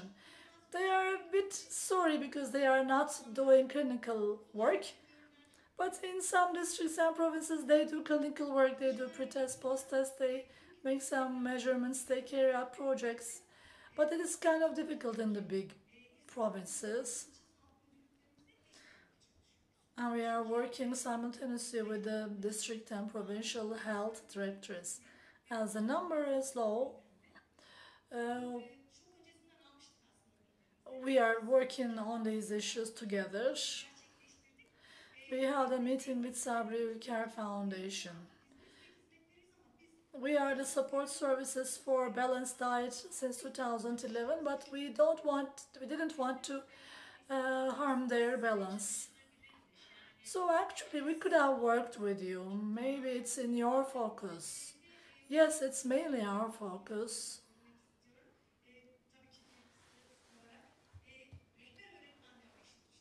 The counseling teachers are also involved.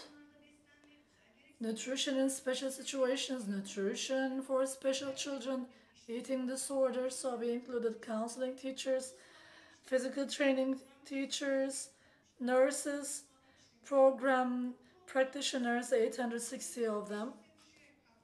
We had 500 nurses for this program. They're also permanently working. So if we can make this program sustainable, and if we can have sound and strong outputs in making it a behavior, we want to move ahead. Because the children are our future. We want to do our best for them. They will be parents and they will be having children in the future. There is a portal of our program. You can follow up our program from that portal. sağlıklıbesleniyorum.meb.gov.tr. It has become internationally known as well. You will see that in all areas, health, nutrition, student, teacher, pillar, food literacy department, education institutions, physical activity. In 81 provinces and in all the institutions, we have scanned data. And Sabri Ülker Foundation was also involved. In that program, we gathered everything, all the project materials under one umbrella. You can reach all of them. All of those pages can be converted into posters, so the schools are using them as posters. The schools are doing Montreal evaluation. We have received many data. They are carrying out very good activities aimed at behavioral change. We are delivering presentations, we explain, now that period is over. We need to see actual change. We have menu planning, we have gardens, the dietitians follow the menus. In the district, they collect all of the menus and they will follow up the monthly menus and they want the schools to change. So instead of this, let's do this. They are providing options. So what kind of food are we providing? In the recent years, I'm sure you heard that we have given food to 5 million children, starting from preschool. But in the preschool, the program did not work well. There were some shortcomings. There were bottlenecks because there is a dual education. The production areas were not sufficient and we did not have the experts. So we have to benefit from the nutrition guidelines. So we've seen that those meals were not healthy meals, so we had some problems in the preschool area, and there was also an economic dimension of it. As you know, economically there were some cuts. So we are providing free of charge food to 4 million children. Those are the ones in pension schools and the boarding schools. With the implementation of this program in a boarding school, students were given food which were transported from their home to the school. But then now we are covering all students in a boarding school. In the 12th development plan, this was there is a goal about healthy nutrition for school children, and children especially living in disadvantaged areas will be given school meal as of now. There is such a goal in the 12th development plan. Do we have any questions?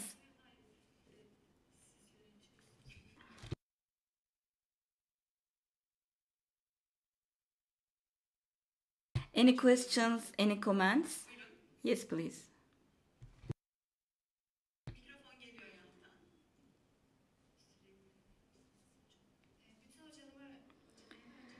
I would like to thank all the speakers.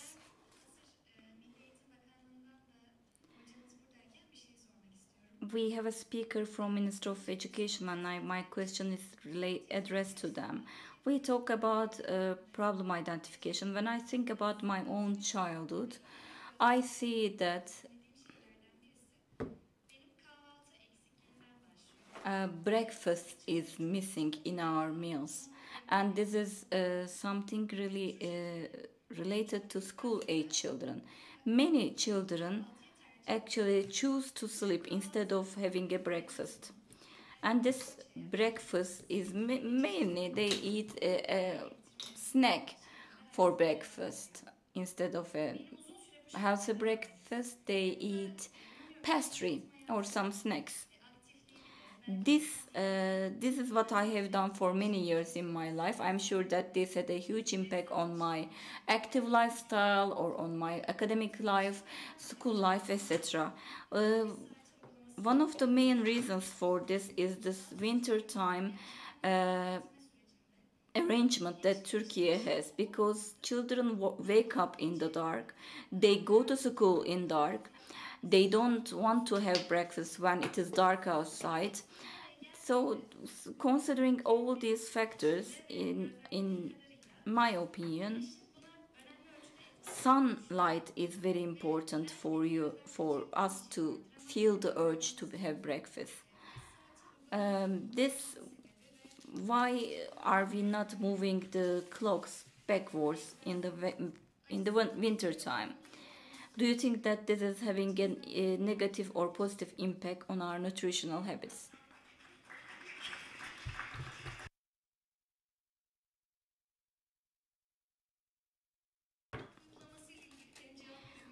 Wintertime arrangement is not something that I can respond to, but there was a circular sent by the Ministry of Education to the governors' offices, and they will be arranging the school time in their own provinces accordingly.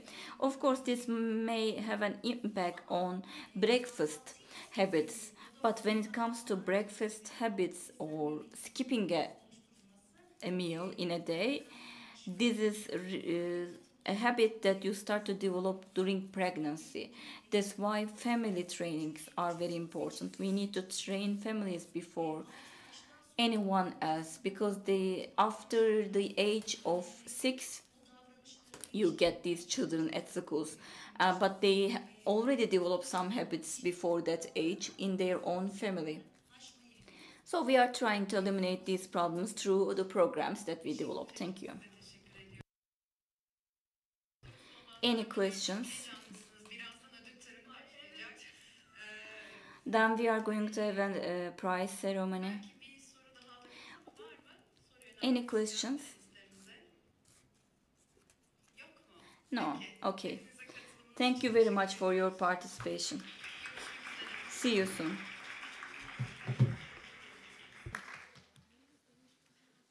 Tüm hocalarımıza bu bilgilendirici panel için çok teşekkür ediyoruz. We would like to thank the panelists. Now we have a short coffee break, and then we are going to proceed with the prize ceremony.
Tekrar hoş geldiniz Sayın. Welcome back. We are going to proceed with the award ceremony, and then we will close our program. Now I would like to give the floor to the Deputy Director of Nutrition and of our foundation, Yaren Atış, to give us a presentation about the conference declaration. I'm going to read you the conference declaration. Dear participants, as a result of the 4th International Nutrition and Health Literacy Conference, we have had the chance to handle critical issues like health and nutritional and food literacy. This conference was an important opportunity to have access to important pieces of information. Sabri Ülker Foundation has hosted the 4th International Conference, and in the opening remarks, it was mentioned that since 2019, the foundation has been assuming the mission of creating a health and nutrition food literacy, and it was also mentioned that the foundation has led pioneering projects in this regard. This year's conference is handling the topics of nutrition, health, literacy, and education. Mr. Içöz said that scientific approaches play a critical role against disinformation. The head of the organizing committee, Ülker Korkmaz, mentioned that the conference focused on nutrition and food literacy in 2014, and Ministry of National Education, Ministry of Health, Ministry of Agriculture and Forestry, universities, academicians, students of education and medicine faculties, NGO representatives, physicians, dietitians, and nutrition experts were among the participants of this conference, and they made a commitment to fight against hunger and for a better world in terms of food and nutrition. The conference was also combining the efforts in this regard. That's why it's very valuable. We heard different presentations today, but all of them put an emphasis on human dignity and a fairer global order where people can meet their nutritional needs. When it comes to the total number of participants, it is 197, and the meeting was also live broadcasted. Nutrition, medicine, and dietitian specialists participated in this conference mostly. And from the Health Promotion DG, Mohamed Atak, mentioned that child obesity is an important problem in the world. In the last 4 decades, 10 times increase was seen in the number of children suffering from obesity. 14% of children are suffering from overweight, and the main reason for child obesity is energy imbalance, lack of physical activity, and unhealthy eating habits and urbanization. It was also mentioned that in Turkey there are regular monitoring activities to encourage and implement strategies for health promotion. And the aim is that we disseminate such habits among children. Tijen Coşkun mentioned in her presentation that disinformation should be prevented related to food. She mentioned that disinformation is disseminating very quickly because of social media, and this is causing concern among people. And this is also making it harder to have access to healthy food. And we need food literacy plays a critical role in good food choices. And food label interpretation is very important for food safety. And Dr. Laura Fernandez from Eurofic mentioned in her presentation that the study the research was carried out in UK, Spain, Germany, Turkey, and Slovenia with people aged between 18 and 24. And the aim of the research was to measure the food literacy among people and identify training needs. The research conducted on healthy lifestyles, carbohydrates, and some misconceptions related to them. Young adults, male and uneducated people, are in need of further support for food literacy. And Dr. Fernandez mentioned that the findings of the research suggest that we need community-based training programs and tailor-made strategy and communication campaigns. Professor Dr. Zehra Büyüktuncer from Hacettepe University Dietetian Department, she mentioned in her presentation that we need to make sure that healthy and sustainable food items should be made more available, and she mentioned two strategies. One of these strategies is to make sure that people have enhanced capacity to assume responsibilities for their own health and to change the social behaviors. The second one is also about improving food literacy. She gave an example from a study, and she said that the ratio of students reading food labels increased after the training, and the habit of reading food labels is sustained 96% of the time in the long run. And when it comes to full wheat, milk and dairy products, these kinds of food items started to be consumed more after the training. She also mentioned that the trainings should be adapted and to all age groups and to all different levels of information. She said that early interventions at the early ages are important, and she also recommended to consider social determinants of health.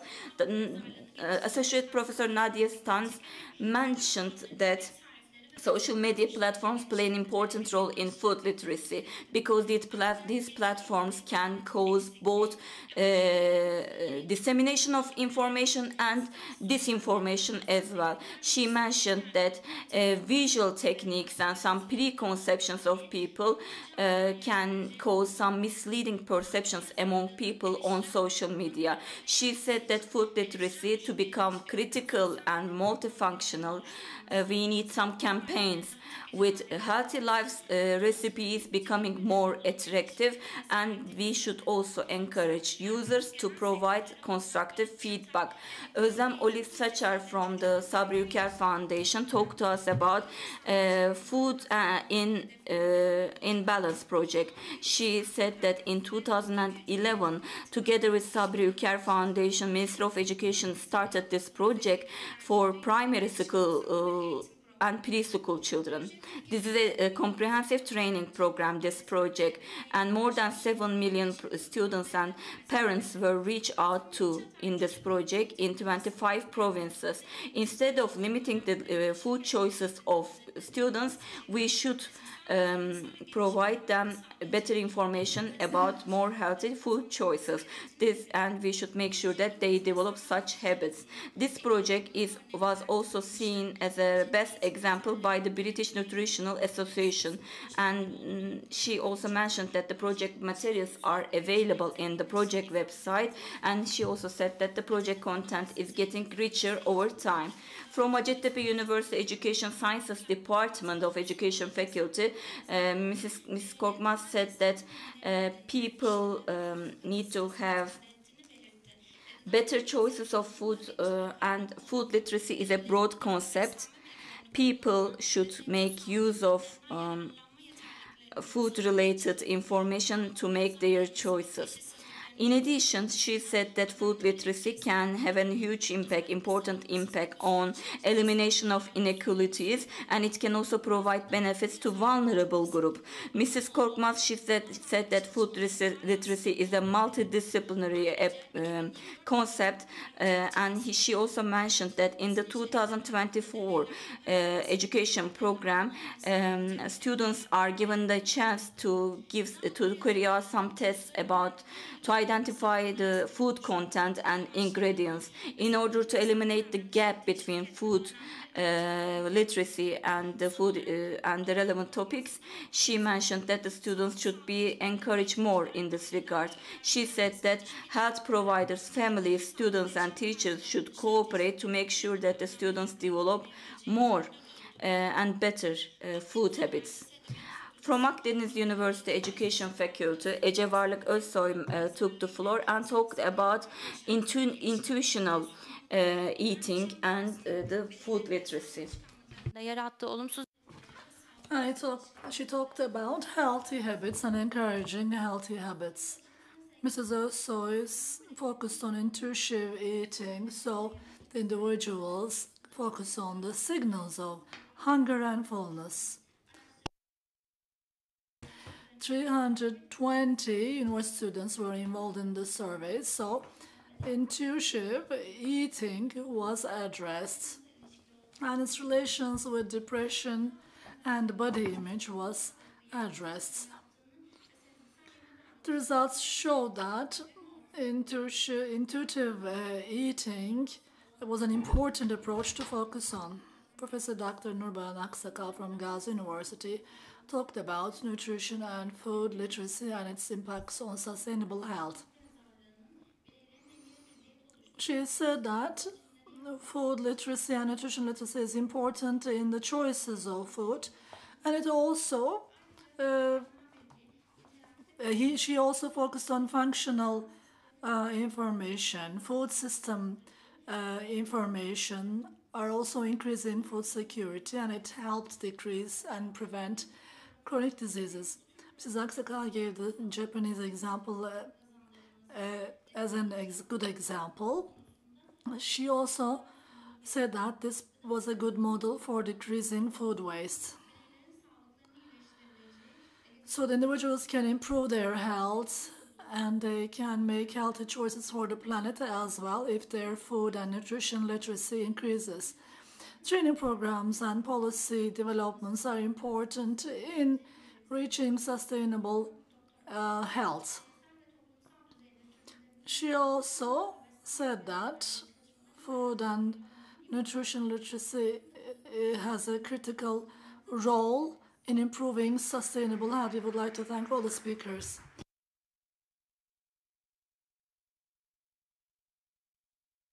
Thank you very much. So, this year, we also have poster presentations of our students who have training materials for developing nutrition and food literacy skills. So, innovative training materials recommendation was made by Şevval Yüksel, and she became the third. I would like to invite her to the floor. Training Material Award, the third place.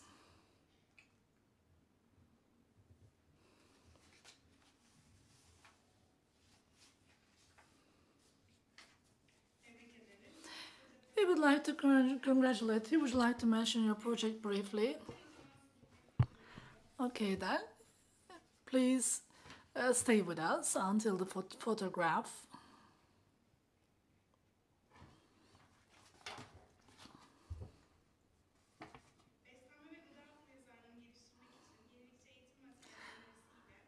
So with the recommendation of innovative training materials for increasing nutrition and food literacy skills, İclal Torgay, you are invited to the floor.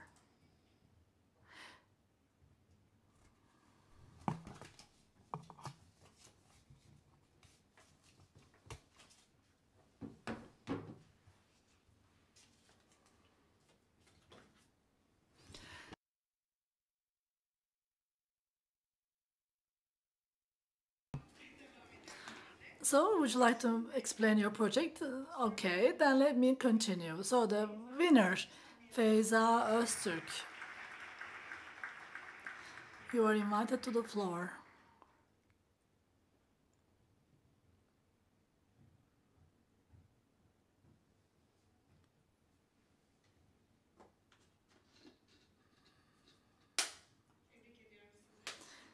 I would like to congratulate you. Would you like to explain your project?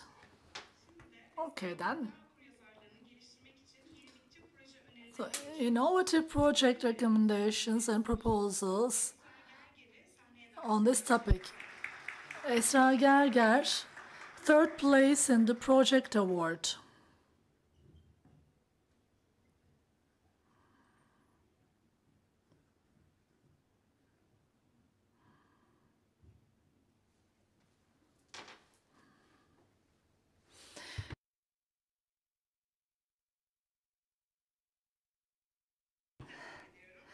Okay, let's continue. Project proposal, second place, Ebru Kızıldoğan.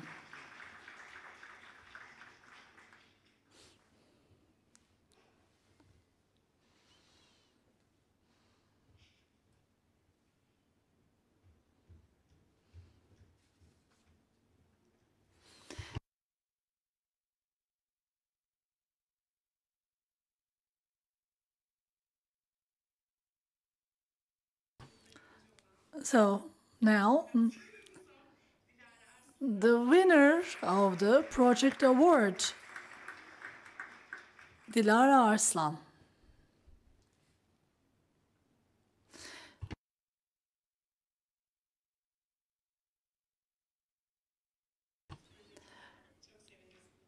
I would like to explain my project. First of all, I would like to thank Mrs. Hünkar and valuable teachers and professors. I'm excited.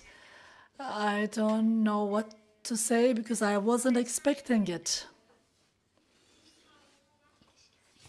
I focused on nutrition in terms of its relations with mental health. Eating disorders go down to girls at the age of 13, 14. This is a problem. Our children at the age of 13, 14 should not have a distorted body image. So I wanted to address that.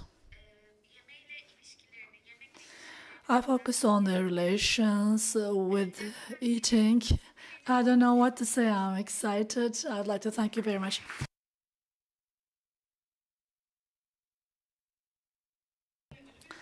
Thank you very much. Now we have the award for motto. Nisa Özkan, the winner of the motto slogan award.